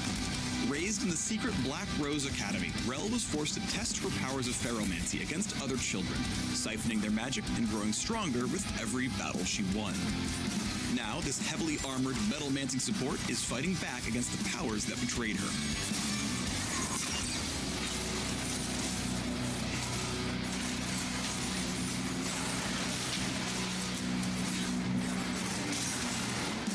Get ready to pump some iron. This is the Rel Champion Spotlight.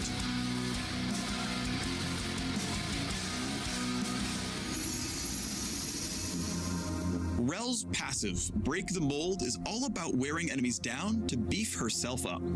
Although she attacks extremely slowly, her attacks briefly steal a percentage of her target's armor and magic resist, and deal bonus damage on hit. Attacking more enemies gives Rel more armor and magic resist, and every new enemy she attacks refreshes the debuff on targets she's already stealing from. Forge your heart into something strong, unbreakable. Tough talk for worm food. With her Q, Shattering Strike, Rel thrusts forward with her lance, damaging and applying her passive to the first enemy hit and dealing half damage to all other targets. Shattering Strike also destroys enemy shields, foiling their defenses so they can eat lead. Rel's W, Ferromancy, comes in 2 parts. With Crashdown, Rel dons her full metal jacket, transforming her mount into heavy armor, leaping into the air and slamming to the ground to knock up surrounding enemies. She also gains a shield that lasts until broken or until she transforms back to her mounted state. Rel puts the pedal to the metal with Mount Up, transforming her armor back into her Steed of Steel. During her next attack, she charges her target, then flips them over her shoulder, dealing bonus damage. Rel has more durability while armored, but more speed while mounted, which means she can really get the lead out when she needs it most. All this waiting, I just want to fight. Rel's E, Attract and Repel, magnetically binds her to an ally, granting them armor and magic resist while nearby. She can recast the spell to stun and damage enemies between her and the bound ally. Don't get comfortable. I work alone. Help an alloy out. Damaging an enemy with Shattering Strike will heal Rel and her bound ally a percentage of their missing health. The more enemies hit, the more health they get back. Pairing the bind with Ferromancy allows for some devastating combos. Hitting enemies while mounted can flip them into the stun zone. Knocking enemies up with Crash Down makes them easy targets for a follow-up stun. With her ultimate Magnetic Storm, Rel erupts in unbridled rage, creating a gravitational field around her that sucks in enemies and deals damage over time. It is possible for enemies to escape the vortex, so Rel must choose which targets to keep in range. Magnetic Storm doesn't interrupt channels or disable any other actions, so basic attacks, Flash, and Elastic Slingshot are still on the table. Playing Rel well is all about knowing when to saddle up and when to hunker down. In your armored state, rely on your extra shielding to win trades. When your shields are down, mount up again to lance a lot and finish the job. Choose the right moment to strike. With low mobility on foot, you might crash down to find yourself all armored up with nowhere to go, and no one likes an int horse. If you want to go fast, go alone. If you want to go far, go with friends. Use Attract and Repel to bind to allies who can lock down enemies to help set up a stun and Shattering Strike. You can also use Attract and Repel's stun radius to peel your squishies from assassins. Then, strike while the iron's hot. For the ultimate crowd control combo, wait for enemy dashes to go on cooldown, then charge in for a huge knockup. While in the air, cast Magnetic Storm and Attract and Repel, so when you finally crash down, all your team has to do is pick up the shrapnel. Yeah! Someone scrape this idiot off the floor.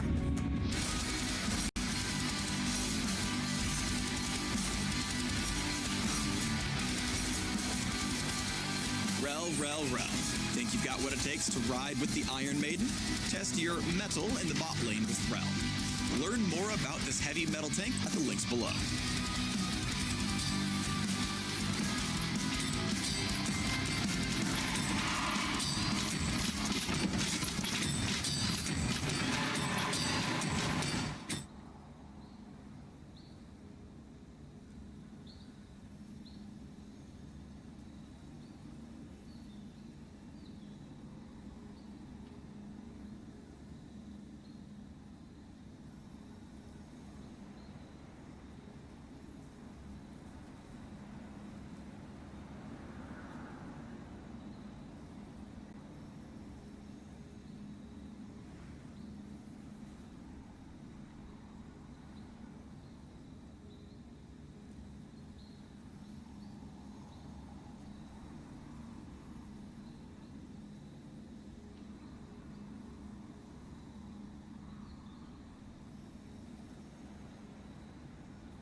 Wile, you found her.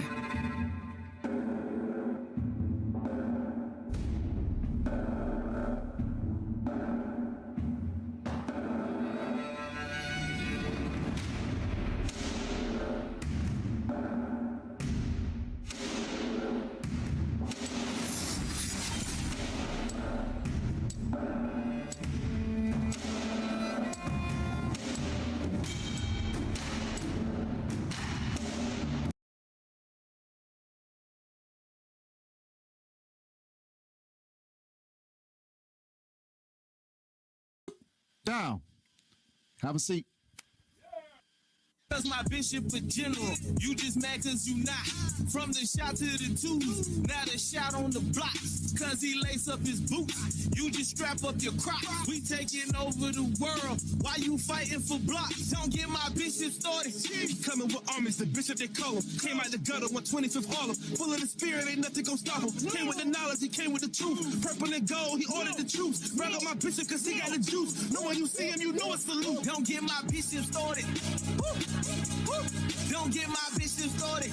Woo. Woo. Don't get my bishop started. Don't get my bishop started. Cross the map, spitting facts till they know Christ is black. This is war, back to back. Bishop ready for them traps. Race ain't giving to the swift, but he put Israel back on track. Middle finger up in Rome, where the devil sitting at. Don't get my bishop started. He call them play, we give and go.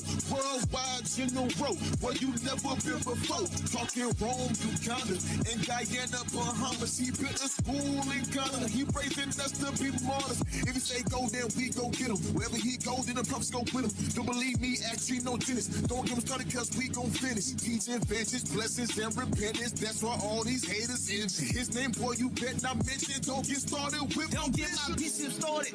Woo. Woo. Don't get my bishop started. Woo. Woo. Don't get my bishop started. Don't get my bishop started. Don't get my bishop started. Woo. Woo. Don't get my bishop started. Woo. Woo.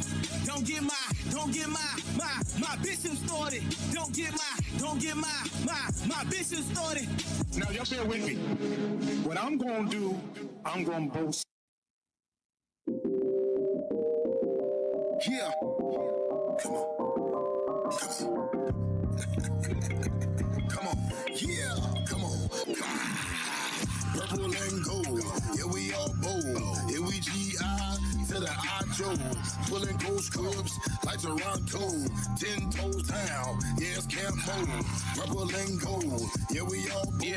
Yeah, we GI to the I-Joe. I'm ready. Pulling ghost cribs like Toronto. Got this on fire. Hell, macho. 365 man all week. Scoffers come against us, but they all weak. Trying to be like Moses, he was all meek. 2/3 all heat. And they see us walking down in y'all street. Hit the their problems.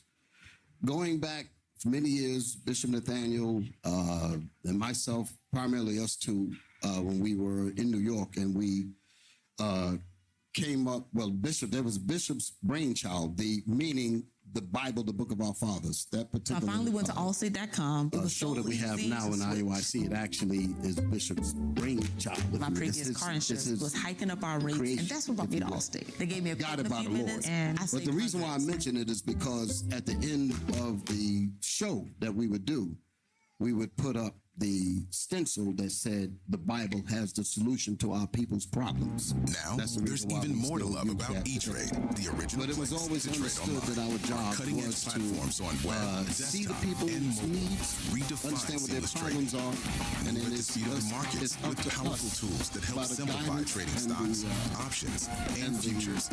Plus, get expert research from Morgan Stanley to help you stay one step ahead. Elevate your trade with E-Trade from Morgan Stanley. The Bible is the medicine cabinet. I just haven't been out of rap. Got everything else on the table but that. Give me a second. Thumbnail up while you get that so people can see the thumbnail. Season 16's very good. The season, ADC is able to build 6 full items, and there are plenty of new and changed items. Well, we're gonna run up on that, but this is So what are our viable options? Starting in precision, we can use all 4 keystone runes. Press the attack, hit the same unit 3 times in a row with Q to gain 8% bonus damage. I'm going to refer to this as we should, I recommend taking as we do. This is a medicine having the 8% bonus damage on your multi-hits like Power W, all of the ingredients of the healing is in this. Turning this into tank supports is also nice for we as the doctors, because if anything blocks even the first bullet of Q, BTA will not get stacked. This also applies to runes like Lethal Tempo, Conquer, and Tail Blades. Interview, counsel, Lethal Tempo is good for early skirmishes, but this ring is outscaled by BTA later, and has relative damage to Conquer depending on how fast you can stack it. Tempo will do more damage than Conquer in the longer setting, but Conquer will also heal you.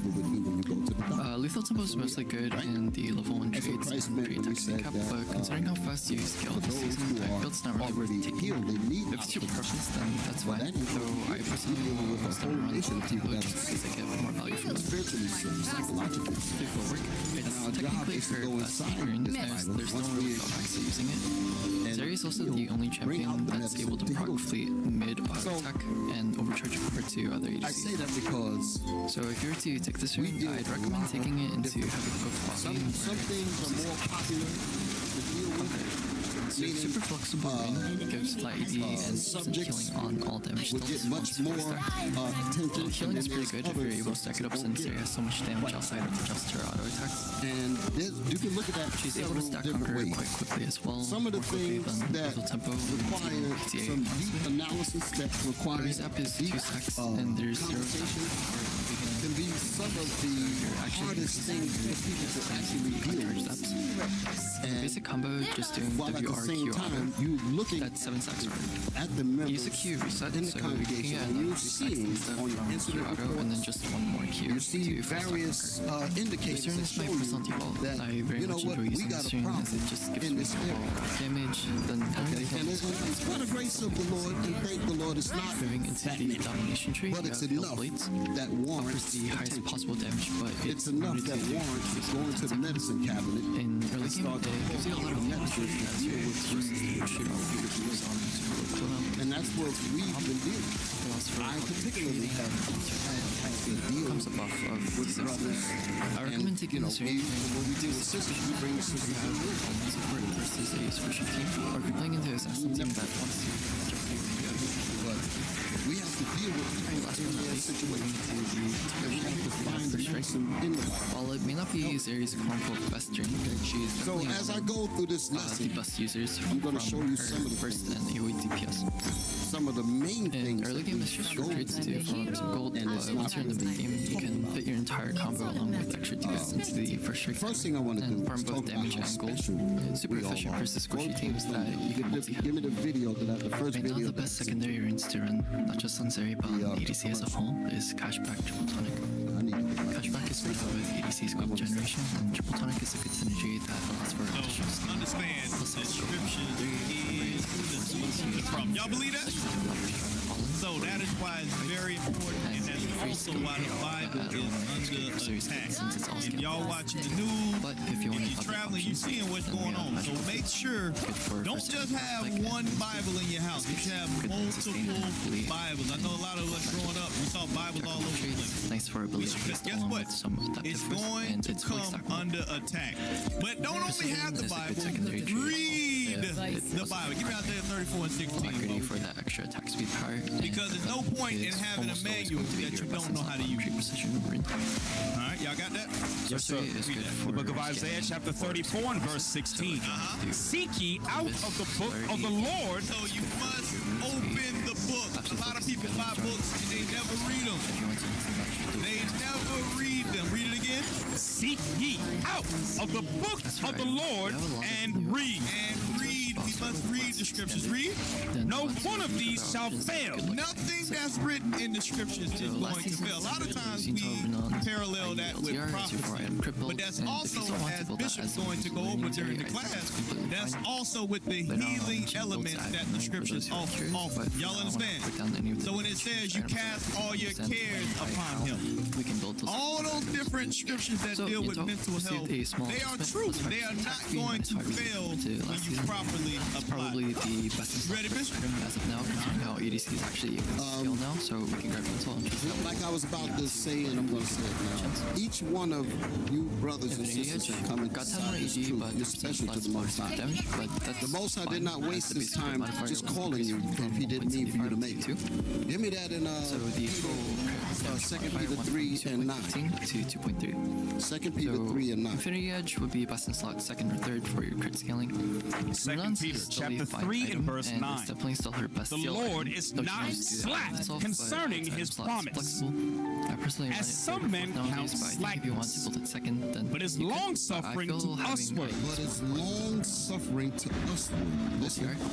Not willing that any should perish. So for everyone that uses HP, you'll do 1500 on so any one of us that come into 15% bonus damage is to cap. The desire is it's definitely a high priority damage item if it is high HP, but if they don't have much HP, we need give me that other one with you can consider other pen items like one reminder, heal, or even Zero Scratch, as that would be the strongest item after LTR, assuming there's no bonus. Essence Reader was changed back to a Sheen item. 2 Peter chapter 1 and verse 10. Wherefore the brethren, give diligence to make your calling and election sure. So the Most High called you sisters in here. This was definitely a fan favorite back then. It can work well as a first item, but I've been looking at more as a 3rd or 4th item if needed against teams like Heaven since you when it was time for you to wake up. First you item, got to think about that. Probably need a Zale item, Things which is were why decided I've in the been enjoying it more as a the day you woke up. Also, not to mention this god-awful recipe. Hex Optics, one of our new items for PC. This item is quite cheap and gives there was a conversation going on about Job and Satan wanted to tempt him. You remember that? So there was conversations happening. As conversations was happening about Job, conversations were also happening about you. So when you come in, understand that sacred calling and to keep rocking. Understand that thing. Read that again. Also her 4th best damage. Wherefore the brethren, give diligence to make your calling and election sure. You want to make your calling and election sure. Activate after casting your ult and guarantees you a crit for a lesser amount of damage on your Lord says in Sirach, the 2nd chapter, give me that real quick. If, however, you're already going to crit, when you then come you to deal serve the Lord, 50% bonus true damage on top of that. Because he wants to try you to make sure that you are fit for the king. I'm actually not but he first selected all the ways Zeri wants it to fight. When you ult Zeri, you want to keep your art for as long as possible. To wake you up and your art does not go on cooldown until after it expires. Which means we have additional wait time before we can actually no longer are you to be on the dungeon. If say you missed your issue, it would consume stacks that which you could have had that bonus damage. Even then, 15% less true damage is not that much in the grand scheme of things. Read that again. Which would deal more Book of Sirach chapter 2 and verse 1. If you really want my to son, item, if thou come to serve the Lord, prepare thy soul for temptation. Prepare your soul. Endless Hunger. Another new item that is not as you prepare your soul for the temptation, that's the Lord trying you to make sure that you are worthy. So it's 3.1k for 60. But it was already discussed in the heavens to first bring you in. So it's up to us to make sure that we stay diligent. Plus 10%. It is up to us to make sure that we stay steadfast, that we don't get pulled off by evil and wickedness and sin. The stats in of itself are already super OP. Having that much ability based off of a single item is super convenient. We have to make sure that we stay away from it because we are WER, which is always great. You have to see the Omnivamp is great too, as explained with Conqueror from earlier. Okay. There are two options. What was I asking to read? Did I ask for Sirach? We read that already. Especially for those who are new to and we read that already, right? Yes. WMAX is for those who are more experienced. You can seek out the empowered angles. So why WMAX and QMAX though? 2 Peter chapter 1 and verse 10. It's plus 2 Wherefore the brethren, give diligence to make your calling and election sure. That's what you want to do. You want to make sure that you're not very hard. Diligence. So when we look at W scaling, for if ye do these things, if you do these things, ye shall never fall. That's the guarantee of keeping God's commandments. So what's good about noting that? What's good about noting that is that it's up to us, really. Damage modifier on If top we of can what get was soft and weak and fall out of this truth, at the end of the day, so long as that's not he a is good max thing. last, either You has have is the totally fine. opportunity and the chance He should be maxed out last and because wake up. damage is unreliable. We have that especially chance as to a do that. repositional tool. So why would we squander that? Because of some bad habits? Damage buff lasts for Because 5 of some seconds out of the temptations, because of 22 some to different 18 second cooldown that it has. And damage is not only based on your Q, but what it's Christ based on your has chance as on hit promised skills for you. with crit. Gave you the Whereas chance using to it for actually come out of this repositioning and have getting out of jail free is That's more very effective important. because you can buffer That's out very virtually all important for us CCs to note except for that. any So you have to nonsense see yourself as special.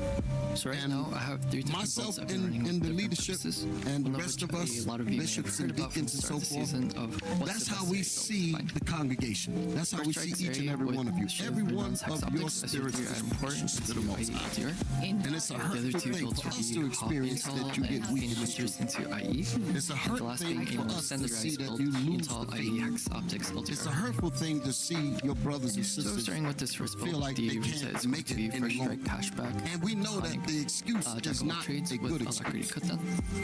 As I setup go is simple. down Deal as in much this damage lesson, as you'll possible see to the most that amount you don't of really enemies have a possible. good excuse for not staying steadfast in this The truth. playstyle here really embodies the idea of what 86's purpose is. The greatness to do in you. damage. Now play my video. We're not executioners. Before you play it, I We'll want to first just area show it fight on the through board. our damage, but now that begs the question of the item options as what y'all are looking at, y'all don't know what y'all looking at. Item and This was a commercial that was done a long time ago, many years. You can see it look like a VHS tape. That's how far it goes back. each. So I like referring to this one as the magic build because even though it's so cheap, it's super cost efficient.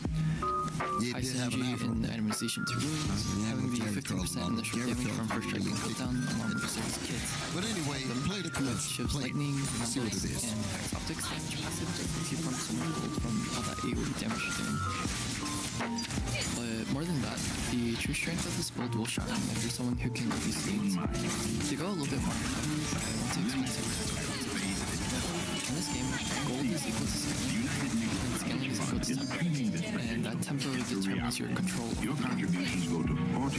These are concepts of the game that I feel are really misunderstood and really used.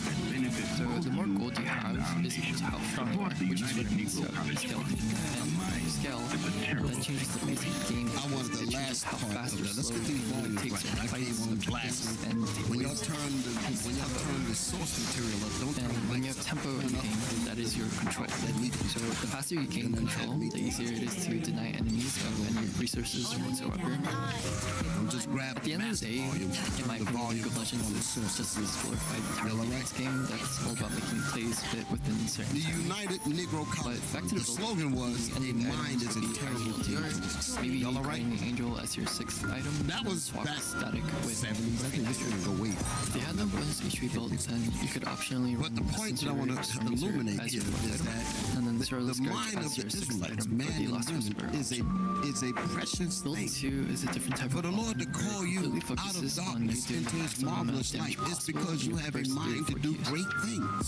In game Why 2, would you you're give either up on looking yourself to hard commit with and the go team, back to or your games old where it's ways? Why difficult would for you you do to play that? the long fight. The Lord so said, value "Your will only mind come is a from the beginning terrible of the thing fight. to waste." Like if you're And I've known, and we've known the mindset many here is to brothers do and as sisters much that damage came as in and had possible good before you gifts die.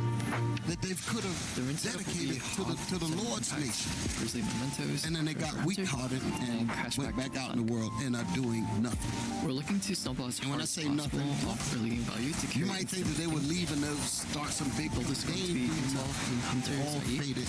So we're completely banking off This of these was the first time to beautiful shine. movies The Lord to called you, and you basically your last crit item will more than likely be put Christ LDR in open to shame. Hexblade By not Scrying Angel as you really commit to that full all-in playstyle. prepare yourself because I With the want to make combination great of men Hall, great Great women. you get a collective 112 But you have to see so you should be yourselves winning as most great fights people. off that boost in damage. Okay. But this build is only really viable. I do understand that our Should people you are play going this through build into a many tank team, different you can trials potentially and chunk them out in the tribulations and beginning, so yeah, forth. but you'd be And missing a lot of sometimes DPS they and could be compression overwhelmed in spirit.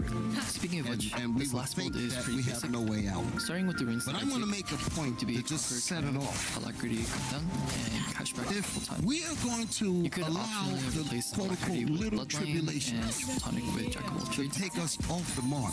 Think As for the about build, it's Yuntal our IE LTR forefathers as my third in chattel core. slavery. My fourth item slot will either be Hex Optics Think or about Runons, depending on the if team.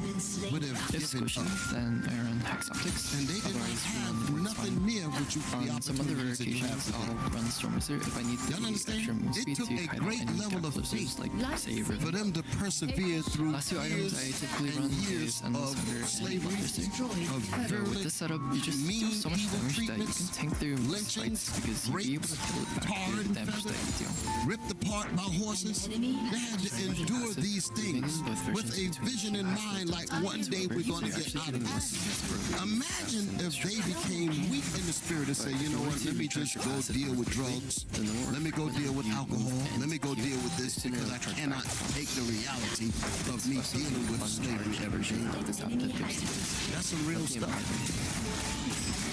We were mixed with slaves. We had our wives in slave quarters. And the man would have to endure the so-called slave master bringing his friends, his fellow plantation cousins from another state that wanted to come in and visit Master Reynolds. Applies to most ADCs, but And he wants to have a little treat in the slave quarters. And he would go in and kick the door open. And the husband is there with the wife. And say, go take a walk, get out. Make him leave. And he go in there and soil the man's wife. And then allow him to come back in. And then the man that basically raped his wife tells him she's more worthy. As a get out of jail free card, and you have to or go as a in follow-up. there with your manhood I mentioned completely getting out of jail stepped on. free because Siri is able You to have to dash somehow out through go in there most and common still forms try to of muster CC, up so long as it some is a manhood. knock or suppression, And she just got which raped makes and it soiled and insanely strong everything. for reposition And the unfavorable fights perseverance where you that's would have even been caught. harder than that to show you what kind of spirit our people It had also to doesn't even get make it through much that. damage, The nor does it last for very long. after knowing that her husband couldn't The protect pierce her, damage is a will still percentage have of to your key find some damage kind of way until rank 5 to when it's finally console 100% her of your key husband damage, and the and on-hit still damage try to scales make with him crit feel chance. like a man. You'll understand that? You talk about is also trauma. reduced Just think whenever about you that crit alone. or Just hit knowing abilities, that your so it's better to use wife opportunistically. that you couldn't protect. If you follow up on the play, She's trying to with your build you E-Vault, up knowing that you could not you help have your her. E back up for us And to she's cast, still trying to or say same it's vice versa okay. if you wanted to escape with it and W on It's the way out alright. and then come back into the fight. I know you would have if As you for your could. ult, That kind of you stuff. want to use it when how you're does he full committing in fights, but be wary as popping And why he didn't really go could grab just make bottles of enemies flee alcohol instead and of waste fighting away, you. like I hear If they're too brothers far do. for you to hit with your basic Talking about abilities, they got bar stacks up, problems. you can always hit some You hear what nearby I'm saying? monster or minion to get chain lane. And they will persevere past that without having There are a any couple of combos that you foreseeable guys can relief do in on sight. Siri to They don't know when most basic one the is deliverance is Q. coming, so to speak. Your E is They don't know Q when, set, quote unquote, so your Q would emancipation is be coming. up again immediately You hear me? right after you dash. And they still dealt. They had So to have a another level version of of this faith where if that you wasn't have even seen yet. auto Give me attack that on, then you Hebrews can 11. actually cancel out the animation of your E. Hebrews 11. And instead of Q, Q This is is what going they to had be to have auto in their mind. Q. I'm gonna get the title up. You guys can see my dash was cancelled, so I animation canceled it. And then give me And you guys can also do things like, let's say, a more advanced combo. If you want to do W flash, watch this. WQ flash, Chapter 11, verse 1. and then auto. Now, faith is the substance of things hoped for. Our people in slavery was hoping There's something for that freedom. you guys can do if, like, say you're chasing, or if you want to be a little bit more creative, like, let's say, I don't know, if you're trying to escape from a fight, you can do something like this. When you say you have faith, You can it is dash out something that to you- dodge an that ability you and then hoping splash back for, in but it and is maybe not pop in your your ult at the same immediate time. grasp. It'll look a little bit It's more not even in like your this than if that reachable were the case. grasp. But it's something that you're hoping for. Read that again. Now, faith is the substance of things hoped if you wanted to know a couple of combos, but QEQ is pretty much going to be your most basic combo. Now, faith is the substance of things situation. hoped for. Zeri doesn't actually have that many combos to begin with, so faith is also make do with what you have. of things not seen. So something I get a lot of questions about when I stream and people watch my gameplay is, oh, how do you get your indicators what to show? drove them so by to default, something I actually that's play not even with in existence yet. So that helped pull them through all those years of darkness, so not even knowing when the end was. Like Joseph in captivity. He did not know that after nearly 13 to 14 years that he was going to be brought out of there. He didn't know that. But he believed in the Lord. That the Lord is a good God. And although I'm in this wretched situation of being sold into captivity and all that, he didn't know when the end was coming, but he knew that there is a God. And I will stay here until he decides when to deal with me. And that's what our brothers in slavery, sisters in slavery did. They persevered not knowing when. Like, let's say, Kailash over to buff as well. This is a pretty good one to learn. Here we are. Just being able to get a little bit of trouble that here, indicator makes it a lot easier to take those angles to get out. We need alcohol. Or escape reposition. We need whatever drugs. you need, you call it. We need to do all kind of illicit things to take it's our mind a very useful thing I like doing. But our brothers and sisters couldn't do that. To know, then Joseph didn't do that. Just in, you understand what I'm saying? Abilities. This is how we have to start putting ourselves in this kind of discipline. That's the word. To cancel it, it's in player movement. Where you at? Just do shift. Read that again. Verse 1. Now faith is the substance of things hoped for, the evidence of things not seen. So your faith is also the evidence of things not seen. So when people look at us in slavery and seeing how we continue to not break and do evil things, we didn't look to try to get drunk. We didn't look to commit. Some of us committed suicide. That's how bad it was. So the reason but the ones of us that did, just imagine if all of them would have committed suicide, we wouldn't be here. Imagine if they all had a chance to get drunk into a stupor where they destroyed their livers and so forth. We wouldn't be here. Level 2 is much more difficult. So they had enough faith to say, you know what? I have to keep on pushing through all this evil and ugliness so that you and I can sit here today. Level 3 is more or less the same as level 2, but Lucian overall has more damage on you. Okay. So if Lucian dashes up on you, is that it on that? Q and avoid it with your dash. Okay, now go to be more optimal for you. Don't lose the spirit now. Versus Bane and Fizz Neela post 6, they kind of just out-check you. For the most part, the only way you could kill them is to outspace them, but it's difficult to outspace them as they have Deuteronomy 28 or to just block them and kill you. Deuteronomy chapter 28 and verse 65. And among these nations shalt thou find no ease. This is our brothers and sisters in chattel slavery. She can literally run you down if you aren't mindful about your positioning.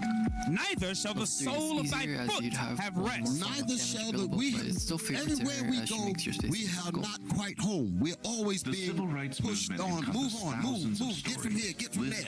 You don't have a seat to be comfortable at all. You can never rest your head and lay down and get any kind of real say, you know what, I am home.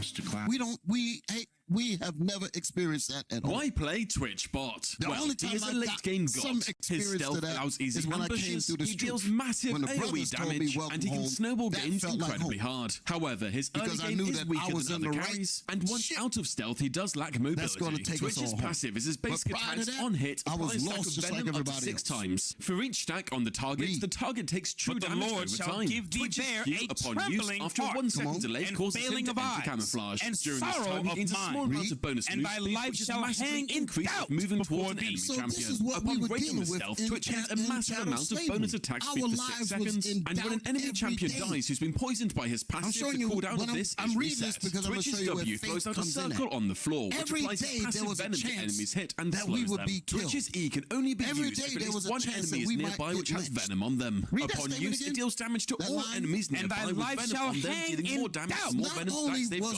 Twitch's ultimate grants opponent's attack damage, bonus attack range, and his basic attacks are replaced by bolts which can pierce through targets. For combos, use Q to get yourself into stealth before using Thy W sons into your and thy ultimate and spamming out daughters attacks. shall be And when you've given applied your unto passive to as another many targets as people. possible, use E to deal massive damage. For matchups, Twitch is great into a mobile carries who won't be able to get out of his ambushes. However, he is even better. You can take parts in the game. As Twitch, you don't have the strongest laning phase, so your main focus is going to be on farming hard to become a late game beast. And of course, one of the best ways to make sure you get maximum farm is to poke your opponent down so they can't challenge you. When looking to poke, if your opponent ever steps out to farm, a couple of auto attacks into E can be great damage. Otherwise, you can look for opportunities to go in with Q. This is essentially where you'll sneak up to them, and with your massive attack speed buff you get multiple attacks onto them. This combined with your W to slow them means you can often get a lot of damage in and retreat quite easily. And because your E has massive range, you can use it while you're already safe on the way out. When you hit level 6, you now bring tons of damage. So if you ever get the chance where your opponent's overextended and won't be able to get out of your ultimate range, as long as you can keep shooting safely, you'll shred anything in front of you. Shall be given unto another as soon as possible and thine eyes shall this will look put you and your fail support in the with center of the map longing for them to fight all the day long. And Once Twitch, that out of happens, invisibility, you watch popping your up in these sons get skirmishes taken is away. just lethal. You Entering watch late your game team daughters fights, get play as the taken away. backline Our resetting people went hyper through carries. this. Start the fight in camouflage and open up your ultimate and let them have it. Using Q to reset or understand what I'm saying? reposition each kill. And that's how you play Twitch bots. If this video helped you, leave a like and comment below who you want to see next. They had to endure it knowing that the Lord is still going to be with us somehow, some way. So I just cannot off myself because some kind of generation is going to come from me. It's going to come from the wife. It's going to come from the husband. And we're going to continue to produce our seed. And while that's happening, they're going through trauma after trauma, real life stuff happening every day, any day, whenever they felt like it. And you had to endure that. That's some real stuff. Is that it on that? This and there shall be no might in thine hand. And there shall be no might the scythe he wields is possessed by a Darkin named Rost. Now go back to the time Kane so a steps bottle on of the whiskey he has would to not fight stop Rost that. for control. They didn't have Inevitably, one will consume the Go other. back to where I was at. Yeah, I'm gonna step on alcoholism. Welcome to the Kane Champion Spotlight. Verse 65. And among these nations shalt thou find no ease. And among these nations shall we Kane's find no is the ease. darkened scythe. Come on. At some Neither point shall during the each soul game, of thy Kane foot have transforms rest. into either Neither the shall Shadow the Assassin soul of or our the Darkin. feet have rest. We are For always Kane being to conquer pushed and destroy moved Rost, around. he must Get up become out the of there. Shadow You Assassin can't by loiter here. You vanquishing can't ranged stand there. champions. You can't live Meanwhile, there. fighting You melee just got to champions will keep empower moving. Rost, which enables him to take over Kane's body and But the transform Lord into shall the Darkin. give thee there a trembling heart. So wherever we go among these nations, we're going to have a trembling return heart. to base to attain your final form. This process will amplify most of your active abilities as well as replace the Darkin Scythe passive with an entirely new one based on the form This you is took. how we live. And we still live that way. Go on. And The failing Shadow of Assassin's eyes. passive deals failing of significant eyes. bonus damage during the Failing first of few eyes seconds meaning of that you combat with can't champions. envision how you're going While to the end up. Darkin heals You for a cannot chunk of all envision the ability future damage for your dealt to children. champions. You cannot envision where No you're going matter to be which next form wins, week. you can simply wait a few You minutes can't to choose envision the how loser where you're going to be instead. at next month, next Q year. is Reaping Slash. Failing of Kane eyes, dashes, no hope. then swings his scythe in a circle. And Both sorrow dash of and mind. slash damage Sorrow all of enemies they mind, hit. not having the This ability ability to deals bonus change their damage to reality. That's monsters. what sorrow is. Sorrow If is Rost wins the experiencing struggle, a Reaping Slash terrible deals bonus situation, percent health and you damage cannot against do all anything enemies to except change minions. it. And you just have to experience the Kane's sorrow. W is Blade's Reach. And thy life shall hang Kane in rears doubt. back and Read a little slashes in a faster. line, Read it again. damaging and slowing And thy all life shall struggling hang in enemies. doubt And before our life shall hang If in Kane becomes doubt. a Shadow Assassin, the range Imagine is every increased, day you and a wake living up, shadow there's will a strike chance for that him, you might allowing die, Kane to move or your freely son after and your casting. daughter might die. Imagine If the Darkin is in a control, mother Blade's having Reach to will knock wash up its the foe. boss's clothes. Kane's E is Shadow Step, Imagine which grants the- a burst of movement the speed and the mother ability to walk through any terrain. having to for go a few out and moments. wash the When master's he clothes. first enters terrain, he'll receive a And when heal I say and wash the significantly master's extended clothes, she duration of has to Shadow Step. wash her However, the son's extended blood duration won't be granted that the if master Kane's in lynched combat her with son. enemy champions. talking As about a trauma. shadow assassin, Cain gains The additional woman's son movement got speed lynched and by immunity to the slows white when master activating because he Shadow Step. picked up a can of beans or something or fruit. Nearby Rolled out and enemy he grabbed champions it. will be alerted of And he Cain's said, "I'll presence teach while he's him inside the to terrain. not touch anything that belonged to master." Because the base duration And of Shadow lynch Step is rather short, her make son sure you're for doing close that. enough to a wall to and actually will make phase her through and extend wash the duration. his clothes that had her son's When you blood plan out your ganks in as the Cain, clothes. think about how you can use And Shadow even Steps to she invent couldn't do it. creative jungle and ganking routes. You have The father completely that unique fathered the pathing as child, he Cain, couldn't and give learning that is extremely important. Even the went rift through some itself stuff, isn't so big it took enough a to level hold of back the faith Shadow to make Reaper. it through those terrible years. Cain's ultimate is Umbral So what excuse do Trespass. we have today? Read.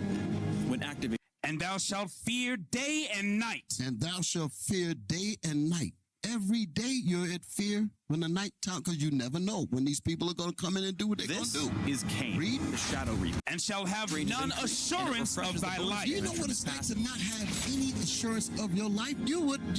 As a Darkin, you Umbral look at the way Trespass's things base are damage today, is that's replaced suicidal. with max health damage. And You have no based on way its target's of max saying health as what well. I should do, Basically, where I need use it to be. chomp on tanks. You have no accountability of your life. When you at all. trespass That into goes an into enemy, a it's whole like they're a list train of- and you're the of world's problems scariest that we freight go hopper. through. You go Keep wherever reading. they go, and then you kill the train. In the morning thou shalt say, would God it were even.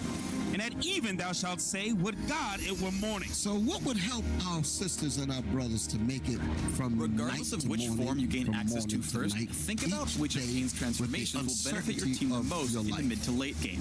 Does the enemy team have a lot of squishy Our carries you people can burst? apply If so, go faith, assassin. not knowing when they were going to come out. Or if they have But big say we bruisers just and your team cannot is lacking give crowd up. control, consider choosing the Darkened You have Slayer. to struggle through this thing, have to keep pushing through this thing, and wait As Cain, for you're when the the only Lord, champ like that we can were fully singing the change field, roles in swing the middle low, of a game. sweet chariot. So Choose we wisely. believed in them spirituals. The Shadow Assassin excels at And we flanking had to and picking endure off that, high not priority knowing targets when they when least it was gonna expected. happen. Use Blade's Reach to engage, then dive into the Reaping Slash we and got some dodge their big growing up to abilities do. with your ultimate. But the point of me reading that is showing you that it took the faith, and they The didn't even Darken have the is, truth just like like we know in it his lore, today. real strong That's what makes it against even worse. assassins. Between his built-in sustain and crowd Whatever control little bit abilities, that the they demonic learned, force is they learned it extremely from hard to overhearing kill. white When the man situation gets tight, teaching in you his can heal lying up with a churches. carefully timed trespass. Then You understand? knock All up the your sewers times and when they slip would away allow into us a to wall. come and sit on the floor and sit in the back. Thanks for tuning in to the Cain Champion Spotlight. We would just read little bits of the Bible from that until we got brothers like Nat Turner that started teaching in Cicero from Mandingo. Show these brethren how to read. Huh? Yeah. Till we got brothers like that. You understand? But they had to persevere through that stuff. So no. All right. Did we finish that? For the fear of thine heart wherewith thou shalt fear, and for the sight of thine eyes which thou shalt see. So we shall be in fear for the sight that we shall see. And for the, read that verse again. Read that bottom part again. Get them words. Yes, sir. For the fear of thine heart wherewith thou shalt fear. For the fear of our heart, we shall be in great fear. Start the verse off again. There's a word that I'm missing. Yes, sir. Verse 67. In the morning thou shalt say, would God it were even. Okay. And at even thou shalt say, would God it were morning. For the fear of thine heart. So the reason why we would be praying, that's what I needed. So the reason why we would be dedicating and praying and having faith, not knowing when, it was because of the terror that we were dealing with on a daily basis. For the fear that what? For the fear of thine heart, wherewith thou shalt fear. So all of those things was going to be a driving force for us to be faithful, to pull through this, not even knowing when we were going to get out. They didn't know nothing like what we know in this Bible now. We know the future. We know everything. You understand? Our brothers and sisters did not have any of that kind of information.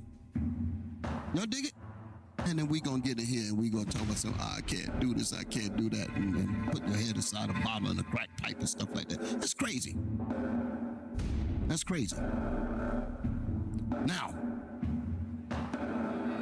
the title. The developmental psychology of being hated. The developmental psychology of being hated. I'm going to go into what this is talking about. And go show the movement, get the thing rolling. Show the video.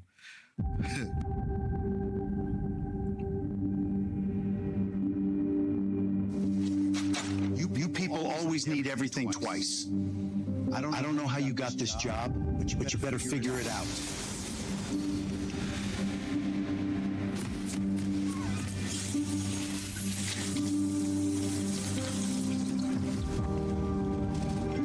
Buy me some time.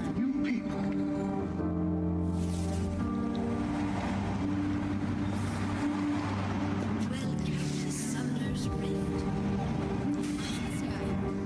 Long day? Just give me something strong. Minions has spawned.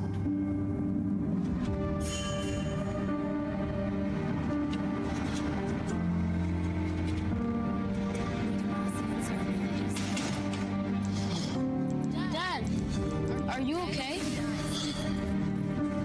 Why is this house always loud? Move!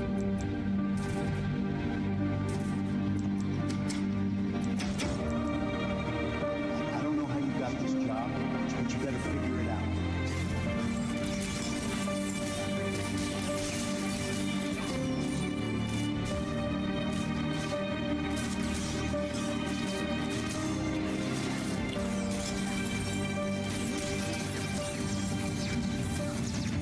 All praise to the Most High. Give the brothers a hand. There's some good stuff there. Some good stuff there. A lot of elements was shown in there. The husband catching hell at the job. He comes home and every little thing irritates him. And that's a serious thing. You got, especially if your wife don't understand you, she's giving you hell. That makes it even worse because she's supposed to understand you. But that's not even working. So every little thing ticks him off. And the worst thing is when people don't understand what the brothers are going through. That's the worst thing for brothers to have to deal with. I'm talking about in today's time. Because, like I pointed out in slavery, we had to deal with all this kind of stuff and still had to triumph through it anyway. You understand? But what I want to bring out in this title here is the actual meaning of the title. Go down in the telegram and jump down to where I put the effects of the developmental psychology of being hated. You'll see it's near the end. Post that up. Now, who's going to read for me? Because he ain't at the screen. Are you able to read? Or we got somebody else? Okay. Let's read that. Put it up there. The developmental psychology of being hated examines how consistent rejection. Right. So the title that I wrote that title and then I put it in the AI and it came up with this, so you can understand where it came from. Bring it out, brother.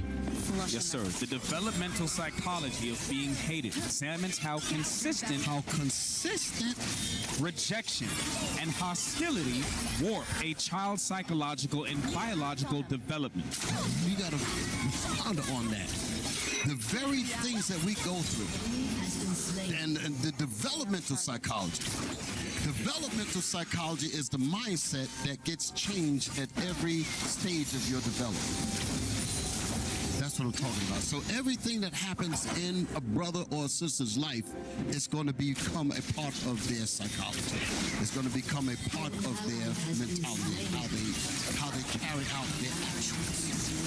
Everything is going to be predicated on the level of trauma that they just went from a baby to a toddler to an adolescent to an adult. Y'all all right? Read that again. The developmental psychology of being hated examines how consistent rejection. So it talks about how consistent rejection, not periods of hatred, but consistent rejection and hostility. Come on. Warp a child's psychological. It changes a child's psychological and biological development. So he changes because of the hostile environment that he and she has been brought up in. Read. Experiencing chronic ill will forces individuals to internalize feelings of worthlessness. It brings us to feeling worthless, and then we go to try to find coping mechanisms like alcohol and drugs and other things. Go ahead. alters their brain's stress responses. It alters your brain's stress responses. Now all of a sudden you can't manage any kind of stress because every incident brings on more trauma, and it makes you even more undisciplined, and it just sends you into a tailspin of being totally irrational, uncouth, and everything else. This is some real stuff here. Read. And heavily shapes their approach. And what does this thing do? It heavily shapes their approach to what? To future relationships. This is the reason why a lot of marriages fall apart. This is the reason why the families are all jacked up, the kids and everybody, because these things transmute into every stage of your life. It graduates with you with every step you make. That's how heavy this thing is. It almost would make you think that, how are we going to get out of this? I want y'all to understand that there is a way out. So I'm showing you all of this ugliness, and it's going to be quite sad and arresting as we go through these things. But there is a way out. Y'all all right? Together. Give me the next image. Biological, that was brief. Biological and neurological effects. Constant exposure to hostility triggers a chronic stress response, flooding the developing brain with cortisol. These are stress hormones. Come on. Hypervigilance. Our kids are hypervigilant in the schools because they're witnessing these things in their parents. Come on. The amygdala, the brain's fear center, becomes enlarged and overactive, making individuals highly sensitive. Sensitive twitching and going on. They're hyperreactive. They call it ADHD and all. They got all kind of stigmas that they put on us, but it's because we're going through things like this here. I guess the point that I'm making is that we as men, knowing that these kinds of problems are in existence, we cannot leave our post and go drink and get high. Our forefathers didn't do that. We had to stay on the mark. We cannot just leave it and say, let me walk away from it. We can't leave leading the people because things get hard and all that. We have to keep moving. Have to. Our forefathers did it. They did not know if they were going to die 3 hours later. But they kept pushing to the point where you and I are sitting here today. Think about that. Find me a path. Read. Making individuals highly sensitive to perceived threats and rejection. Come on. Impaired regulation. The prefrontal cortex, which is responsible for emotional regulation, shows reduced activity, making it harder to calm down after a social slight. Now, I'm just going to read through many of these things. If I break down every word, we'll never get through this. Y'all all right? But I'm posting them so brothers and sisters can actually see them, read them on there, get into it, and we can have dialogue about these things. Class, brothers and sisters in class, come to your leadership, different brothers and sisters, those kinds of things. We could talk about these situations here because they are real. They are real, and they affect how we move. They affect how we govern. They affect how we think. They affect how we love each other. How we love each other. It affects how we cohabit, how we organize. All of these things weigh heavily on our effort to do the right thing. When we say, gather together, O nation not desired, being not desired brings all of these things into our reality. All of these things that we're reading. We have to deal with these things while at the same time still organize the nation for the collective good of all of us. That's a lot of work. But we are men. That should never scare men. Shut down. That having that job, being tasked to do that, should never frighten us. Boy, that's too much work for me. We should be honored that the Lord put us in a position to actually help our people. Has destroyed a turret. Where am I at? Legendaries are no easy prey. So was that it? That was it on that, right? Now, let's go back to the top. Let's go back to the effects and so forth. Legendary. Now, show me this here. Thank you, brothers. Y'all on point. Y'all getting it together. It's been a while since I've been here, but we're gonna get through this thing. Sometimes I swear. Okay. I want y'all to see this. Take a look at this here. I was making a point about the stages of development and how it affects the next step of what we do. Y'all all right? And we went through this. Think about our brothers and sisters, mothers and fathers in slavery. They went through stuff like this here. They've seen things at birth. Meaning the mothers, when their child were born, when their children were born, for the child to be taken away from the mom as soon as she gave birth and sell it. Those traumas stay with us. And we have to somewhat make sense out of it. We have to make sense out of trauma. But yet, we still kept pushing. This book, I bought this book a long time ago. I'm just going to refer to the cover for this class today. The Developmental Psychology of the Black Child. Amos Wilson, that's the man that wrote the book. Well, the reason why I wanted to highlight this particular picture is because as you look at the illustration, you see a baby on the floor, basically. A baby that will crawl. You dig it. And then the next stage will be a toddler.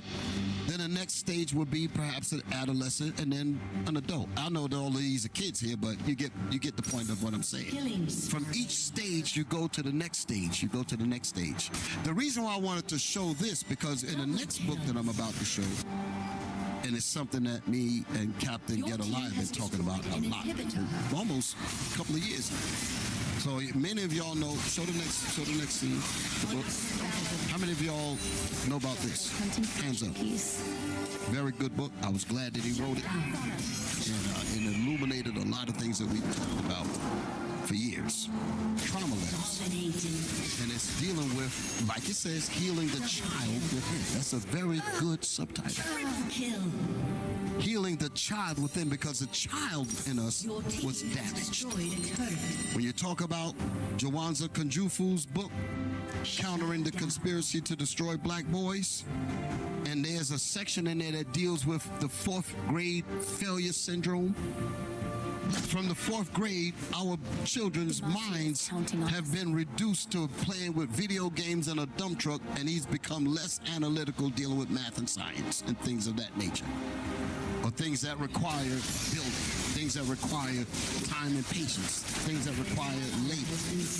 Like that other book that I mentioned before was a book entitled Black Men, written by Haki Mahabuti. And in that book, it talks about two parents. One parent was dealing with her white son in Dearborn, Michigan. The other mother dealt with a son that would go visit over the white folks' house because she would clean up their houses. But she would bring her black son over when she go visit white folks in Dearborn, Michigan, where they have the big 3 automakers. And while they were visiting there, the moms would notice that the white families bought models, meaning craft shops, boxes of parts to build airplanes and stuff like that, which required labor, which required organizing your time, which required setting aside time to build it, which required envisioning how you're going to make it work.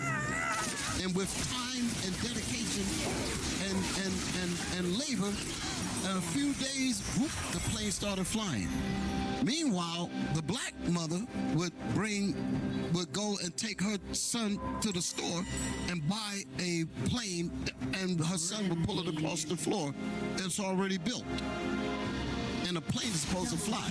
He's pulling it on the floor like it's a car or a truck or something. So he's not even connected. And this is a true story. This was in the book. It's in that book. I didn't bring it. I should have brought it, but I've taught those pieces before, so you might find it in other videos. But the point is that the white kid was learning how to be a manager, learning how to be an organizer, a thinker, a creator, a builder. And the black kid was learning how to be a consumer in the white man's world. That's what that story was about. Okay? So every stage of graduation we would carry those traumas with us. So the fourth grade failure syndrome would kill the aspirations of our sons and increase the aspirations of their sons. And we grow, we continue to compound upon that very sick decision. Every step after that first initial step of the wrong move gets progressively worse, while on the other end it gets progressively better. So that's how the pathways completely go separate. So healing the child within is about going into the levels of the traumas that we went through and how we carry those things into how we live today. So let's go inside the book. An enemy has been slain. Read that part, Eric Erickson. This particular name here, he's pretty famous in this thing. I got another book that's got his works in it. Read that. Developmental psychologist Eric Erickson proposed that human development... read the actual title. Eric Erickson's Stages of Development and the Impact of Missteps. And the impact of missteps. This is what we are. We are victims. We are byproducts of having steps missing in our development. Find an enemy has been slain. Read that. Developmental psychologist Eric Erickson proposed that human development occurs across 8 sequential stages. So, well, I was just showing you 4 with the other book because I guess it would go on to adulthood. So, go ahead. Each presenting a critical psychological challenge. Each one of these stages present a critical psychological challenge. Go ahead. When a child successfully navigates each stage, they build the emotional and psychological foundation. When a child successfully navigates each stage, going back to the other book that I was talking about with the son that learned how to build planes and learned the value of labor, the value of perseverance, the value of organizing his time. I can't play this. I can't play with my friends. So I need to dedicate X amount of hours to building. So that means he has to cut the fun time out. He can't run with Joey and Bob all up in the street. He said, I got to dedicate some of this time to this project. That's teaching us how to think like men. Read that statement again. It's the critical when a child successfully. When a child successfully navigates each stage. When he or she successfully navigates each stage of their development. Developmental psychology is what I'm getting into. When they successfully develop from stage to stage, they carry with them those positive traits of development. Buy me some time. They build the emotional and psychological foundation for the next. They build the psychological. I've got the glare. Where's it? They build. I'm lost. It says, where is it? Okay. Where's it at? Oh, just point to it. Oh, okay. Yes. They build the emotional and psychological. Let me read it. When a child successfully navigates each stage, they build the emotional and psychological foundation for the next stage. Understand what this is saying. So on the right sense, you're building for the next stage. If we're not getting those essentials from the previous level, every step after that is going to be in the wrong direction. And the worst part about it is that the body itself gets older, but your mind does not grow with your body. That's hell on itself. Your body is going to require certain things for you to know as you're growing physically, but you don't have the mental education, the spiritual education to know how to properly deal with the body that's constantly growing. And that's how our daughters get messed up. That's how our sons get messed up, because people take advantage of that ignorance. You understand that? So they build an emotional, am I on the right part? They build an emotional and psychological foundation for the next stage. Go ahead. However, this is the other side. When stages are disrupted. When on our side, when the stages of proper development is disrupted. Go ahead. By absence. By absence. Listen. Neglect. Neglect. This could be absence of a father. This could be absence of a mother. The very terrible things that go on in our communities where our children grow up and don't have any kind of guidance. They don't have any kind of real community to help nurture them the way they should go. They still have to grow physically, but they're growing absent of the things that they actually need. Read that again. However, when stages are disrupted by absence, neglect, trauma, or instability. Or instability, that's that stuff that we were talking about earlier with the uncertainty, unstableness. I don't know when daddy's going to walk out. I don't know if my father going to come home drunk. I don't know if he's going to come home at all. Stuff like that. These things are traumatizing to a child that needs that emotional support. Whether it's male or female. This is some serious stuff here. Read. The unresolved tension. The unresolved tension, because there's tension that's going to build at every stage. Yes, I'm taking my time, but I want to make sure you get this. Every stage of unresolved tension carries a consequence. We have to know that when we deal with our people. We have to get in there and fix that problem. So we are really the psychologists with the Bible, the medicine cabinet. We got to really go in and help our people. And that's why you have different tiers of leadership to make sure that somebody, you're going to get it from somewhere. With all of the different programs we got, hope and healing, we got all kinds of things, but that had to be built. That had to be envisioned and created by the power and the might of God. We were able to do that and continue to build it because our people need help. The unresolved, going back to the reading, come on. The unresolved tension carries forward into every subsequent phase of life. Those traumas and those unresolved tensions carries forward into every subsequent phase of life. So every move that they make, the traumas of each stage goes into the next. So are our people messed up? Yes. But here's the question. We're men. Irregardless of how messed up it is, we cannot punk out. Understand what I'm saying?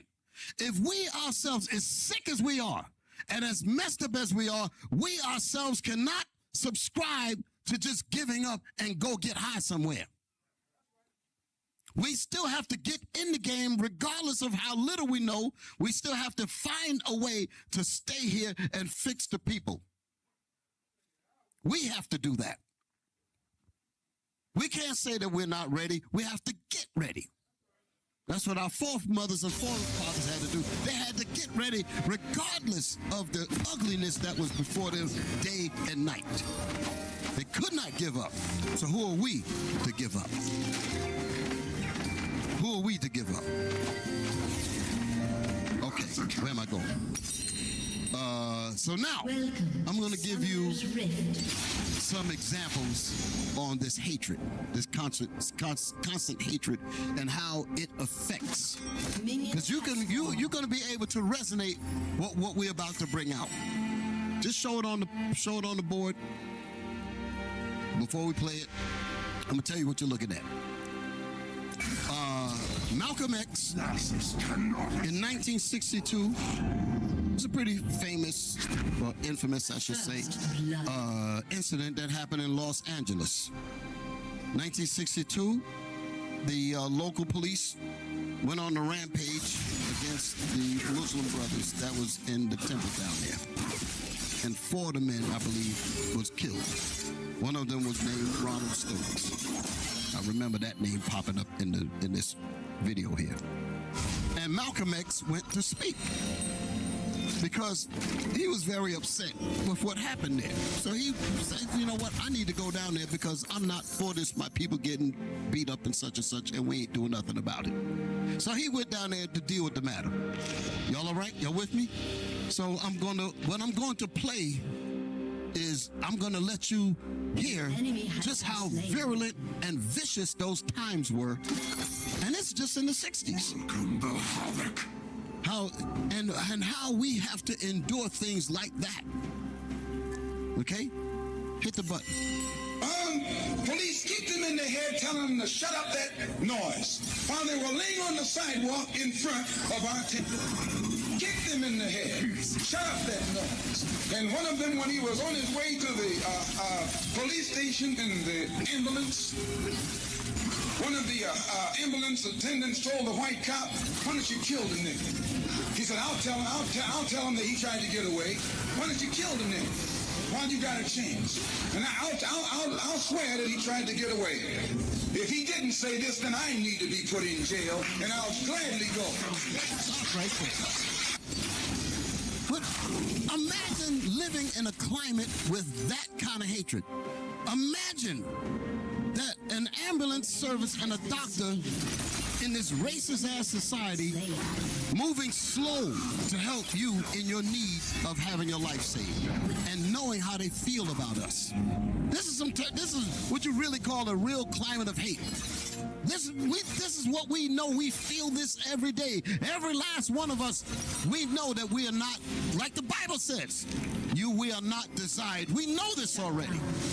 We are not desired. That's what he's saying. We ain't no Muslims. We understand that. But I use that to illustrate the ugliness of what we live with every day. And there's no way, excuse my French, there's no way in hell that we could punk out and go drown our wicked asses in some damn alcohol and not pay attention to what's going on with us. An enemy has been slain. If I sound spirited, it's because I particularly hate that disease. I've seen what it done to my people. I've seen what it did to my family. I've seen what it did to uncles. I've seen what it did to a lot of people. There's nothing good about that damn thing. Nothing good about it. Now, I know, like I said before, the alcohol lawyers. Huh? So we gonna get into that because I'm not. Let me say it for the record, because again, like I said before, I feel the lawyers. I feel them, huh? They're in the comments already. I feel the lawyers already. Social blue, and you know, have a little bit of wine, that kind of thing. But for some of us, myself, and I learned that. OC, can I put you on the spot a little bit? OC don't mess with it at all. I don't mess with it at all. I'm not dealing. Now, break bread, very little. The people in the kitchens, they know. Just to wet the bottom of the cup. That's it. And I'm doing that just because, you know, it's breaking bread, like the scriptures say. So I do it in regards to that. But that's it. I don't need it. I'm not a crutch on it. And I say that because some of us are. Some of us cannot live a moment without having a glass in their hand. I'm telling it, damn it. Some of us cannot stand to not have it. Like we absolutely have to have it. And my problem with it is this here. It is a problem when it comes to the point where you can no longer properly function. I'm not going to say, because, you know, people, you know, have wine and glasses from time to time. But if I don't see it changing and messing you up, then I ain't got nothing to really say about it. That's your thing. You understand? But when it becomes a problem, where you can't do the things that you're supposed to do because you're tied to this damn thing, that's when we got a problem. When it's messing your family up. When it's messing up your relationships. When it's messing up your jobs and the different things that you are charged with that the body and the leadership and everybody in the congregation needs. You've been put into this position to be an asset to the nation. And you can't be an asset because you're being an asshole for the body.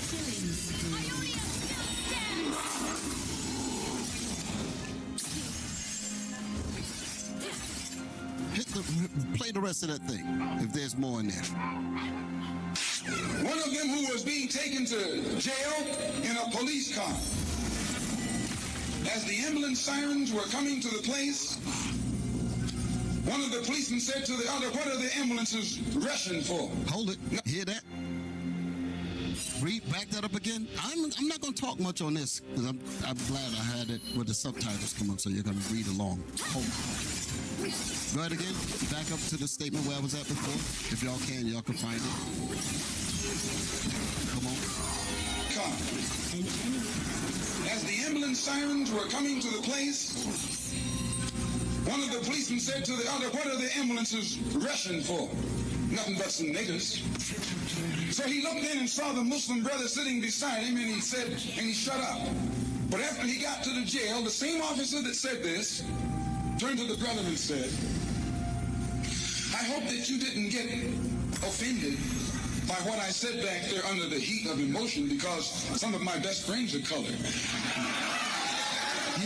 You hear the disrespect? He said, "What are the ambulances rushing for? Ain't nothing but some niggas here. They can slow down. Let them die." That was the attitude. Imagine hearing that. And you pay taxes like everybody else. I mean, you got to really think, because as quiet as it's kept, these are realities that's going on psychologically in our thoughts every day. And because you and I don't really talk about those things in your conscience, when you go home, when you alone in your own thoughts, you think about these things, and you don't like what your mind is telling you. You don't like the reality that your mind is saying, "Why are you satisfied living like this? And what are you going to do about it?" Your mind will chastise you. I always say that. Your conscience, I'm talking about. Your conscience gets on you when you know you should be doing better. Regardless of whatever the odds are, you know that as a man, you're supposed to operate as a man. And your conscience will beat you down and say, "When are you going to stand up?" And you don't want to hear that. You want to silence the conscience. You want to drown the conscience.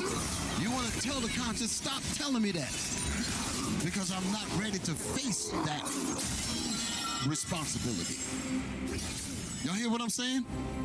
You want to silence the conscience. Legendary. And in some cases, because you get the whiskey and the booze and you drink yourself into an oblivion. Double kill. And you say, "I forgot about it for a moment." You dig it? Because you're going to come right back down in it. And the worst thing about getting messed up like that, every time you come back down, the situation is actually worse because you never did anything to make it better. Then it gets to the point where now the wife is getting on you. You don't want to hear that. She's actually voicing the same thing that your own mind was telling you, so you want to silence her as well. This is where domestic violence comes in. There is no retreat. I want you to understand how these things transmute into other areas of our lives. It is up to us to be men, to put an end to that punkism. You understand what I mean by that? Because if we ourselves do not elect to fix our own problems, what species can come, what other species is supposed to come into your space and do for you what you're too weak to do for yourselves? That alone is a spiritual slap in the face from our own conscience. Y'all understand what I'm saying? So we have to work on those things. It gets much worse, brothers. But I got some good stuff at the end to it. I have to make sure I get it in there because I see the brothers' minds are going to be all messed up if I don't give the lollipops at the end, right? Like they give you a lollipop at the doctor, then you give you all the shots and all that. Is it the lollipop to make you feel better? Y'all all right? So I ain't gonna leave you all messed up. What the hell the bishop come down here for and tell me all these bad things? Y'all all right? Okay. So these are the realities that we go through. Was that it on the Malcolm X thing? Let's get it all.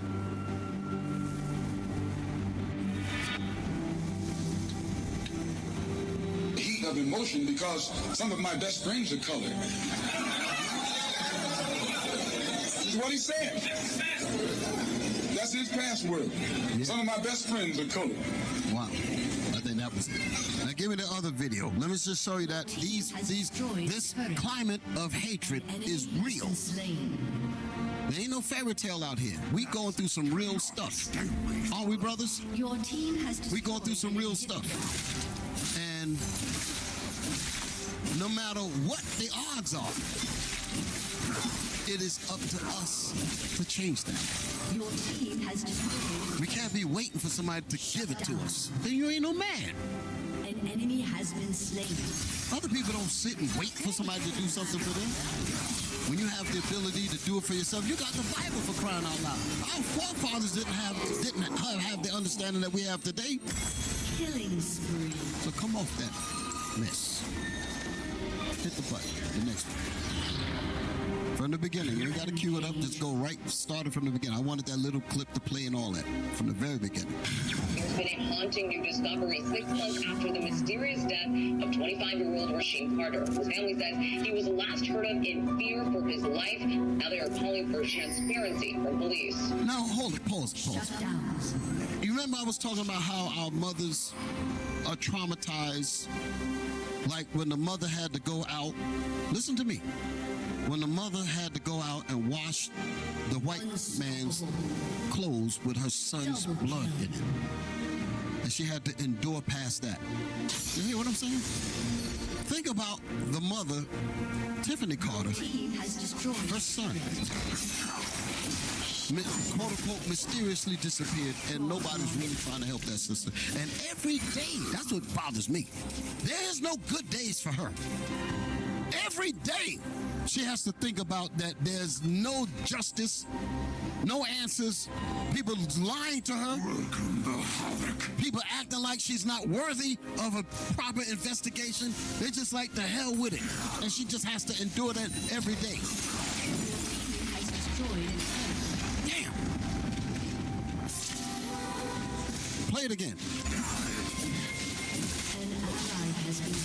Yeah, this thing pissing me off. Play it again. There's been a haunting new discovery 6 months after the mysterious death of 25-year-old Rasheem Carter. His family says he was last heard of in fear for his life. Now they are calling for transparency from police. The police said there was no footage at all. They never went to look for footage. They never tried to get footage. Some 3 weeks later, a picture of Carter was handed over to the police. The picture was... Look. This is a picture that was caught on the deer cam. Look, why is he like that? This man was running for his life. Where's his shirt at? He probably escaped the lynching and trying to fight it off with that stick and running to God knows where. You know, they used to do us like that. Snatch us off the road, black men. Take them into the woods and just do hunting games. And he doesn't know if he's running towards freedom or further from freedom. Complete confusion. He don't have any kind of compass or nothing. Every tree looks the same. And they having a field day laughing. Your team has destroyed a turret. And double kill. He hears these people getting closer and closer to him, and he doesn't know if he's running towards another wolf pack of white men or if he's running to safety. He doesn't know that. Just imagine the trauma in his mind, and imagine the trauma in his mother's mind learning about this. Taken by Nikki Blakely's trail camera. He says he... So people understand what we're looking at. Back it up where he talked about the deer cam. Yeah. This picture was taken by this man, Nikki Blakely's trail camera. It's called a deer camera. Hit the button. Taken by Nikki Blakely's trail camera. He says he only saw the relevance of the picture weeks after Carter went missing. I have no idea what happened to the fella. Didn't have nothing to do with it. I'm just glad I could help, because if they had not had a starting point to look for that man, they would never have found him. He had stick on his shoulder, and he was looking back. He didn't have on a shirt, and he was running and just looking back because somebody was chasing him. The gentleman was coming this way, but the camera was here. I didn't see him looking at the camera, but I only had the one picture. I know a lot of people have been upset about it, and a lot of people said, well, if you hadn't have did that, we wouldn't be having any kind of troubles and all that they kind of seem to be. Did you hear that? You hear that? That shows you the kind of help his family, that shows you the kind of help Tiffany Carter received and the family members. The people of the town got mad at their own white man and said, you went and gave them some evidence. We were having fun. That's their thought.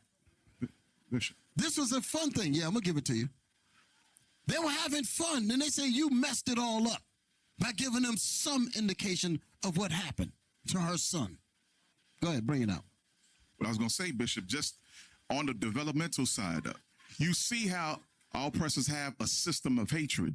So what we see in here is all those systems in place, from the job boss that he mentioned, that the mother mentioned, from the law enforcement, all those systems in place. And him bringing this information out, he disrupt that system of hatred. That's what you see right there. Exactly. That's just, the Most High just calls that to happen. Don't be praising the white folks because of that. I'm just making that point. Y'all all right? I'm just letting you know. This is Kaisa, daughter of the Void. To survive among predators, Kaisa became one. The daughter of the Void hunts a symbiotic second skin adapted from a living Void creature. Remember in Mandingo? Cicero was running. Or the prey. And they sent me to get him. Welcome to the Kaisa Champion Spotlight. Look closely. And your but he was running into freedom. He thought he was. He said, get him, Mead. Mead tackled him. Boom. Kaisa has two passives. Then he looked up. He was about to get away. And it was too late. Kaisa's basic hound attacks dogs mark and the white enemies man with and the plasma, horses dealing and the guns, increasing all that was bonus wrong. damage per stack. Then he said, perhaps After I enough could have got stacks, away the with plasma it ruptures for a burst of damage based on the target's missing health. You remember that. You remember that all Nearby the way. allies can donate plasma by immobilizing enemies with crowd control, but cannot rupture the plasma. Then he said the next, he said my next line. Niggas Kaisa's like you second prove what the passive is beggar would say. weapon. Her symbiotic skin evolves her abilities based on permanent mind, stats no gained feeling. from items and champion levels. You just do whatever they We'll come want back you to these do. Evolutions with each ability. Shut up, nigga. Kaisa's Q is a Kathian ray, which releases a swarm of missiles evenly distributed among nearby enemies. Additional hits Like a on the same slave. champion or monster Y'all remember that, right? damage. Yeah, but Low health minions stay my point is, he had enough enemy up fire close in and him. alone, they'll be pummeled with every all the shot rest for of the some knowledge, unavoidable like we have damage. today. Minions Because and I other ain't giving no enemies will split lifetime the salvo, sweat so for this remember to beggar wood. isolate your prey before making it a Kathian And rain. that's how we men are. With enough bonus attack damage, Some of a us Kathian rain that evolves wanna and fires quit significantly more and go to the missiles, damn dealing more damage. Yes. Kaisa's step W, on your Void damn Seeker, toes. fires off a beam of void energy that damages, reveals, and applies Don't make plasma no to the damn first sense. enemy hit. Men are Enough supposed to ability be power, the Void Seeker vanguards evolves of to the deal more nation. damage, You and apply your additional head plasma, of the and damn partially bottom. refund the cooldown on champion hit. Put enemies on blast with a nasty poke, or play hide and seeker with a fleeing enemy. The one picture, I know a lot of Kaisa's people E have been is upset about it, and a lot of people said, well, if you hadn't did that, we wouldn't be having any kind of trouble and all that they kind of seem to be having. After charging I said, well, I got to do the right thing. big guns to I said, increase the your right attack thing speed was to for a turn few that in seconds. for his mother and them to have some Every kind of basic closure. attack reduces supercharger's cooldown. It would be the last time Rasheen was seen alive. I knew it wasn't good when I saw that photo. I just knew my heart With just enough dropped. bonus attack speed, supercharger evolves to grant invisibility during the charge up. Your enemies hunting you will be in vain. See, when she saw the picture, her heart dropped can be because he used to tried create to distance from threat, imagine and you the can use the terror that second he half was to going turn and through burn. just moments before he was murdered. Kaisa's ultimate is Killer And then to Instinct. find his remains head cut open. Kaisa dashes at extremely high speed to a location near And then an they enemy brought champion the marked boxes, with they plasma, brought then boxes briefly gains of her shield. son's While Kaisa skeletal moves insanely remains. fast during her ultimate, it is technically a dash. Like, here's your Eagle-eyed son. opponents can interrupt you. And nobody Like got no other damn champions answers. from the Void with high mobility ultimates. You owe $5 to the IRS, they'll Kaisa can find use your her ass. ult to But pick they off can't a find these wandering people. enemy. You understand what I'm saying? We Teammates know Carry hiding in the back what we know. or reposition. You understand what I'm saying?